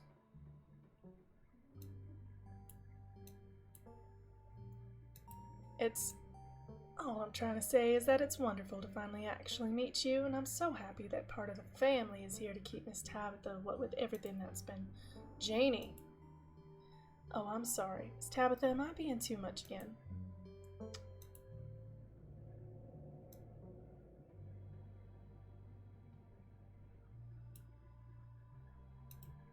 Hey Tabitha, how's it going? That little girl from last night, apparently they had to take her foot.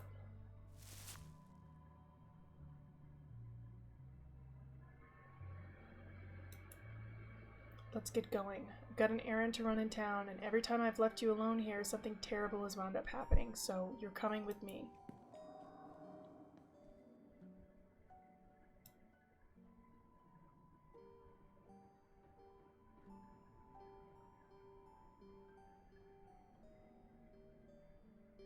Alright. You can't just tell me that Rosalina lost a foot and move on like nothing happened. Just because something terrible happened to someone, it doesn't mean that life doesn't go on. Life has to go on. And let me assure you that what happened to that poor girl weighs heavily on my mind. Now, shall we go, or would you rather keep bombarding me with guilt for something I personally begged you not to do?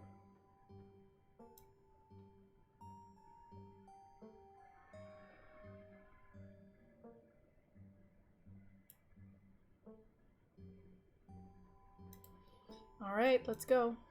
Great. Janie, lock up when you leave, please. And don't go rearranging anything. I'll know.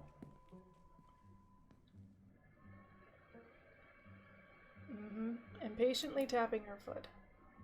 Oh, Tact, before you go, I heard about what happened last night. I mean, I heard about it before Miss Tabitha mentioned it just now, and then I heard it again.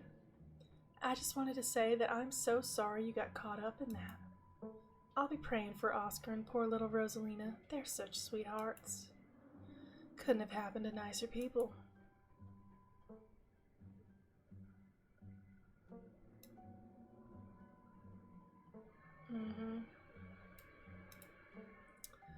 Last night was an unavoidable tragedy, but I'm afraid there's more to come. Oh dear, that sounds just dreadful. Have you considered stopping by the church at some point this week? My husband's the pastor, and he's been going absolutely stir-crazy since we moved here, but with nobody really attending the sermons. It'd probably do him a lot of good to talk through your worries.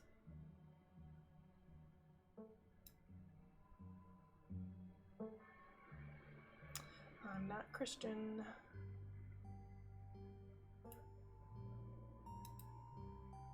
We'll see. Oh, take your time, of course. You're here all week, after all.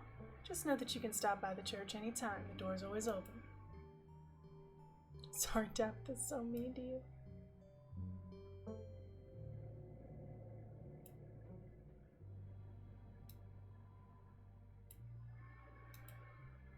Should go? Yeah, we should. Bye, Janie. Alrighty then. Be safe out there, you two.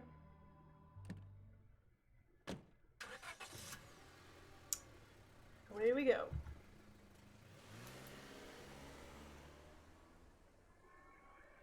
Alright, we're just popping into the general store for a few minutes. What are we doing at the general store? Picking up tea from Sybil.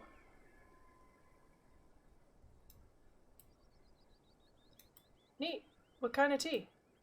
I don't know. The kind Sybil makes. She makes a bunch of weird stuff. I don't know what all of it is called. Quit interrogating me about tea blends. Jeez.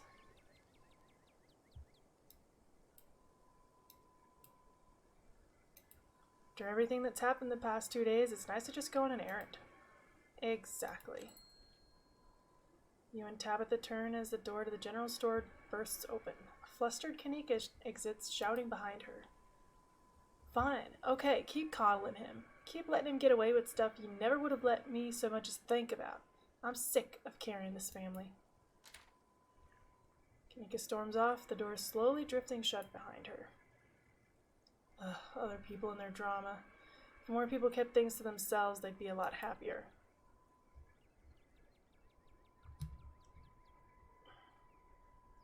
Sorry. Ear just started hurting.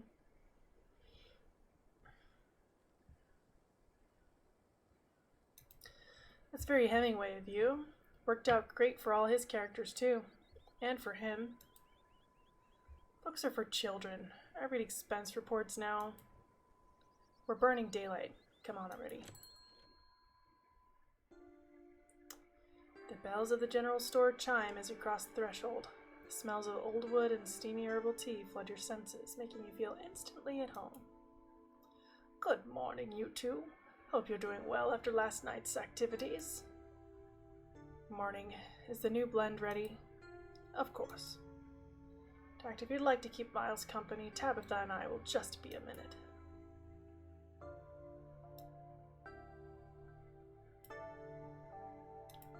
Can I have some tea? Oh, sure, if you're willing to wait a bit. I wasn't expecting to entertain, so I didn't put any water on. I'll go and do that now.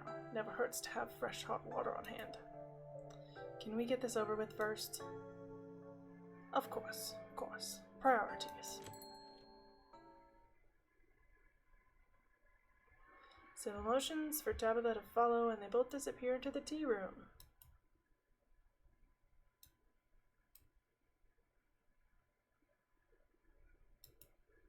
So, Miles.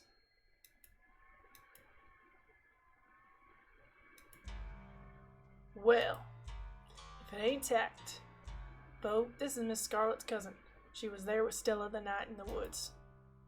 It's a pleasure to meet you, miss. My name's Bo. I'm Duke's boy. Hope you've been faring better since all that unpleasantness. Things have gotten worse.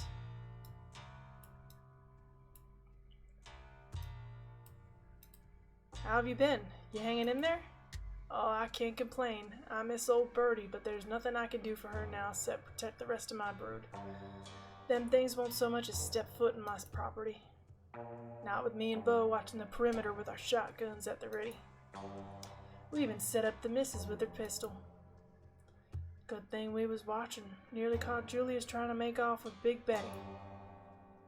As if he could have carried off a nearly 2,000-pound pumpkin on his own. I'd almost love to see him try. It's not like we'll be taking her to the state fair anyway. Now all she's good for is making the world's largest pumpkin pie. I don't think Mama has a tin big enough for Big Betty-sized pie, Daddy.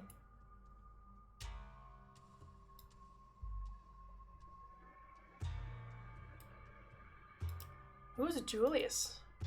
Julius Tremaine. Some cousin however many times removed, though I don't claim him as kin. He owns the farm next to ours, except he doesn't seem to have a good grasp on whose property's whose. Thinks he owns half our land, always sneaking around and taking vegetables we planted. Of course, the way he tells it, we're the ones stealing from him, saying he's the one putting seeds in the ground. He's a miserable old cuss, and he knows it too. Stealing vegetables born of other folks' hard labor is probably the only joy he has in life. I read about your family's feud in the library. Did you now? Weird bit of local history for someone to decide to write down. It ain't even interesting.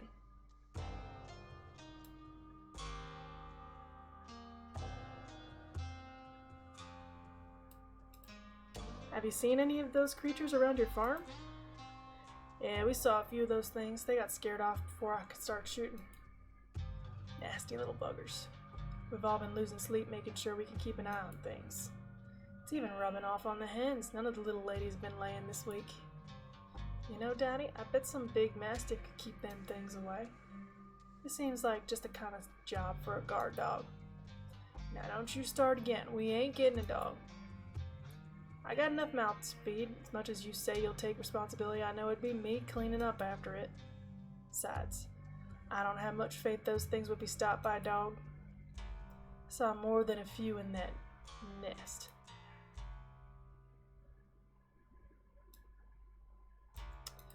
Well, things have gotten worse. I did hear whispers about what happened up in the mines last night. Sorry to hear about that poor little Rosalina. Scarlet Hollow ain't so safe this week, it would seem.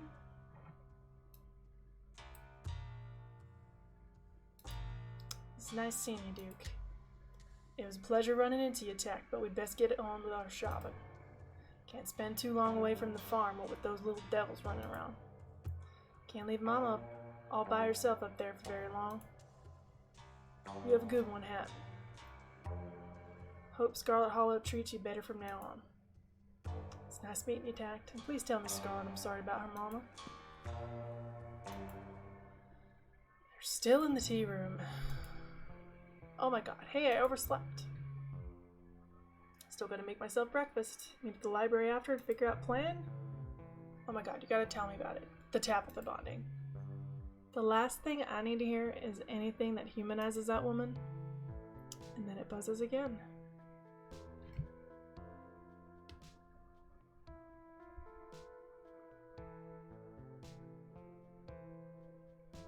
There we go. Hey again! If you want to come over for breakfast, would not hate it. And then it buzzes yet again. Somebody was busy this morning. Oh, hey again. If you want to hang out before the library thing, I'm parked in the abandoned lot by the gas station. It's hard to miss. Plenty of time before dinner at Reese's house. Go after Kanika. Swing by Stella's. Check in on Oscar. We're actually like kind of friends with Tabitha, but I've never done Kanika's hangout before. So we're gonna go after Kanika.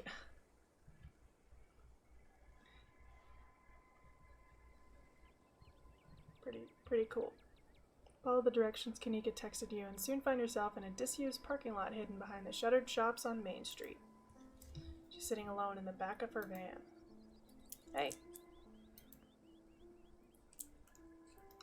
There's something different about Kanika today. It's as if her aura has dimmed. Her body language tense and tired. It's a cough drop. Also, can we take a moment to appreciate her little keychain plushies? She's got... Is that a Wooper or Axolotl? And then there's a Luna, because she's a Sailor Moon fan. And then there's a Kiro from Cardcaptor Sakura.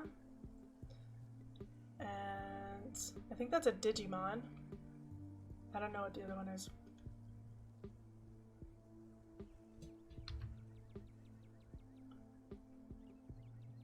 Pretty cool though. Sorry if this is a weird place to hang out. I'm taking a mental health day. I kinda need some space from the store. Plus I feel like an ass. Or I feel like ass. I'm exhausted and a little out of it. I must have inhaled too much of that coal dust last night. Whoa, we can flirt.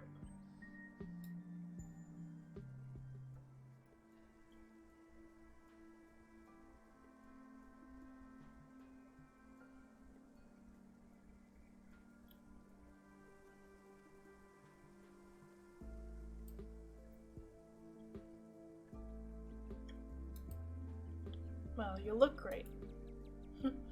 Thanks.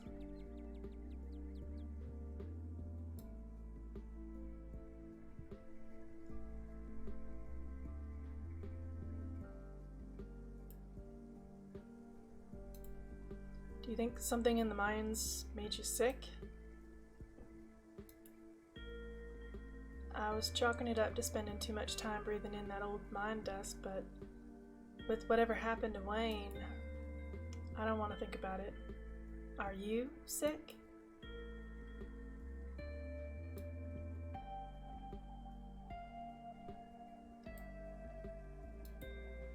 I'm tired, but I don't think I'm sick. Good for you. Hopefully this passes in a day or two.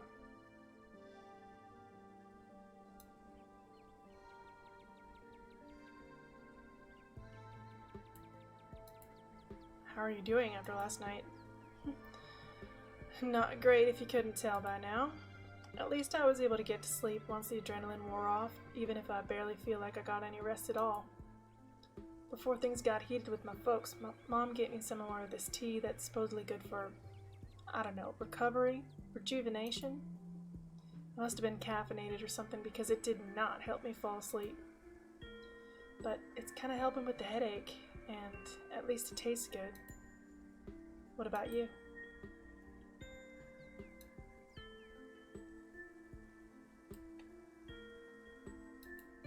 I feel guilty. After everything that happened the past couple nights, I just feel guilty. Like I don't deserve to be doing okay when other people have suffered so much. You shouldn't let survivor's guilt get to you like that.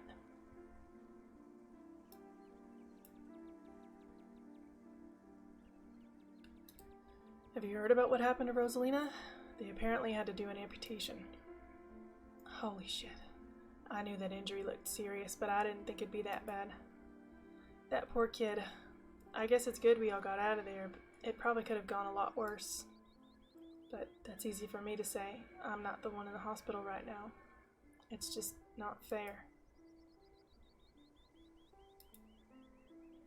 Sounds like you were having some kind of argument. Yeah, family stuff. Are you sure you want me to get into it? I don't want to dump all that drama on you.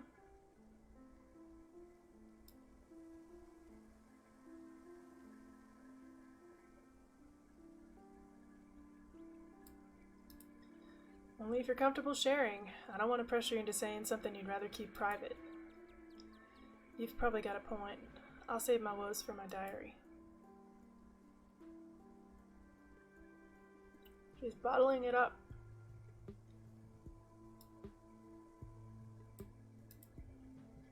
Are we still going over to Reese's place today? Oh, right. With everything going on, I almost forgot. Yeah, I think that's around 4. Here's hoping he's still up for it. I'm dying to know what he's been up to in that little dungeon room of his.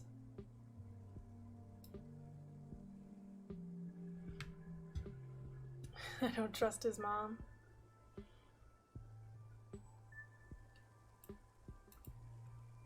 He's so mysterious. I can't wait to meet this strange basement man. I'm glad you found his Phantom of the Opera vibes intriguing. It's probably going to be good for him to meet new people. Maybe it'll get him to leave his underground fortress every now and then. Any tips for making a good first impression? I don't think you need to worry about making a good impression. If I know Reese, he'll be way too worried about his own shit to even think to be offended by anything you say. Even if you insult his art, he'd probably think he just deserved it, the poor guy. Don't do that, by the way. It would be like kicking a puppy.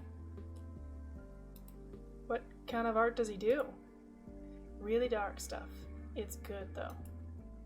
The guy's terrible at getting it out there. Not that I blame him, but it's the sort of stuff that'll blow up the second he dies. Which hopefully won't be for a very long time. Sorry to get a little macabre.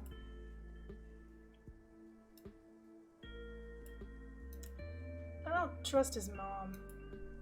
I don't either. Things just don't add up with the two of them. I think you two will get along. You're both the silent type.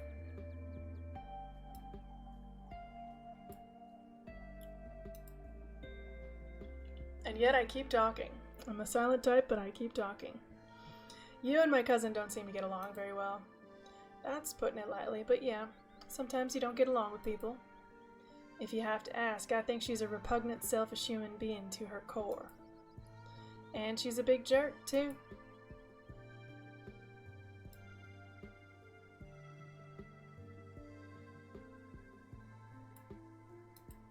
Did she do something to you? It seems personal. Besides her general bad attitude, no, she hasn't necessarily done anything to me. But her mom tried to buy the general store out from under my dad more times than he could count. She was an absolute snake of a woman, and the apple didn't fall far from the tree, judging by how Tabitha treats the miners. If I weren't here, I'm sure the store would already belong to the Scarlets. There's no way my mom or Miles would have the backbone to stand up to her. Just another way this town manages to keep its nasty little hooks in me.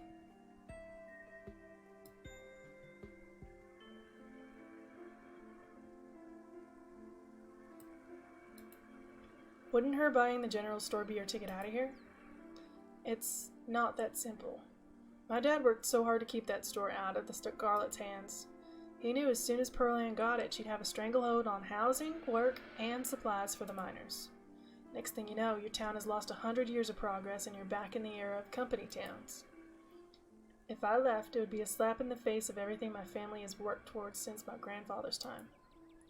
It sucks that I'm the only one in the family who cares about that anymore, but I guess that's life. You know she respects you, right? Told me so herself. And she told me not to tell you, so you know she meant it. That's cute. I didn't think it was possible for me to think any less of her.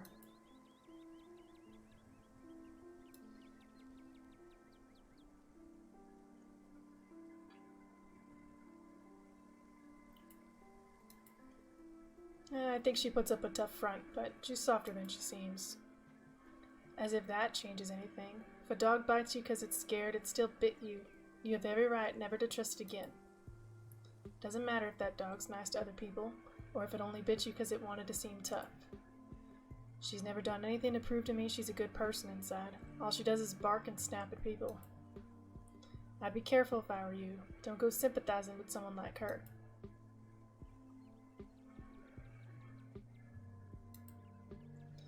Okay. Both your phones buzz in unison. You reach for them at the same time. I almost forgot. Oh, that's Stella. I almost forgot it's Major Jimmy Day. Good excuse to head over to the library. We should check in with Oscar. Meet y'all there in half an hour. Oh wow, I totally blanked on the Mayor Jimmy thing. It's almost like we just went through the traumatic event or something and I'm not on top of my schedule. But Stella's right. This gives us a chance to meet up with Oscar. And Mayor Jimmy's awfully cute. I guess it's time to see the dog mayor. It's a fun time, even if you already know about the mayor's secret. Anyway, we'll chill with Mayor Jimmy, go to Reese's for dinner, and then do some ghost hunting tonight. Thank God we have so much going on today. I really need the distraction. Shall we?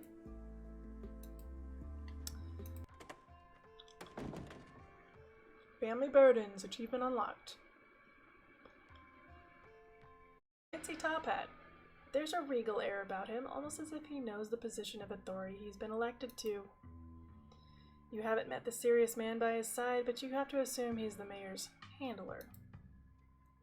He holds out his paw as if to shake your hand.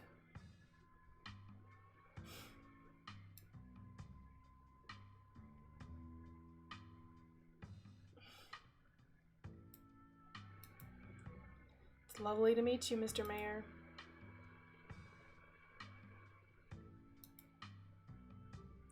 No paw shaking, only head pats and ear scratches allowed.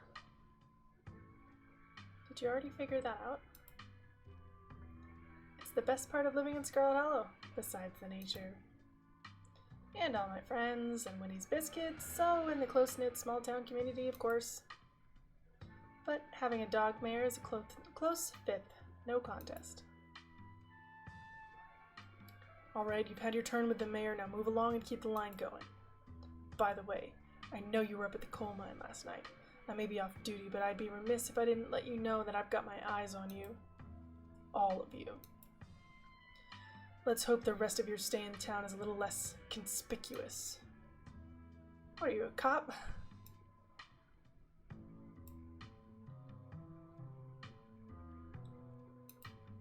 I haven't done anything wrong. Lady Liberty may be blind, but that doesn't mean she doesn't see everything. Your big city tricks won't work out here, kids, so watch it. Deputy Franklin is a cop. Just in case you didn't know that. I knew he was a cop. I knew it. I knew he was a cop.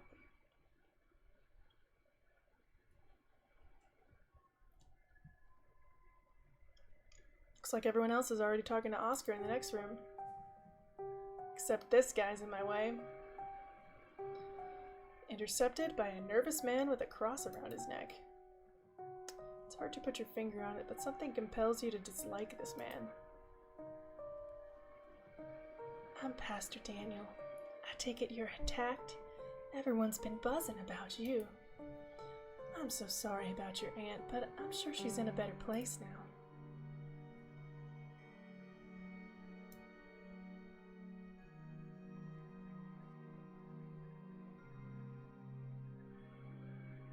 Back off, Bridger man. I ain't buying what you're selling.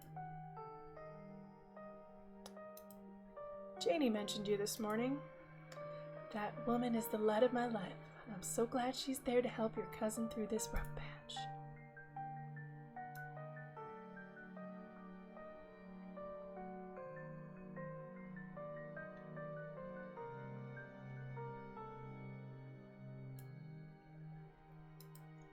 And do you know anything about ghosts? Ghosts? I've never encountered one myself, but I have heard stories of folks who have been visited by their loved ones from beyond the grave. It seems like it provides them with a sort of spiritual healing. Like their beloved relatives are watching over them even in death. Is this about Pearl Ann? Or perhaps your mother? Have you been visited by her?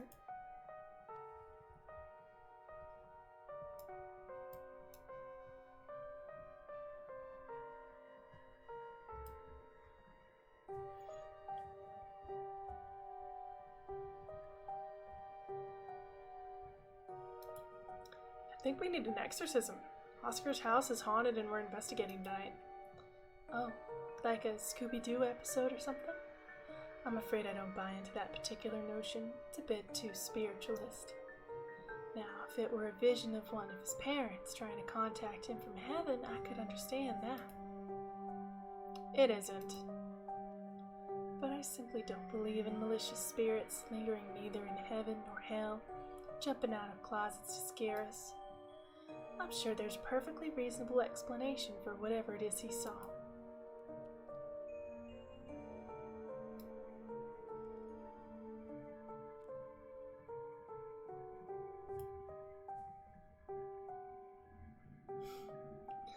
What if we get him to come with us? You should come ghost hunting with us tonight then and prove it's not a haunting. The blood drains from his face as he gulps nervously. Oh, I promised my daughter we would watch VeggieTales tonight, so I'm afraid I have plans. But let me know if you see anything strange. I'd love to hear your account of this supposed haunting. In fact, here's my card. Call me if you need me.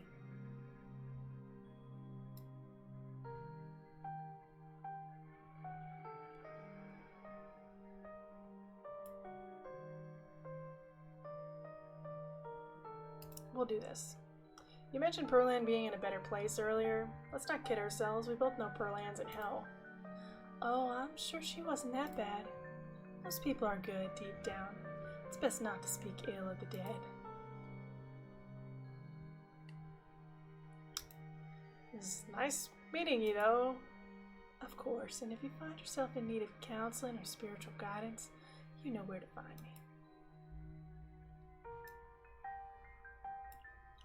Sure. Really? Oh, that's great. Sorry, I just don't usually get positive responses when I ask folks if they want to come up to the church. Any time that works for you, just swing by. I'm sure I'll be around. It was lovely to meet you. You have a blessed day. Uh-huh.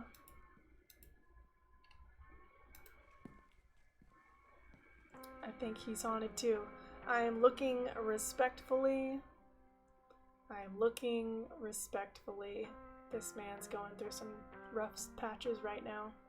I don't need to think about his low-cut black tank top. Poor Rosalina. I can't even imagine how scary this has been for her. She seems in high spirits right now, but they've got her on some pretty strong pain medication, so I'm not sure how she's going to feel once that wears off. And it was the whole foot? Yeah, it's bad. But she's alive. We'll both be able to move on from this. We just have to get through the tough parts first.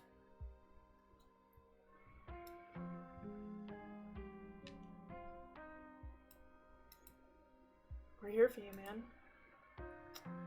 Thank you, all of you. Everything felt like it happened so fast. I know our whole lives have changed, but it's taking my mind a little bit to catch up. I feel like such a mess. Hope it isn't keeping me from being the dad she needs right now. Sorry to cut our conversation short, but I'd better get going. I was only supposed to come back to pick up a few things, but then the hospital called and said there's been some big bus accident on the highway and they need the beds, so I have to come pick her up. Even though our house is still haunted and the only place she can lie down until then is in the dirty back room that drove her away in the first place. And Mayor Jimmy Day is happening. Sorry. Just a little overwhelmed. It's okay, Oscar. We're here to help.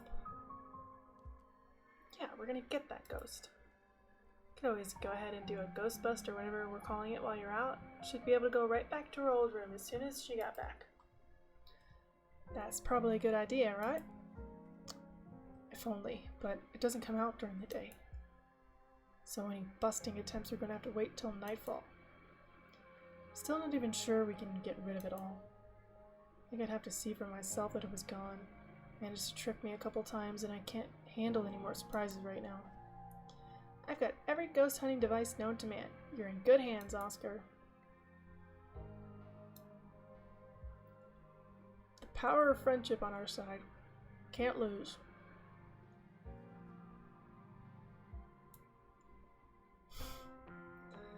Let's just say it. We could always call the pastor if things get sticky. No, I don't think that will be necessary. Yeah, let's leave the creepy pastor out of this. Something tells me that things would just get worse if he showed up. I once saw the man having what looked like an honest-to-goodness conversation with a squirrel. I don't think he's all there. I'm heading out. It should be dark by the time we get back, so I suppose I'll see y'all then. Oh, does the pastor have talks to animals? I know that some of these characters have the traits that we have. Like, Kanika is probably mystical, but she doesn't want to believe it because she's book smart. And I think the pastor is also, has talks to animals. Stella has hot, obviously. Let's head up to Reese's. Maybe we can get him to come ghost hunting with us.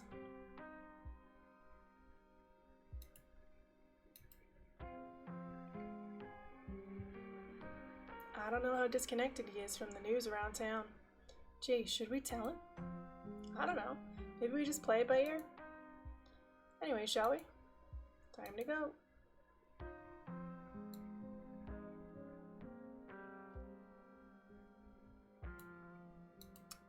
So I finally met Pastor Daniel. I figured as much. It was only a matter of time before he tried to pull you aside about grief counseling. When my dad died, I had to ban him from the general store for a week. He wouldn't stop leaving these little pamphlets at the checkout. I don't know where he finds so many.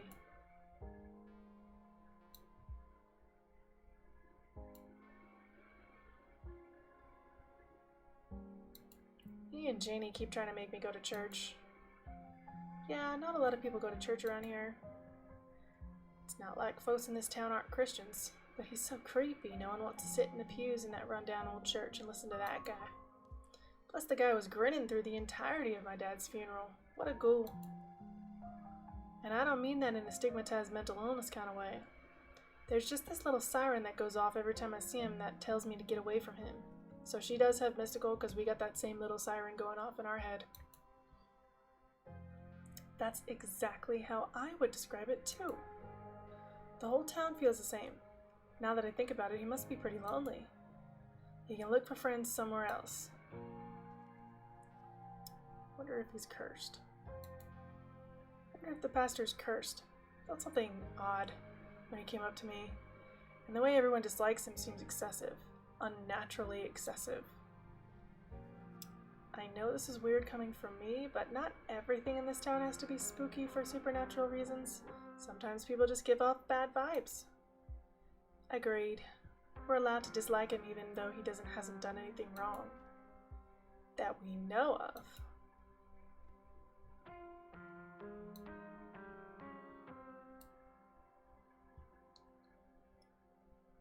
We're going to do it by ourselves this time. We're going to take the minimum number of people, I think. 3 of you leave the library for an early dinner at Race's.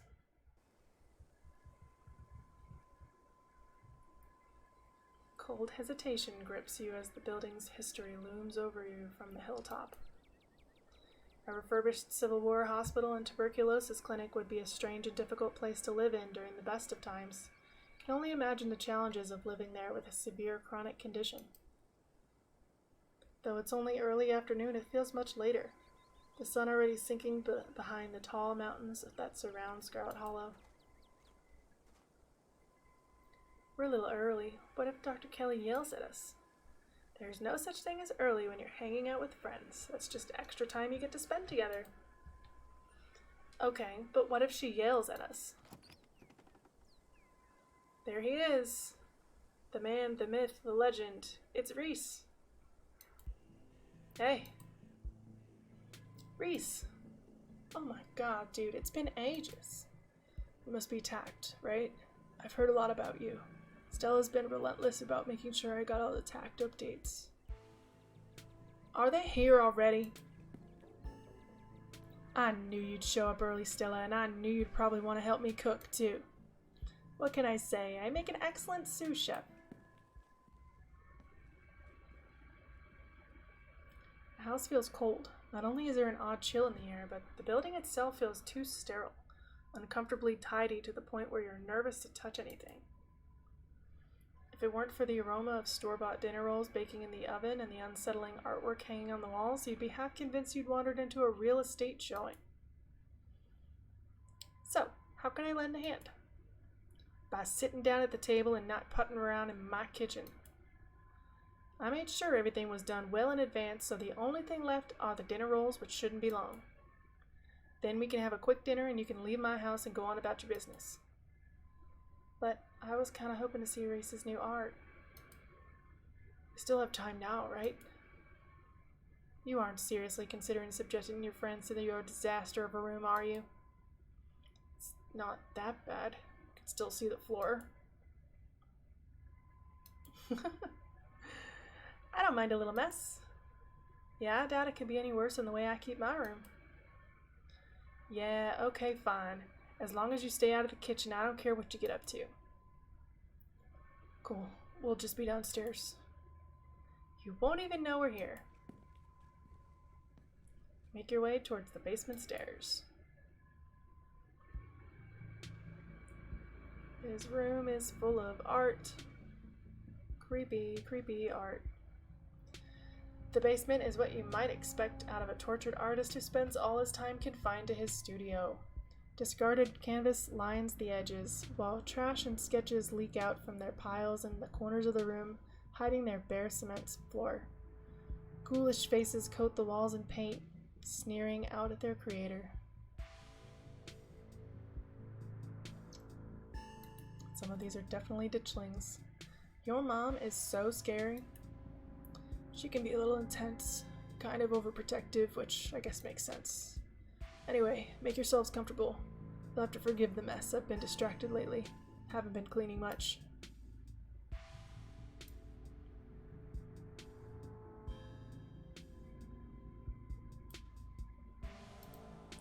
Your whole situation's gotta be rough. Sorry. Thanks, but I've been dealing with this thing for a while, so you don't have to feel sorry for me. I've come to terms with the way the rest of my life is gonna be. You're so macabre, Reese. You make it sound like you've been sentenced to death. You haven't, right? Not exactly. No one really knows what's wrong with me, but it's been getting worse. I can barely keep most of my food down. My skin always itches like there are worms crawling underneath it. I could live for a long time or a short time. No one's sure. But I'm definitely not going to get better. Whatever time I have left is going to be miserable. So I've done my mourning. My best years are behind me. My future is unknowable. But one day I'll wake up in a pine box. I'll wind up in a pine box just like everyone else, and I'm okay with that. Dang, Reese, I may be goth, but that's some real nihilistic shit. We'll make sure to come by more often from here on out. Friendship heals all wounds, right? Thanks, guys. But you really shouldn't worry about me. I have my art. I'm doing fine, really.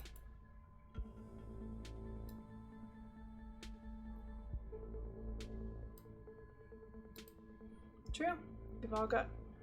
We'll all join the worms one day. We've just gotta make the best out of what we've got. Tact gets me. This is a cat I can jive with. Stella, maybe it was a mistake to get these two together. We're becoming bros.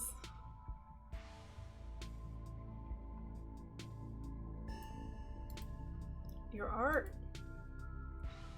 Each piece exudes a sickening miasma. It's like you can feel something squirming behind the paint, the brushstrokes acting as steel bars trapping some anguished being within. Blitzel and chat.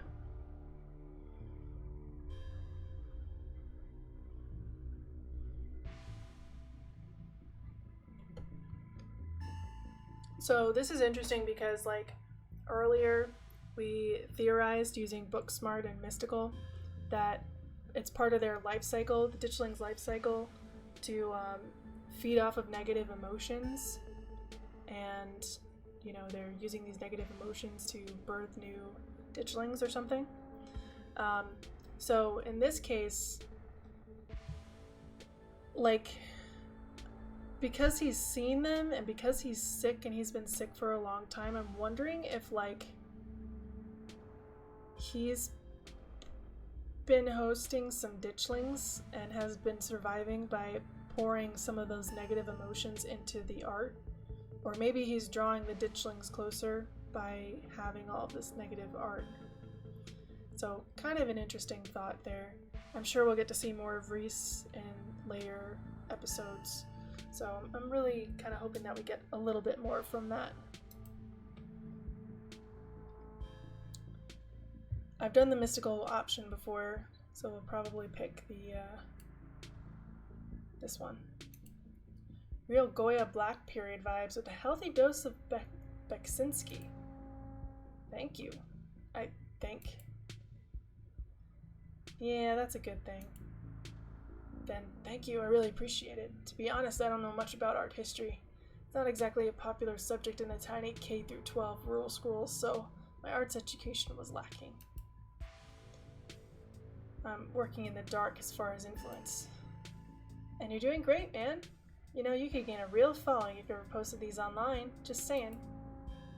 Nah, I think I'm okay to sparsely populated late night streams. That's all the social media I can handle. I don't know how you do it, Stella, having to exist in front of all those people all the time. Knowing that some version of you lives in their heads, knowing they expect something out of you that you might not be able to give them. Okay, but if the only time you ever put your art on display is a live stream during ghoul hours, then When am I going to be able to see what you've been working on? Tell you what, when I die, I'll leave you my paintings. Then you can see them all. And maybe they'll be worth millions since I'll be dead. I'd be able to rest easy knowing someone had retroactively given my life value.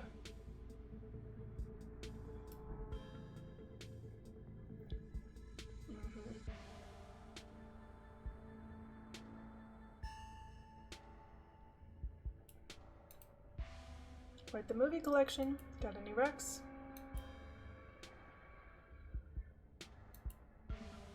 Excellent example of both Japanese horror and found footage done right.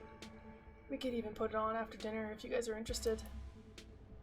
Dang, I would usually be down for that, but we've got to head over to Oscar's after this. We promised we'd ghost bust his place. He's apparently been dealing with a bad haunting. And I feel like we should really be there for him tonight, considering everything that's happened. He and Rosalina both need our support right now.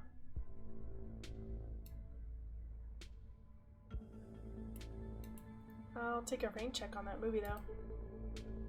Yeah, we'll definitely come by for a movie night this week. I'm free tomorrow night, same goes for Tact.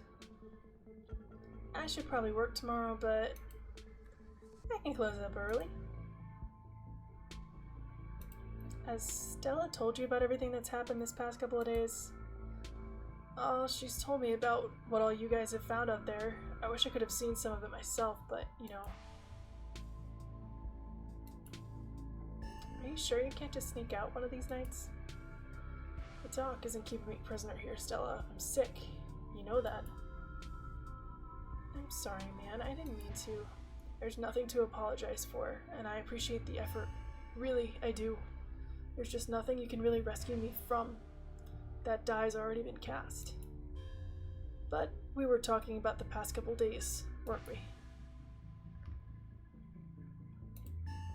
Do you have any thoughts on the ditchlings we've been seeing?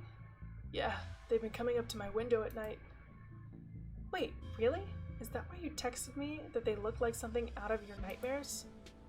Yeah, I thought I was hallucinating. I hadn't put it together that we might have been seeing the same thing until just now. I've been sketching them, actually. Tell me what you think. Pretty gross. Okay, that's exactly what I saw on my way home last night. What does it mean that they've been lurking around here, though? I don't know, but I like the company. They're kind of beautiful in a sad way, if you ask me. Agree to disagree with you there. Those things are gonna be stuck in my nightmares until the day I die.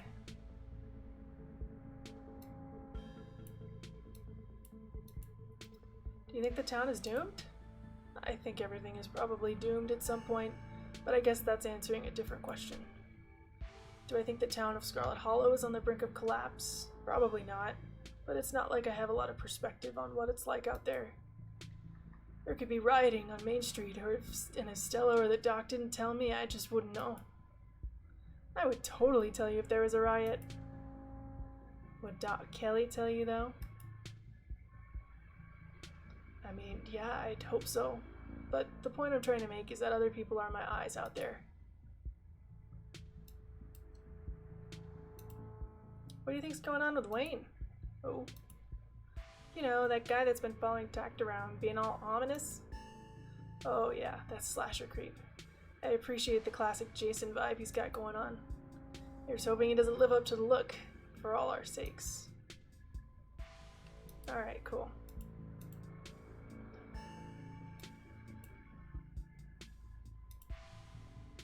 You three go way back, right? Almost to the womb. The school here is tiny, K through 12, not exactly a one-room schoolhouse, but not far from it. We're lucky we all got along as much as we did, since some kids weren't able to make friends their own age. They just happened to be born around the same time as some real jerks and were stuck with them through their whole school career. Poor kids. Not that we were free from dealing with jerks like a certain Scarlet I could name. Okay, she was a little rough around the edges, but she was pretty friendly when you got past that. Maybe to you. The way she used to look at me, you'd think I'd rolled in something foul every morning before school. Same here. Though to be fair, the feeling was more mutual between us. She deserved it, though.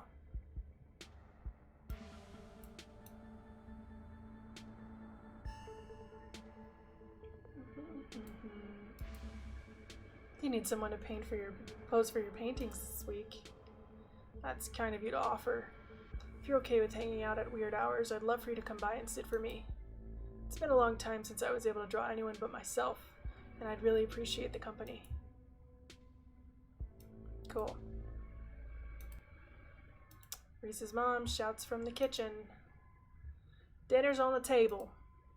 Guess that's it for catching up.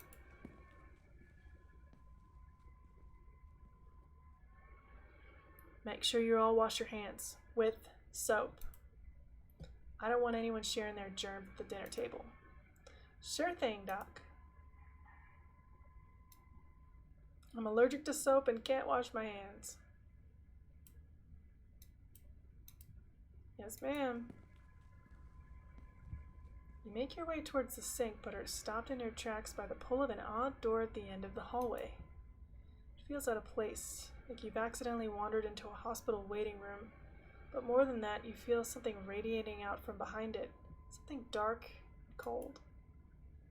You've felt this before, in the dusty tunnels you so narrowly escaped last night. An oppressive hum, like a muted scream heard through the layers of rock, trying to draw you towards it. You feel lightheaded. You're compelled to approach the door, drawn in as if hypnotized. I love this one. There's like 13 open the doors. 1, 2, 3, 4, 5, 6, 7, 8, 9, 10, 11, 12. There's 12 open doors. I think we've picked 1, 4, and I think we just picked 1 and 4. And 9 maybe. We're going to pick number 11. I don't think it's going to do anything. Before you know it, the doorknob is turning in your hand, your heart full of both deep dread and a compulsive need to know what might be on the other side. What do you think you're doing? Well,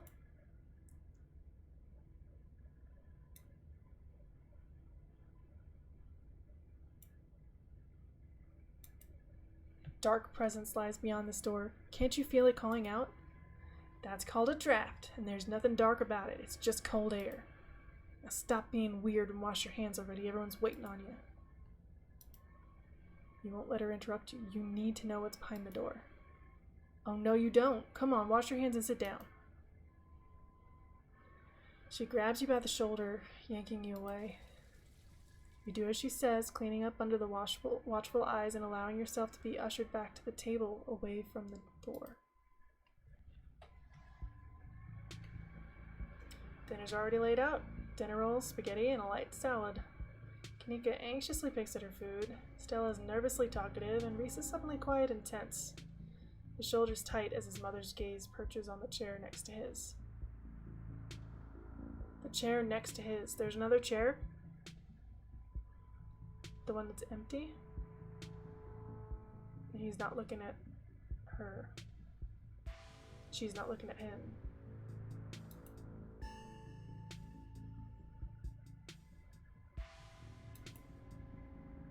She's the town doctor. This dinner might be a good opportunity to question her about recent events. Pills.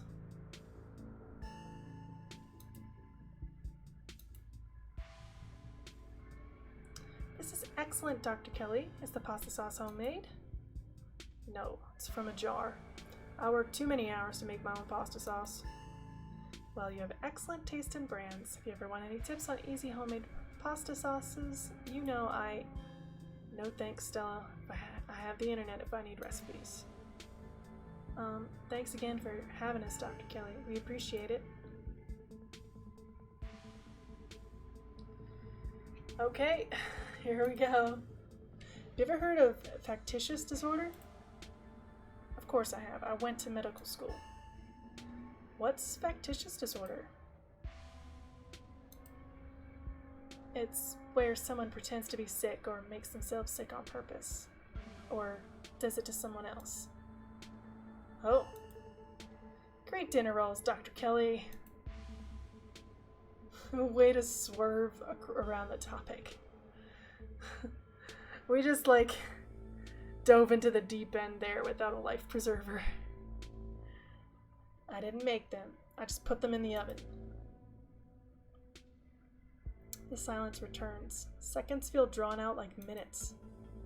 Aside from Reese's mom staring down the table, nobody's making eye contact with anyone else. About Reese, small talk. Does no one in this town have two parents?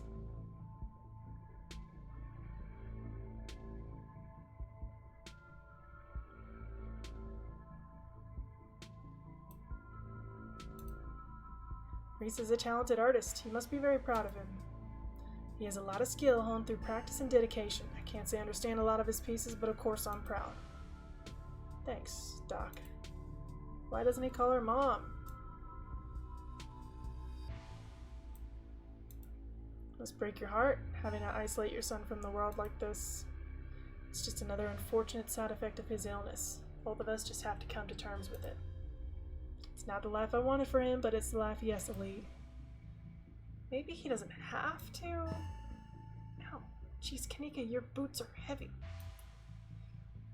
Sorry, Dr. Kelly. We're totally respectful of Reese's boundaries, even though they might seem a little arbitrary and strict. Isn't that right, Stella? You can kick me all you like, it won't change my bold attitude and outgoing personality. You know, Doc, I feel pretty okay. I don't think having people over is all that rough on me. We'll see how you feel in an hour. I don't think I've ever asked this question because I find it very offensive. But, you know, we've been asking about the Dead Moms Club, so let's go ahead and do it. Does no one in this town have two parents? Small towns are full of drama. People mate when they're young and reckless, and it doesn't always work out long term.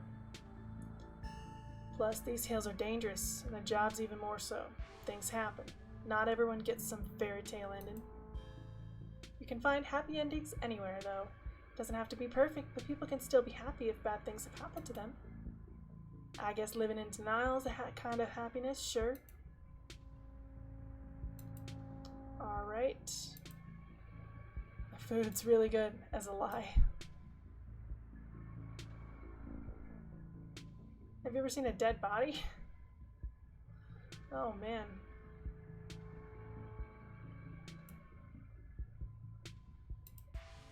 Thanks for putting this together. I don't usually have to cook for so many people. I'm just glad there's enough for everyone. It reminded me of what it used to be like when these two would come over. Hungry teenagers eating me out of house and home. I should have charged your parents for all the food you kids went through, honestly. It was like I was running a restaurant, not a doctor's office.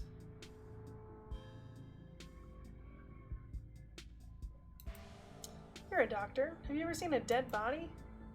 What kind of question is that? I'm a doctor. Of course I've seen a dead body. I have in fact seen many dead bodies.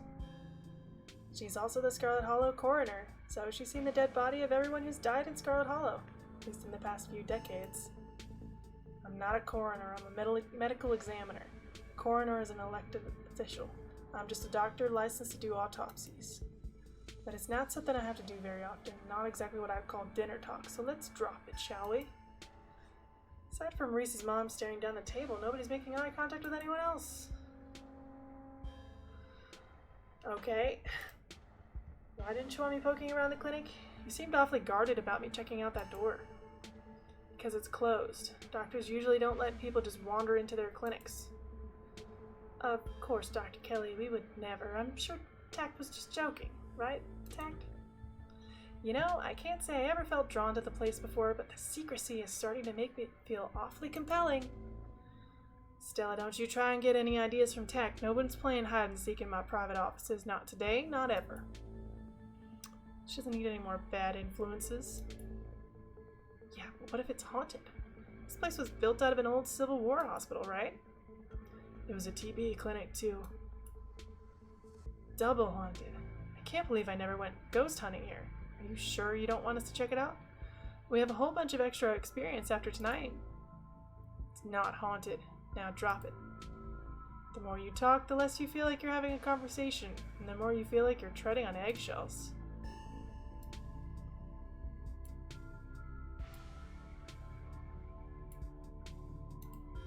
If you're the medical examiner, do you know how my aunt died? She suffocated. Tabitha said she suffered from sleep apnea, and at your late aunt's age, it can be deadly. She should have come in more often. If she let me know she was having trouble sleeping, we could have worked on a solution. And who knows, maybe she'd still be here. No one in the holler thinks they need a doctor till they're 6 feet under, I swear. So that's new information. I don't think that we knew that before. I don't think so. That Pearland died of suffocation. So, it's easy enough for foul play to be involved with that.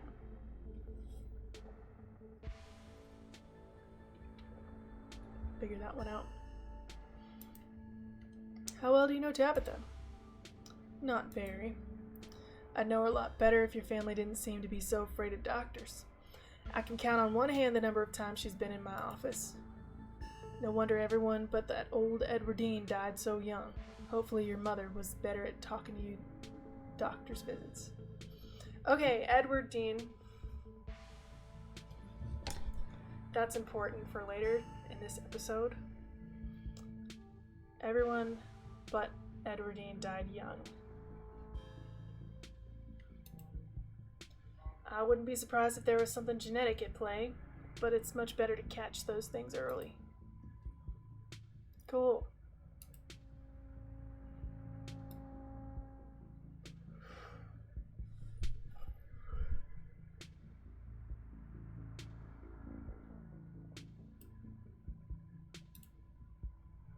Any strange illnesses spreading around town?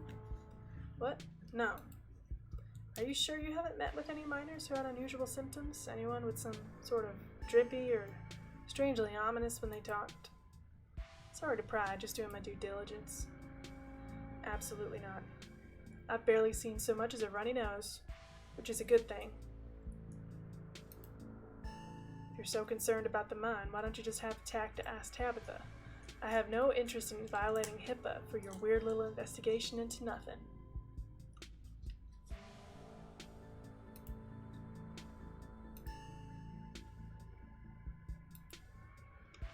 I'm a doctor, not an EMT.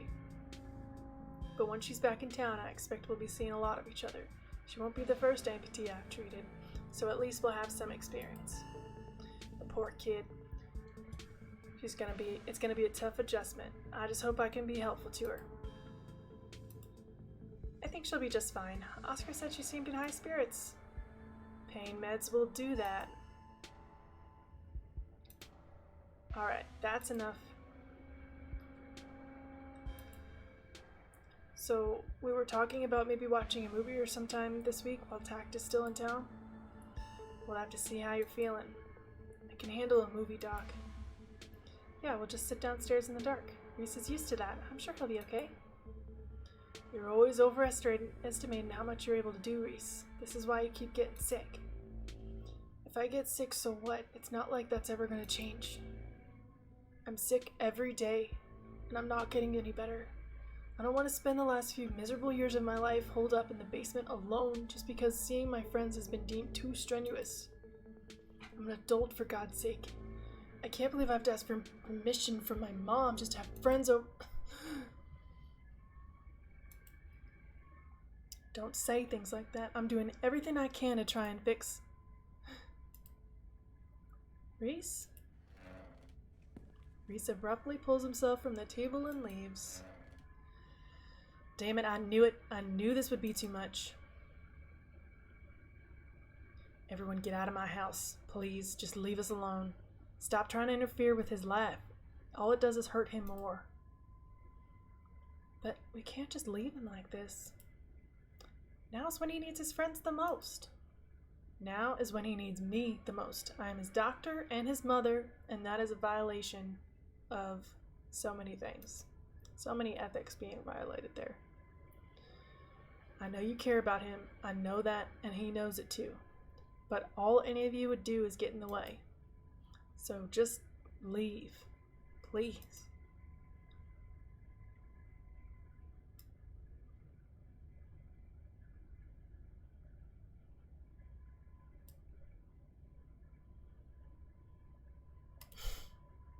Don't think I don't know something's going up here. I don't care what you think. I just want you out so I can take care of my son. Alright. We'll be back. I hope you feel better soon.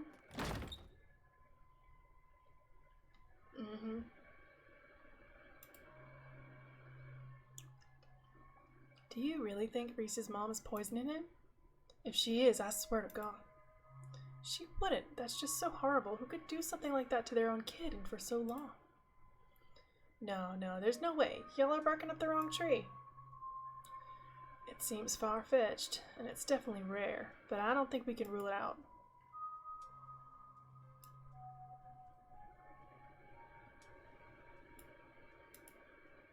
The door to the clinic felt like it had the same draw as the carving in the mines. Do you think there's something back there?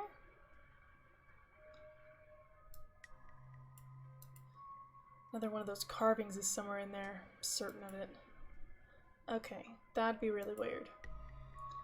If we find it, do you think you'd get another vision? I'm just spitballing here, but I wonder if what that carving showed you last night is related to the ditchlings. You're not suggesting we go poking around in there, are you? Of course I am. Maybe tomorrow. I'm not breaking into Dr. Kelly's clinic based on a bad vibe Tact got. Do you think Reese might have a supernatural affliction? Like, related to what you felt in there? If he did, why wouldn't Dr. Kelly have it? It makes more sense if he just has a genetic condition, assuming there isn't any foul play. She's just overprotective. I'm sure that's all that's going on. And she has every right to be. I mean, the poor guy took 2 bites of food and got sick immediately. Can't imagine what that's like for both of them to go through. Look, I'm just saying, maybe there's more to their dynamic than just him being sick. But it's not like there's much we can do about it right now. We could probably go back and forth on this for a while. Let's just get going. The sun is setting and we wouldn't want to miss a second of ghost action.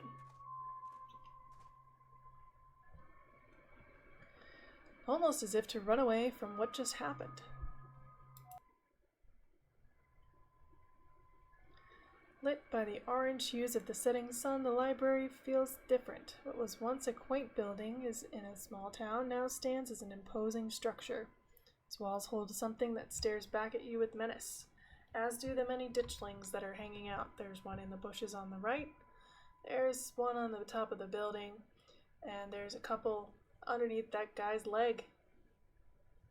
At least. Maybe Stella's right. Maybe ghosts aren't real, and the rest of tonight is going to be a pleasant break from the evenings of the past few days. But you know that's not the case. There's something old and powerful in there. You can feel it stir as the sun sets and the daylight fades away. Your thoughts jump to the ghost books you've read over the years. So often the ghosts and stories are metaphors for something else. Are real ghosts metaphors too? Time to go in.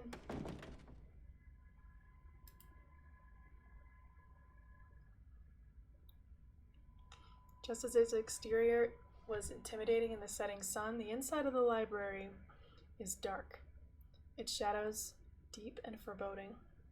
The meet and greet with the mayor ended quite some time ago, and the throngs of visitors took whatever joy was in this place with them as they left. Hey, Oscar, are you back yet? Shh, you can't yell in the library. It's against the rules. It's after hours. Rules only apply before 5 p.m. Now it's our domain. Hey, you're just in time. Rosalina's situated in the back room. Alexis is going to keep her company while we hopefully get this all sorted out. I'd love for her to be able to sleep in her own bed tonight. How's she doing? She's not quite as chipper as she was when she was on stronger meds, but she's still doing surprisingly well. Alexis has been by her side nonstop. She's been a really good friend. Sure. Rosalina and I are both lucky to have her right now. I'm glad she's back home at least, and we'll be able to get her back into her real home in no time. I've come fully loaded. Got my EMF reader, temperature gauge, spirit box, infrared camera, UV light, video cameras, salt, flashlights for everybody in case the ghost messes with the electricity, parabolic microphone, Sharpies, and paper for automatic writing, matches, and candles for rituals. Oh, and a Ouija board. I know they're toys, but you never know what might come in handy. Wow. This is a lot of ghost hunting stuff for something that was so last minute. Do you just have this stuff ready to go in a bug-out bag or something? Of course I do. I actually stashed a couple of bags here overnight after I got back from the mines. Excuse me? I wasn't about to carry everything around all day. This way we can go in light and pop out to grab more stuff once things get spooky. I may never have found any compelling evidence of ghosts, but it's not for lack of trying. And after last night, I'm more than ready to try again.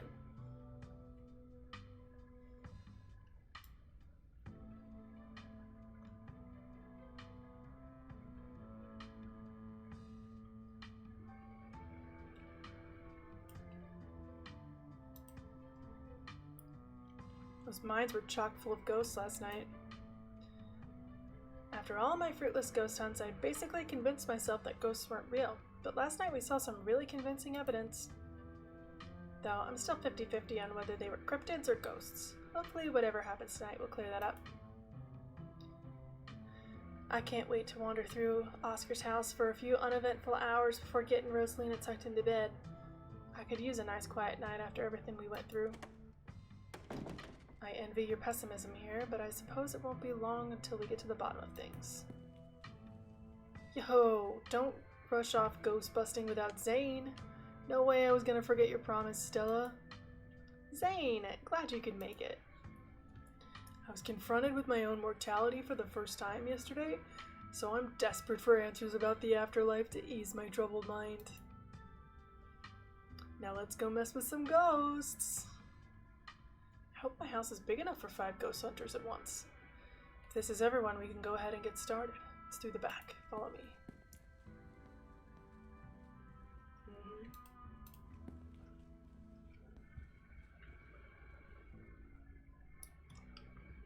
Looks like the sun is almost set. This is when stuff usually starts to kick off. I haven't been back inside for about a week, so I have no idea what to expect. Hey! You're not doing this without me. If there's a ghost, I want to see it with my own eyes. Sorry, Mr. Gutierrez. I tried to stop her, but she was really convincing. Oh, hi Zane. What's up? Yo. Rosalina.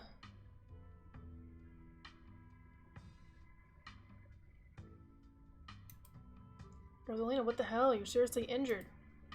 Exactly. You should just rest. We'll have this taken care of in a few hours. I've done enough resting. And it's not like hobbling around in the library is any different than hobbling around in our house. I miss being there. I miss feeling home. You shouldn't be hobbling around at all. Just take it easy until you're more healed. I've got to learn to walk around eventually. Might as well start while I'm still on pain meds. And our house is 1 story. It's not like I'm climbing Everest. Doctors did say I should encourage you to practice walking. Okay, you can come along, but if you get tired or if it starts to hurt, you let me know right away. Thanks, Dad. Now, let's get our house back.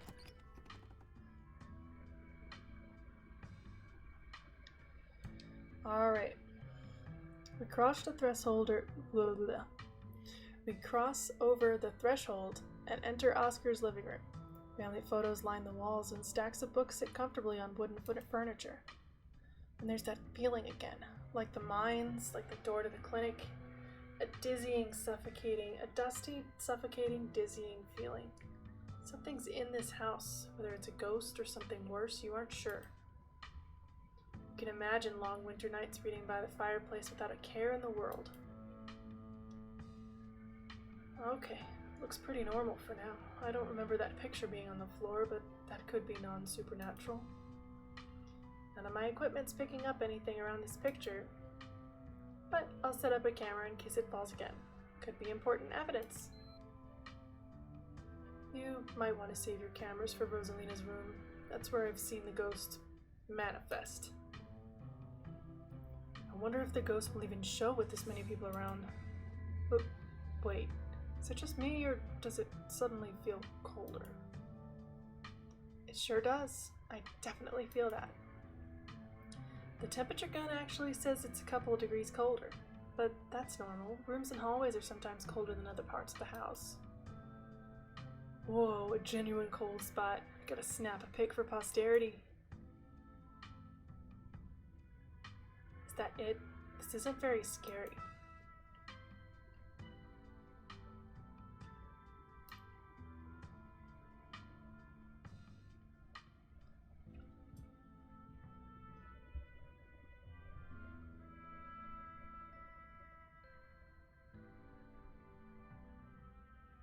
Case closed. Good work, team.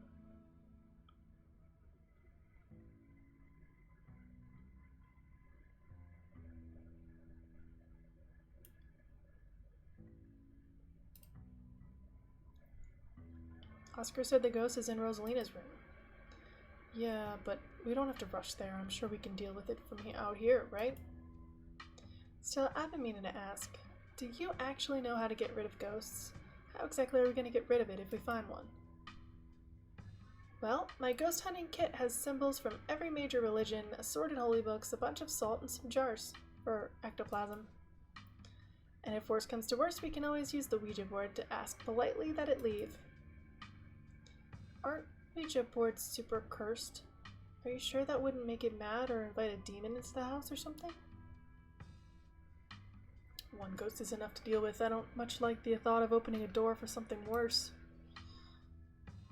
Wow, you've never been this superstitious, Dad. This ghost really has you freaked out.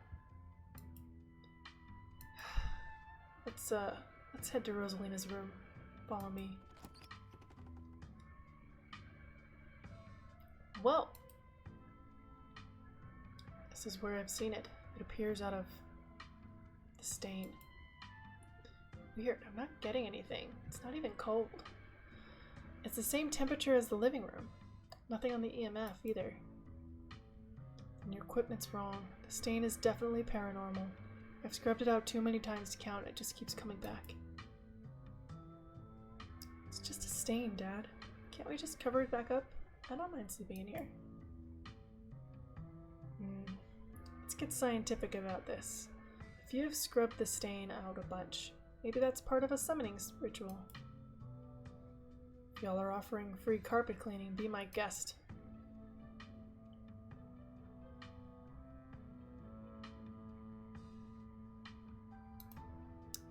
Just trying to send a message.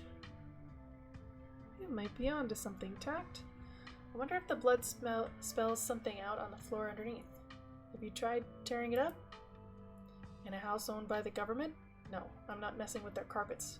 I'd rather scrub ghost blood out of the carpet every day than have the government take me to court for destroying their property. It could be a good idea. This could be a sign of structural damage, and I'm sure the government would rather know about that than wind up with a bigger problem down the line, right? Only one way to be sure. Oh dear. You're doing the government a favor, really?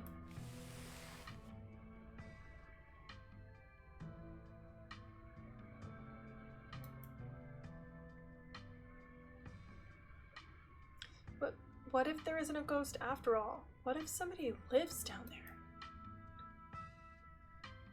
there? Okay, maybe I don't want to sleep in here.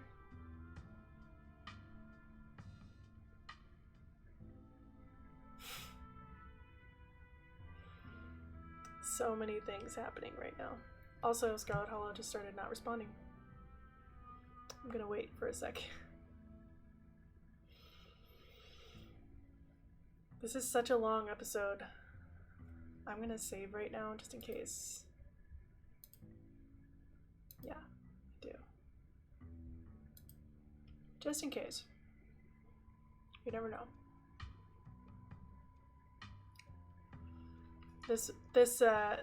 The hatch down there.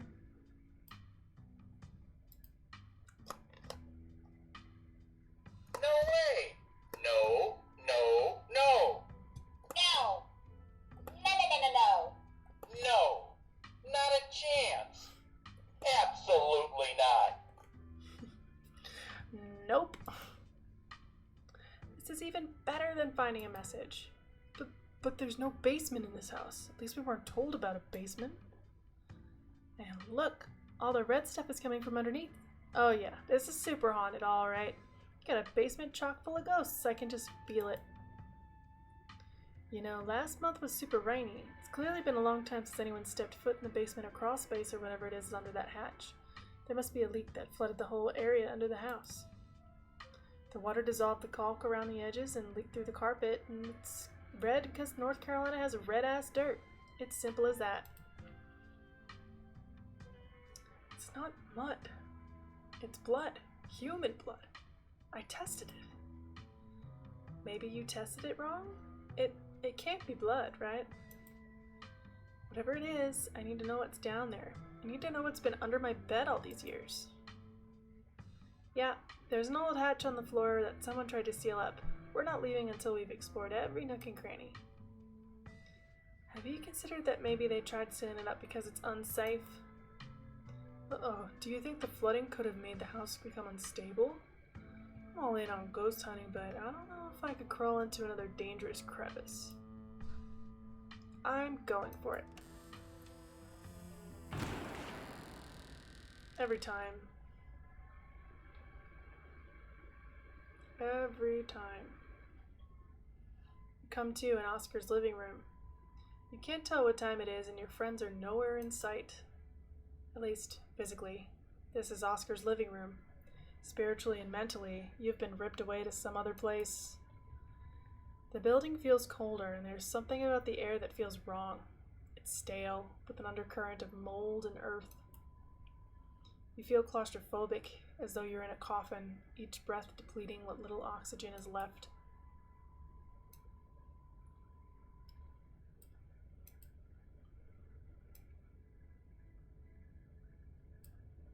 Let's call Tabitha.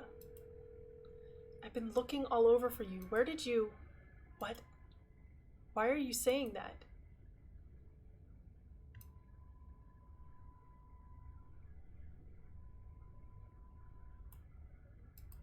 I didn't say anything? Yeah, okay, I get it. Pulling a funny little prank on your poor, long-suffering cousin, playing some creepy old-timey radio clip over the phone. Did Kanika put you up to this? Whatever, just come home. I'm sick of chasing after you. Okay. Calls Kanika. Edie? Can hear something drop violently on the other end, and then a dial tone. Eddie? It's the same voice you heard when you called Kanika, uttering the same phrase. Oh no. Pull out the card Pastor Daniel gave you earlier and dial his number. Hey there, that music sure is creepy. It's me and Tulip's VeggieTales night. Mind if I ask who's calling? I'm afraid I don't know, and Eddie. Wait, this is intact, is it?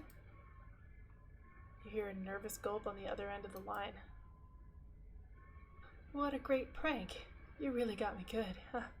Say hi to Miss Tabitha's cousin, Tulip. Okay. Call the cops, why not? Dial 911. Hello, what's your... Hello? Is this some kind of prank? Frankly, come listen to this.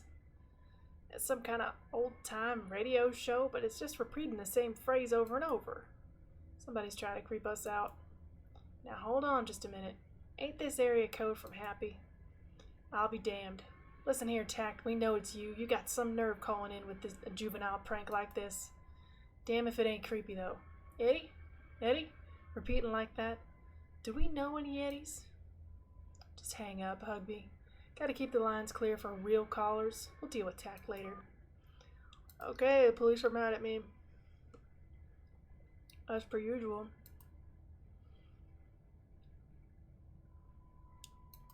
Let's try and go back into Rosalina's room. Whatever just happened was weird, but your friends are probably still in Rosalina's room. Nope. Nope. Something isn't right. It feels like a late summer afternoon. The air is warm and wet, and the scent of flowers drifts on the breeze. I know it's coming. This is the 4th time I played this game, and still. The fades in, just like... I can't deal with this. Yep, okay. Who are you? What are you doing on my property?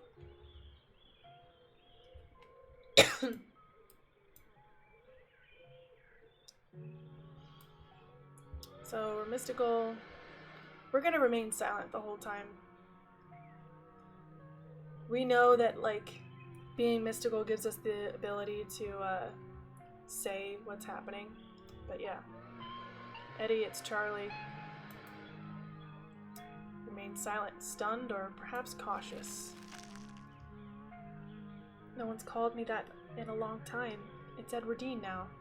I'm not a child anymore. So she's the one that lived a long time?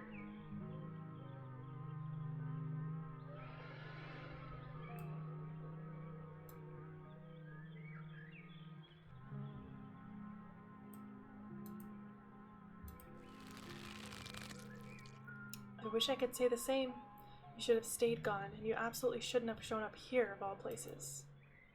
If you're caught, I don't think you understand what Father might do. Oh crud, I missed a line.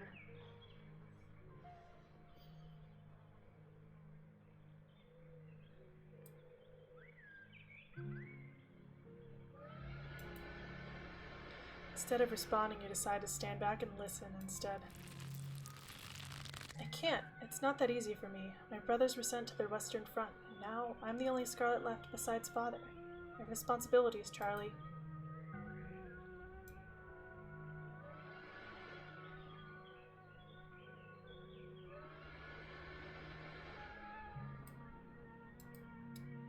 Remain silent.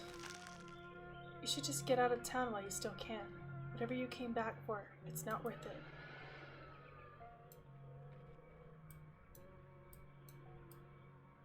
Oh no, did it break again?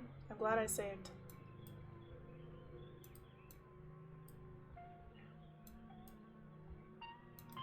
It's thinking pretty hard.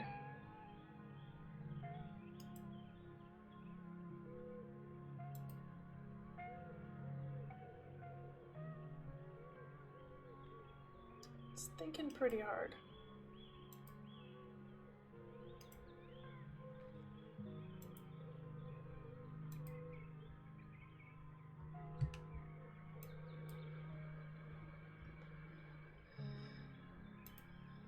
We had this problem at the beginning of stream. Alright, I'm gonna restart. 1 second. Oh, nope. It's all good now. What I came back for isn't worth it, but you are. I won't leave the holler without you. If you change your mind, I'll be around.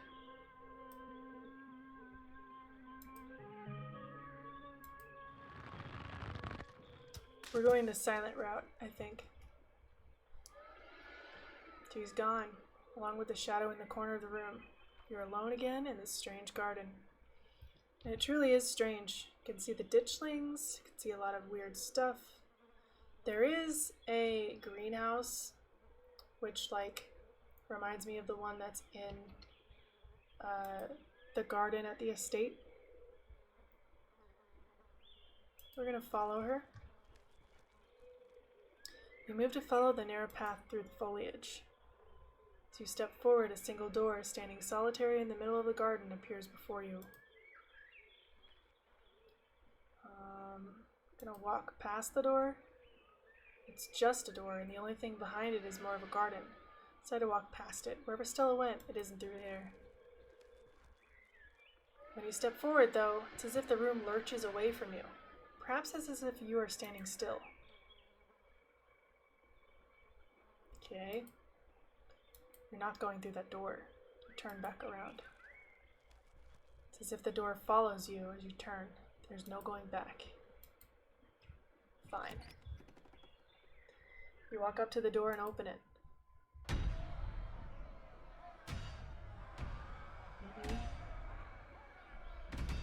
Always with the noises. Bells ring as a cacophony rages outside. The door in front of you pulsates as figures unseen bang against it. The shaded figure from the garden sits in the corner, ever so slightly more defined. Junior, pack your things. Quickly, hurry. Maybe we should run him out on a rail too. Make an example of the whole family. I don't know what times am I gonna get jump scared. Mama, what's going on? We'll leave peacefully. Just give us a little time. They were only children too. My boy was in there. Why should I give Junior here all the time in the world to gather little toys and fancy clothes? My boy didn't have that kind of luxury. Unless you're mistaken, you're seeing the scattered memories of what's left of a life. It's almost like the ghosts are trying to communicate with you.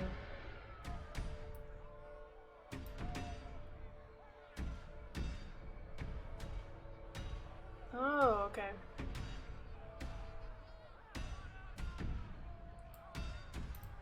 Why aren't you possessing me?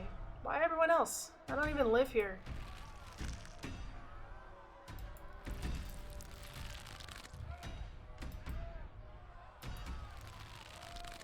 As for you, lady, what makes you think you're going to be keeping any of those valuables you're packing in that fine suitcase of yours? Your thoughts are pulled to the symbolism in the room. It's possible the spirit is trying to as much to communicate with images as it is with words. There was a goat's head back in the garden. There's a lamb here. Maybe they're trying to mark the passage of time. There's a goat's head in the Scarlet Hollow estate too.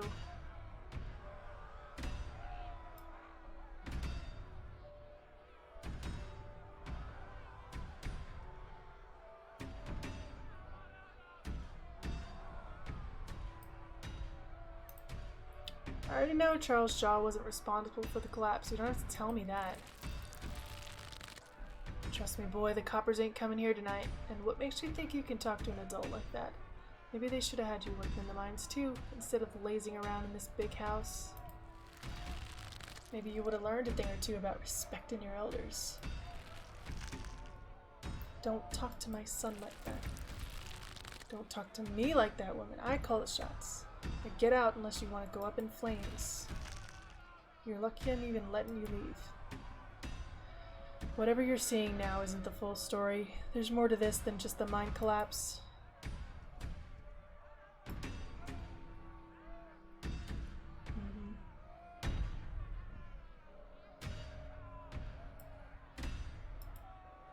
Am I supposed to be you? It's okay, Charlie. You can make new ones, even better than these. It's good for him. You shouldn't be playing with dolls anyway. Now you're gonna earn your keep just like the rest of us, boy. No more big inheritance for you. There's the lamb. Bunch of ditchlings. As they depart, the front door stops pounding and opens to a beckoning white void. Here he comes. Before you have a chance to think, another door creaks open on what you thought was the ceiling. There you are. This is quite the maze, isn't it? And absolutely crawling with these miserable little parasites. Squishes his brains out. Bottom feeders.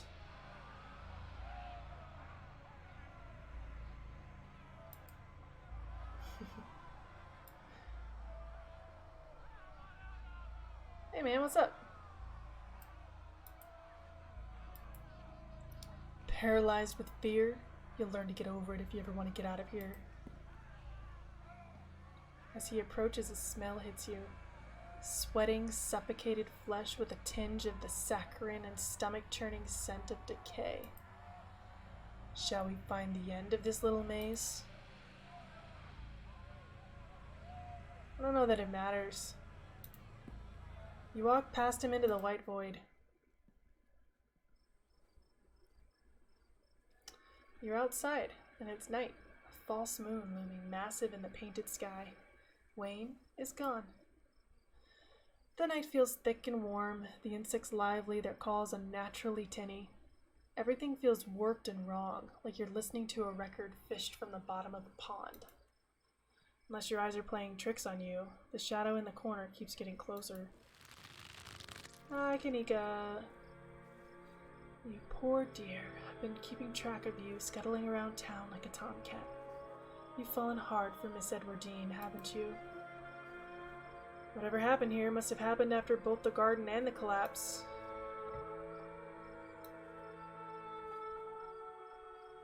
Scenes are all scattered.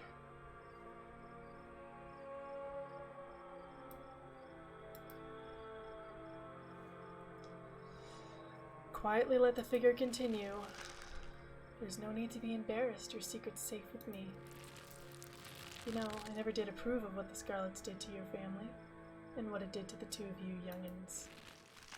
Childhood sweethearts. Just think how lovely it would be if you could just be happy together. That's what you want, isn't it? The plot thickens.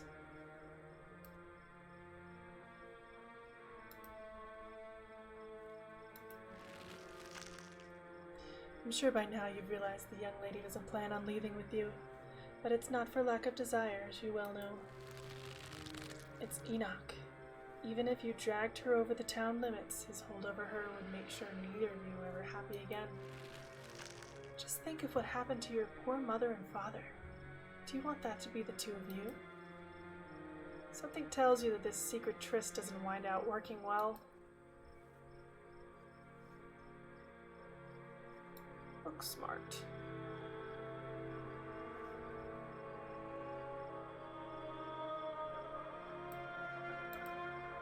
I remember reading about Enoch. He took over the mines after the collapse in 1918. The powers at work here are stronger than even your love can withstand. We need to break the bonds holding her here. Then you can both go free. No more misfortune. Not for you. Not for anyone else bold enough to step foot outside the holler.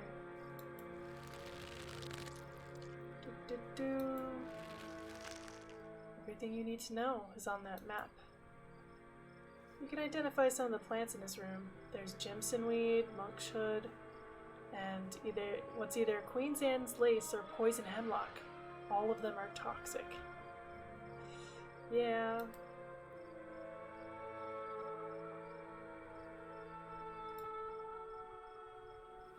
Oh, an item for a quest when I get out here.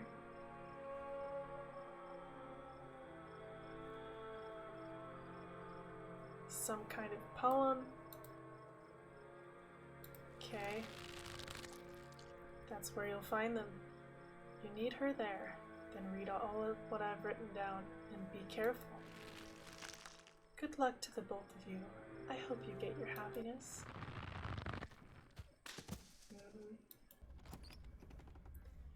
It's trying to get rid of me. It'll have to try harder.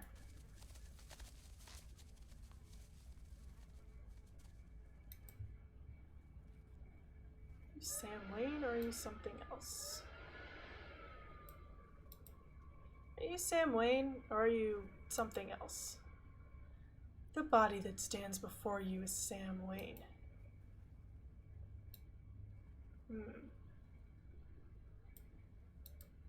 Why are you following me? Clearly you need protecting. I'm just looking out for you.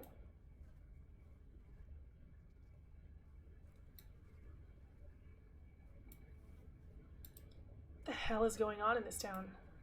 I'm sure you'll be able to piece it together soon enough. I'd rather you find out on your own first. That's the only way you can really know who to trust. And then I can finally tell you more. There is so much to discuss when the time comes. What are you? I'm a friend. Do you know the way out? I will soon, but in the meantime you have nothing to fear. I'm watching over you.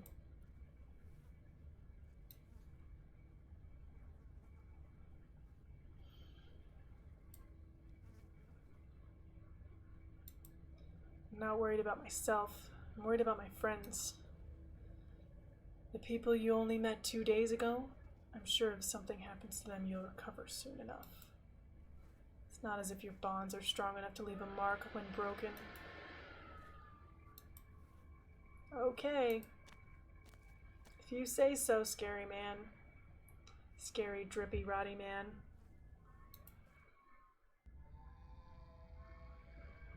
I hate this one with all the groaning. The groaning, man. You once again find yourself separated and alone.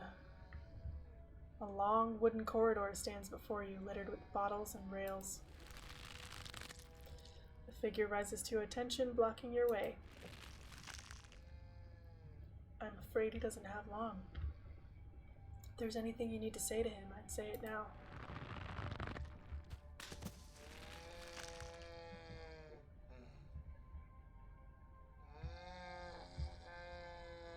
The caretaker is swept away. The room pulls itself to you, and you find yourself looming over a deathbed. The father lies in the center, looking pitifully small. I'm sorry, boy. I let my troubles drive your mama away. And sorry those troubles mean I'm leaving you all alone now.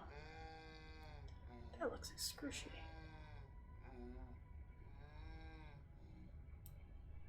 You're getting what you deserve. You quietly wait and let the spirit continue. Damn it, Junior, how many times do I have to tell you I tried to stop it from happening? But that damn snake Enoch went behind my back. There's Enoch again.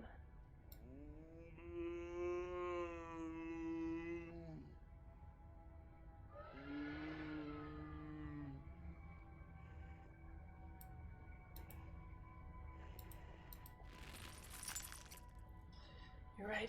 I've been using that excuse for too many years.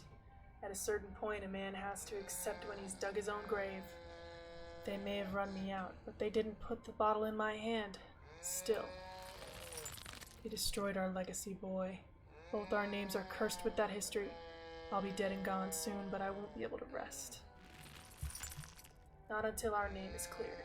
Not until you can pass on this name with pride.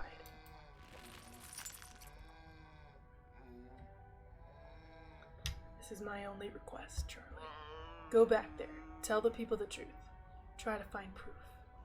I don't know what you'll have to do, but please. I know I ain't been the best father, but I'm no murderer.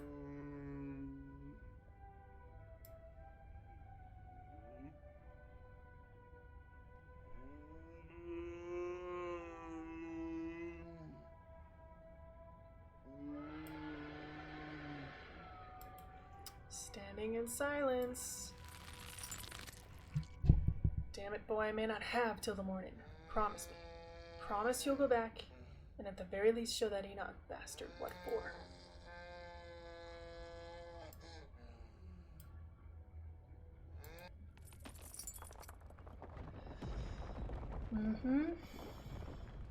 The body seizes and falls through the sheets, taking the rattling pile of bottles with him. Such theatrics. Hi, Wayne.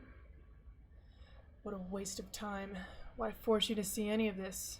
People always think their own experiences are so important. But what does any of it matter?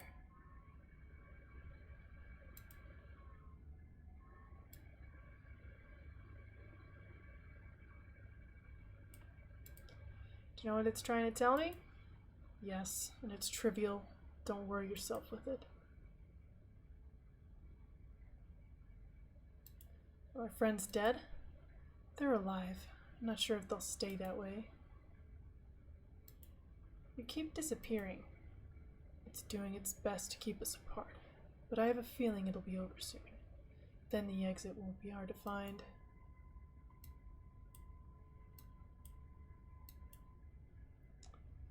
Uh-huh.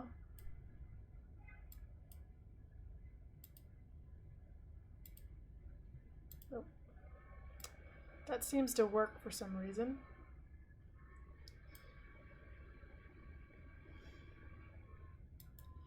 Guess I'll see you when I see you.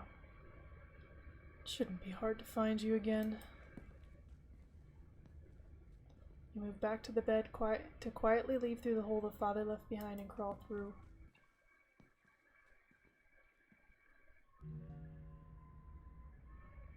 For the first time, you and Wayne enter the new room at the same time, the two of you finding yourselves huddled under a large table.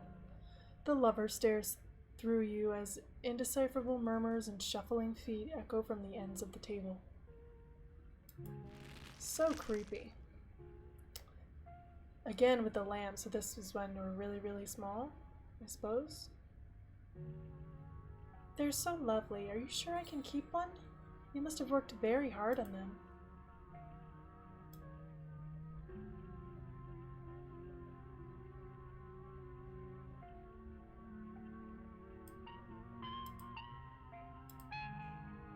Just let the scene play out. There's no use trying to communicate, whether with the resident or your little friends.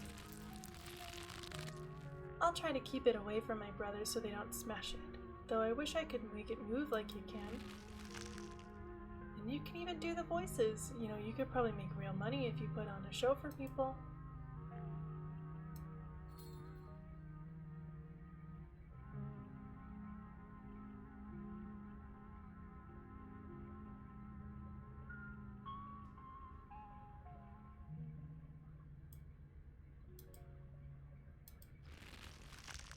Traveling show? And you'd want me there too? Oh, we could go to towns along the beach. I've heard the Outer Banks are the most beautiful place in the world.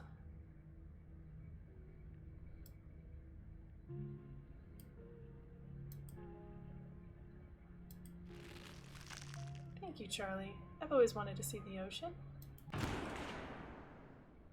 Yep.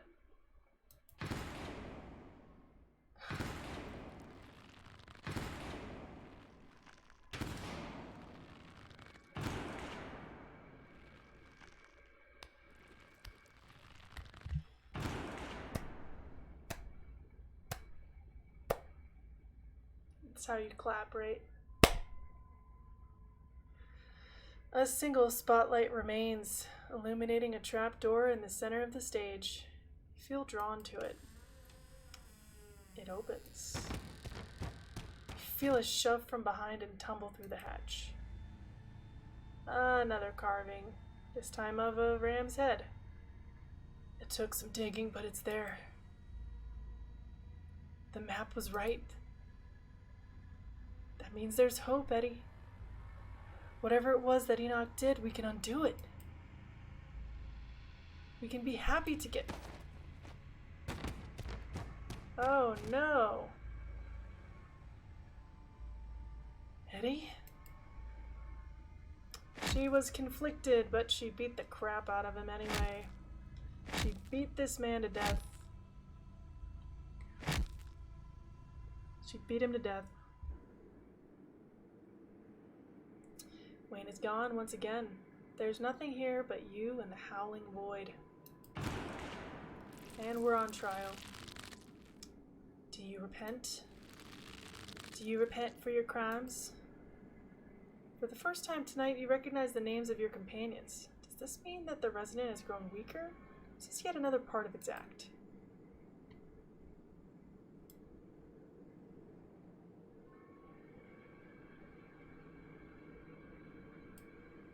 Go ahead, continue. You must answer for the crimes committed by your scarlet blood. Until you do, I cannot die. I want to die.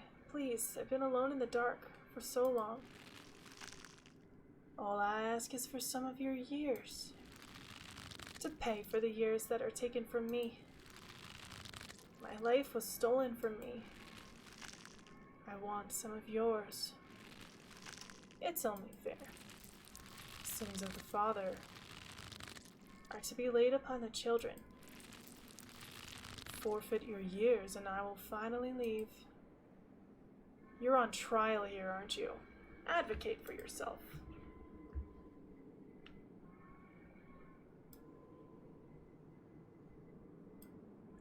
Well,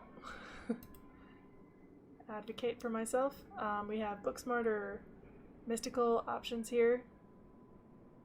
Booksmart option being, you're putting me on trial, you need to give me a chance to present our case.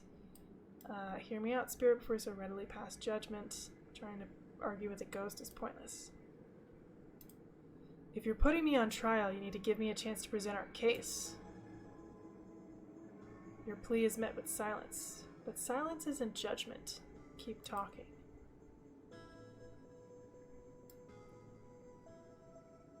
Let's see. You're losing sight of things. Do you want revenge or do you want justice? You don't need anything from me to move on. Whether you realize it or not, nobody is keeping you here but you. I can't give you closure. The memories you showed me were rife with overblown metaphor and exaggeration. What can you possibly pass judgment? How can you possibly pass judgment on me if you're no longer anchored in reality? Why should the sins of our forefathers be passed on to us? Were Charles Shaw's sins passed on to you? Never mind, trying to argue with a ghost is pointless. Let's see.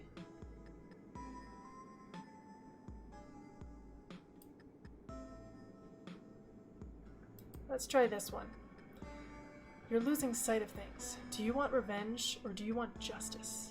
I can help actually right the wrongs of your past, but only if you let me go. More silence. Keep going.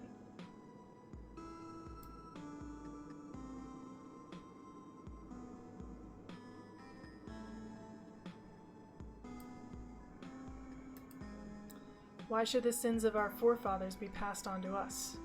Were Charles Shaw's sins passed on to you?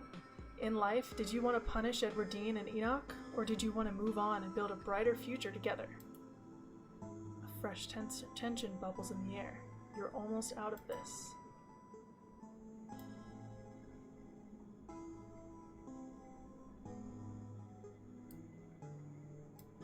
I don't think that we need to tell him that he was overblown when he's no longer anchored in reality. I feel like that's gonna make him mad about it.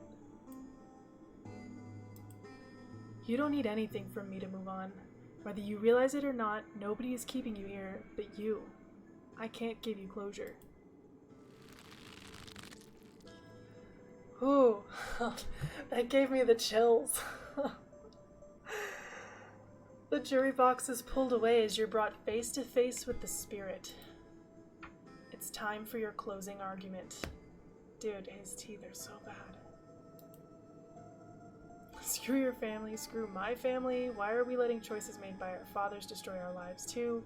Don't become in death what you hated so much in life.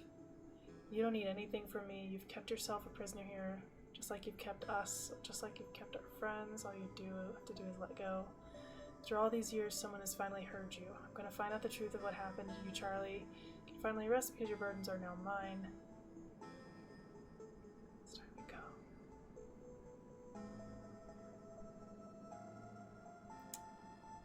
So, I think, like, it's time to go, Charlie. Closing argument. I think he's convinced that he wants justice, so I don't know that we can use the mystical one.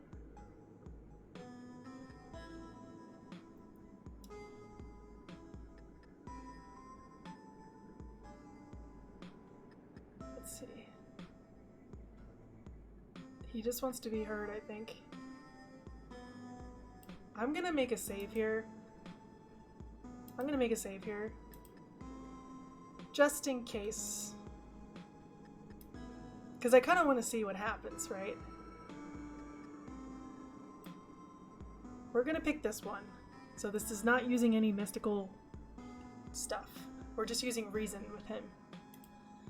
After all these years, someone has finally heard you. I'm gonna find out the truth of what happened to you, Charlie. You can finally rest because your burdens are now mine. Silence. Oh no.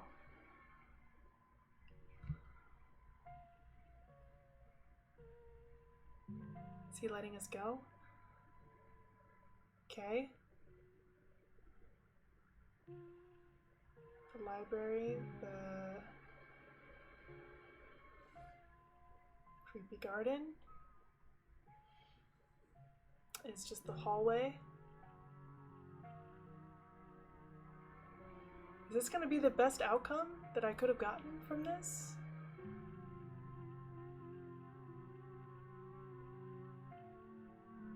Okay. Comes the children's room.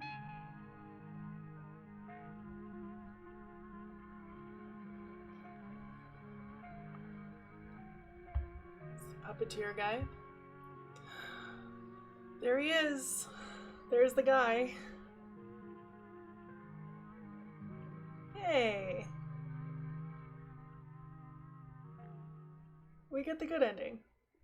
And then everything fades to black. Achievement unlocked, the haunted turnabout. We got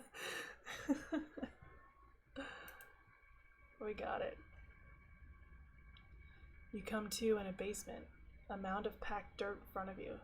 Your friends are nowhere to be seen, but Wayne lurks by the stairwell as though he's been patiently waiting for you to wake up. There you are. And it looks like you're all in one piece. Sybil pauses mid-sentence as she notices Wayne from the corner of her eyes. Come with me, dear. Let's get you home. This was a close call. Make sure nothing happens to her, or there'll be hell to pay. He practically hisses the words. You quietly walk towards the stairs. Sybil lends you her arm as she gently guides you out of the library. We did it, guys! Achievement unlocked. Get out of my head! We didn't have to give up any years. We didn't, leave the haunting intact. Dude, we actually got Charles Shaw to back down just by using Booksmart. We didn't use Mystical for any of that. It's real this time. A cool autumn breeze blowing small piles of dried leaves across the steps of the library. I'm gonna peace out. Back-to-back encounters with my own mortality. I've got a lot to ponder. See you, Rosalina. See you, Alexis. Zane walks off down the road. How were we supposed to know it would be like that? Things have been strange around town, sweetie. Now's not the time to be poking around in the supernatural.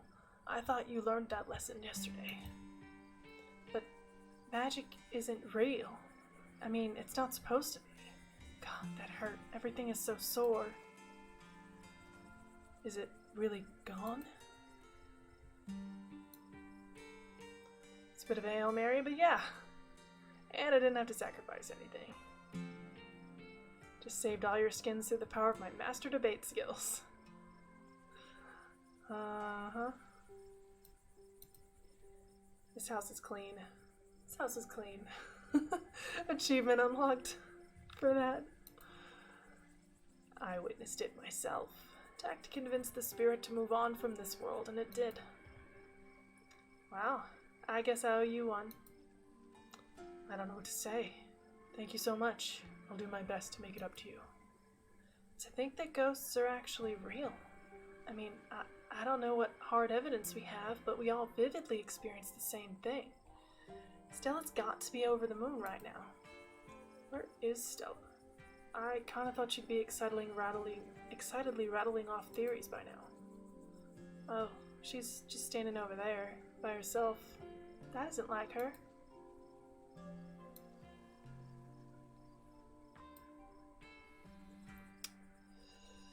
We're gonna go talk to Stella. I'm gonna go check in with her. You walk over to Stella. Oh, hey.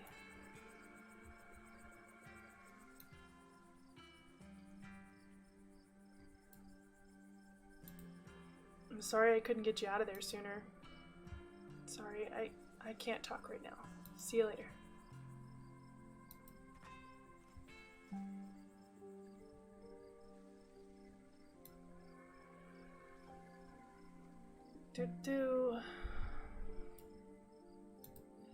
I think she took the brunt of things in there. No wonder she's having a hard time right now. Should we go after her? I think she just needs some time to herself. Stella's never been the kind to share her burdens, and I doubt that'll change just because someone goes chasing after her. She's a strong girl. She'll be okay. Honestly, I'm surprised she and Zane are the only ones heading out right now. You've all been through something awful, and each and every one of you needs rest. Especially you, Kanika. We don't want that cold of yours getting any worse.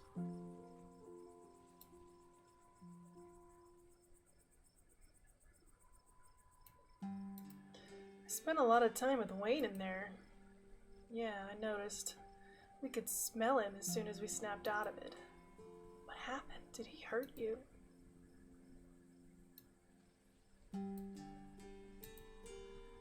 know. I think he's harmless. He had plenty of opportunities to hurt me in there, but he didn't even touch me. He's never touched you yet. I find that it's hard to find that reassuring. There was someone else in there?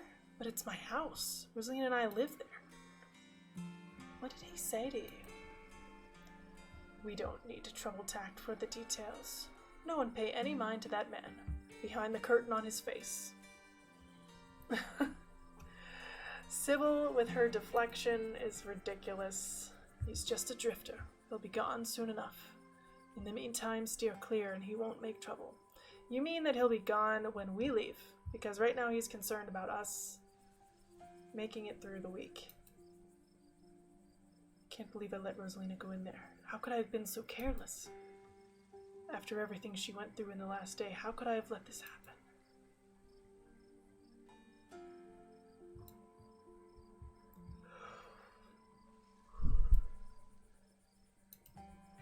You actually tried pretty hard to warn us about things. None of us took you seriously enough. Well, I should have done a better job warning you. I should have known how bad it could have gotten in there. I shouldn't have let Rosalina come with us. Dad, what did I tell you? Stop blaming yourself. You couldn't have stopped me. If you tried, we were just gonna sneak in after you. Yeah, Rosalina was gonna make us go in there no matter what.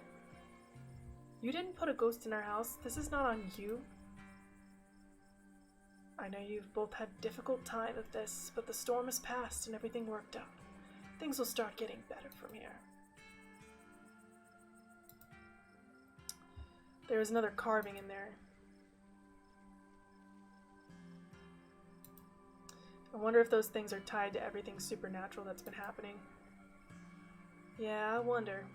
One is a coincidence, but two of them on back-to-back nights? And if you're right, and there's another one in the clinic. I'm sorry, I'm a bit lost. Have you been finding carvings around town?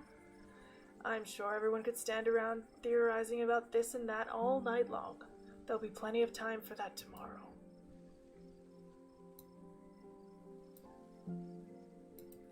Do you know who any of you were supposed to be? No idea. There was no context, nothing. But there was a weird feeling, like an overwhelming guilt. I was so angry. I was mostly just scared. I didn't feel any of those things. I don't know how to describe it. I felt powerful. Guess I should probably head back. I should get going too. It's starting to get chilly out and there's still work to do to get Rosalina set up for the night.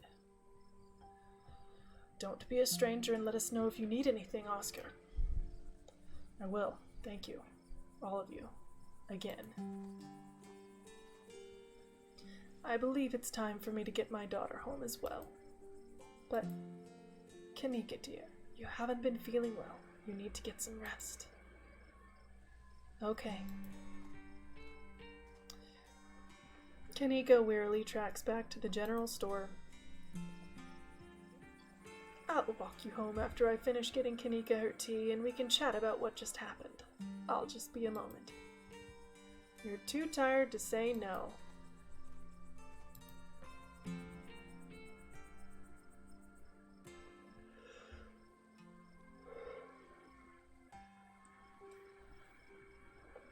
Alright. Make yourself comfortable for a few minutes while you wait.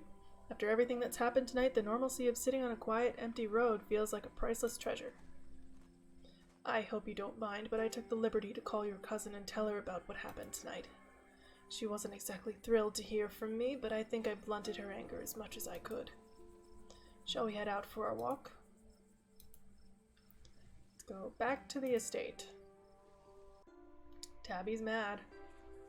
Here are the ditchlings, just hanging out. You once again find yourself on the long trek back to the estate. And we can hear them. Very creepy. The night feels cold, the crunch of leaves beneath your feet deafening in the quiet wilderness. Let's stop here for a bit. These old bones need a moment to rest. There's ditchlings everywhere. There are. I'm afraid that the spirit you dealt with tonight was merely a symptom of the rot here, rather than its cause. People are unfortunately just going to have to get used to the sight of these things in the coming days.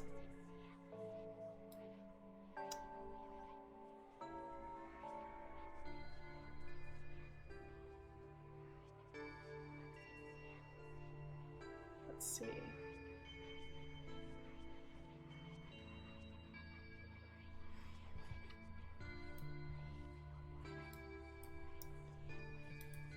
Sybil, what is Wayne? It's like I said, he's just a man.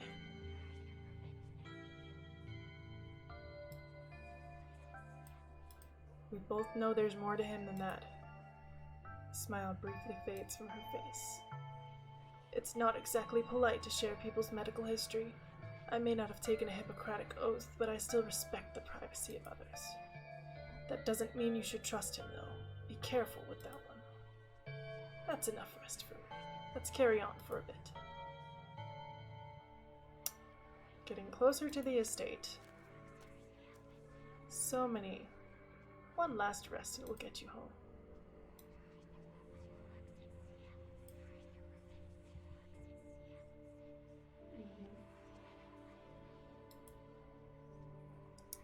There was a stone carving of a goat's head and a pack of wolves in that basement.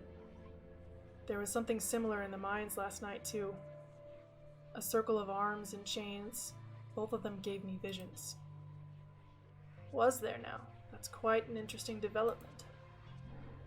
Perhaps we can discuss these visions over tea. My grandmother has a special blend that supposedly helps with dreams and visions. I'll be sure to have some ready by tomorrow. Maybe it'll help us piece things together.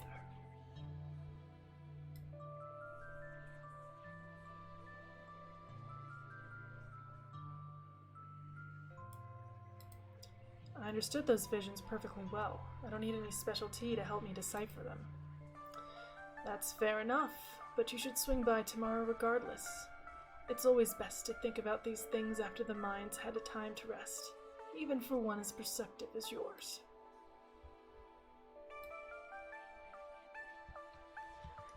Alright, let's see.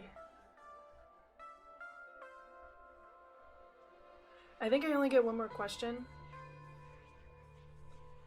I've already asked her if she's a witch in one of my other playthroughs, and she basically said no. I think we're gonna say this.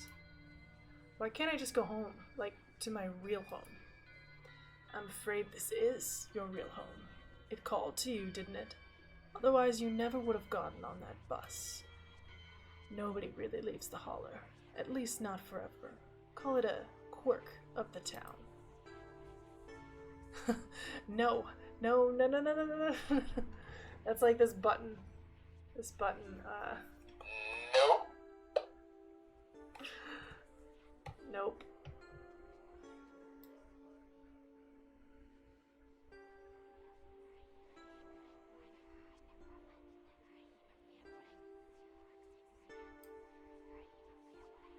Remain silent. Oh my, you look absolutely horrified. I was just pulling your leg, dear. People leave town all the time. We just haven't been blessed with the most frequent public transportation. Oh, we can't ask something else. Let's just go for it. Edwardine killed Charles Jr., but it feels like I'm only scratching the surface of things. What's my family done? Is that what the spirit showed you? Your family built one of the most powerful coal empires in Appalachia. Those sorts of things don't come about without betrayal and bloodshed. These are all assumptions, of course. I'm just an old woman who enjoys her tea, and the Scarlet Empire is far older than these rattling bones. If you want the bloody details, I'm afraid you'll have to find them yourself. Are you a witch? She laughs, surprised by your question. No, dear, though some might call me one. I'm just an old woman who fancies herself a bit of a healer.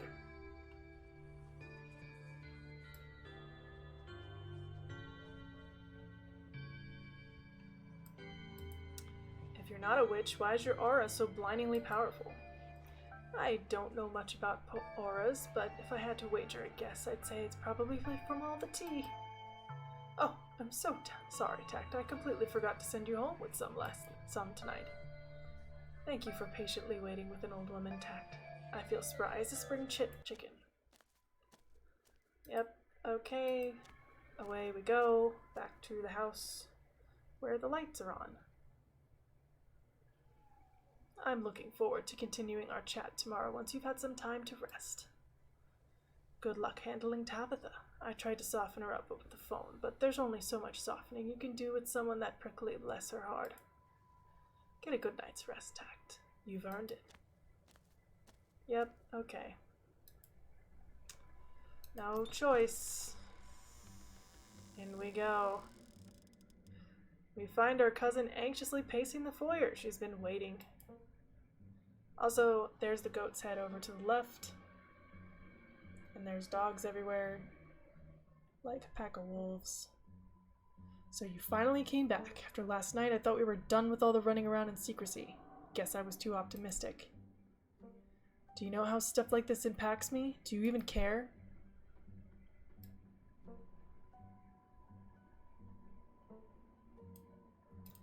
Look, I need to talk to you about some stuff.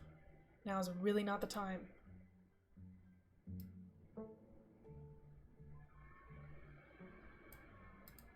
Oscar's house was haunted by the ghost of Charles Shaw Jr., who was murdered by Edwardine Scarlet. I managed to convince the ghost to move on. Was there a gas leak in the library or something? Do you realize how ridiculous you sound right now?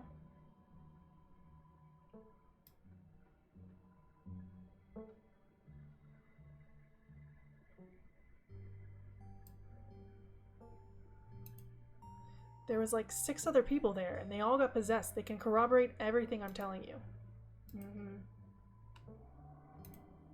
Wayne followed me into Oscar's house. Do you think mentioning that awful man is supposed to garner sympathy from me or something? He's stalking me. I'm glad you see it that way. He's a creep, and if he tries to talk to you again, you should walk away. There was another one of those stones in Oscar's house. It gave me another vision. Like last night, that was gas. I'm sure whatever you thought you saw tonight was similar. Maybe you had another seizure. All the more reason you shouldn't run off and not tell me where you are.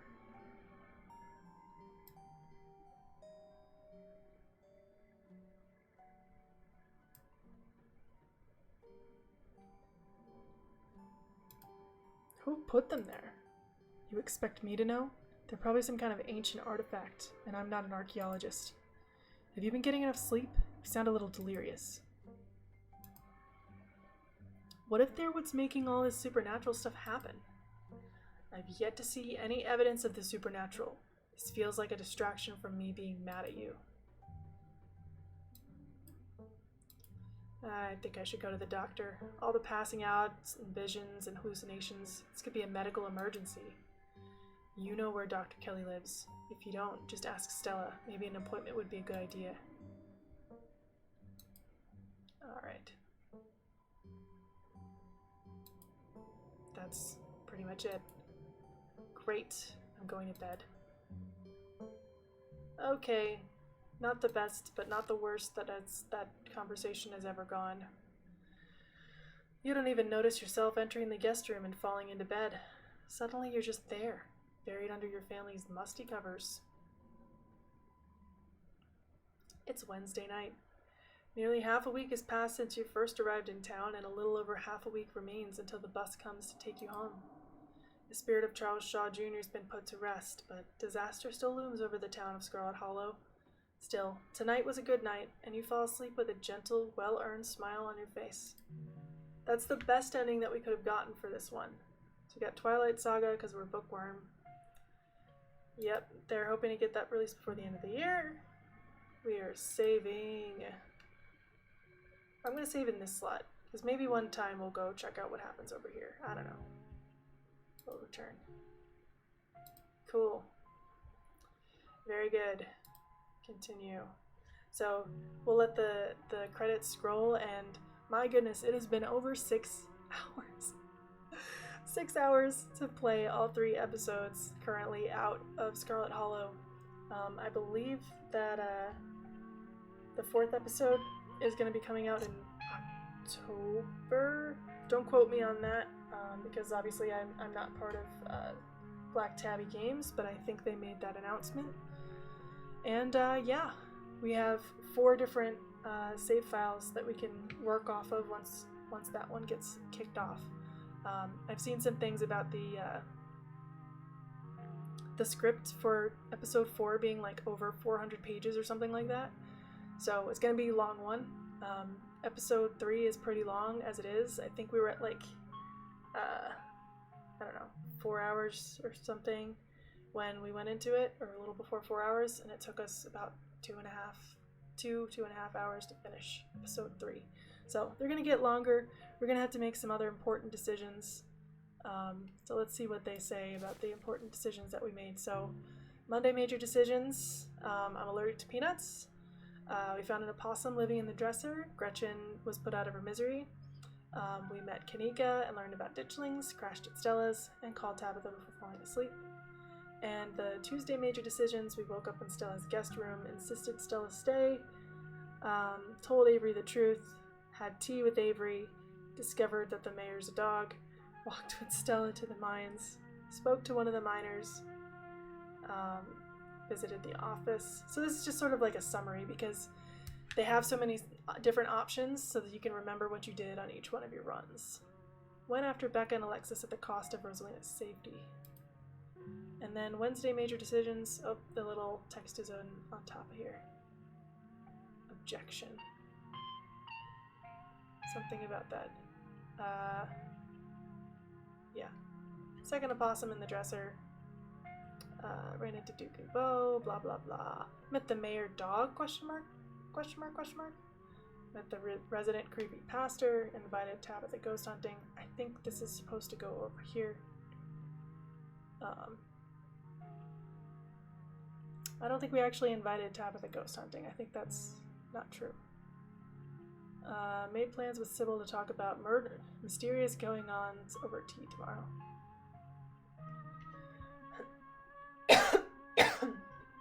So I think things that are scheduled to happen in episode 4 would be obviously having tea with Sybil, having more awful conversations with Tabitha.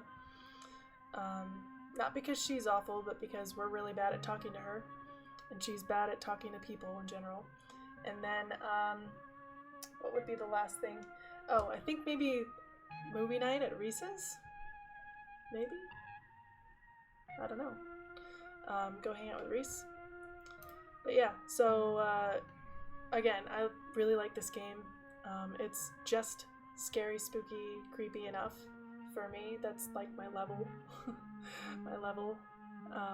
But yeah, we're glad for everybody who was popping in and out.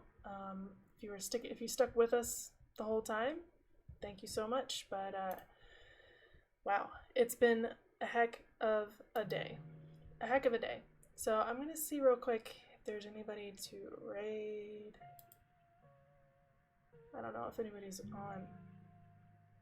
Such a weird time. We're gonna skip the raid today. But anyway, thank you guys so much for coming and hanging out and for joining and everything. We will see you on Saturday for more Fire Emblem. I don't have this Friday off, so there'll be no IRL Friday stream, but you did get an extra one out of me, an extra long one out of me today. So we'll see you for our normal Road to Ruin Fire Emblem ROM hack stream on Saturday at 9 a.m. We'll see you next time.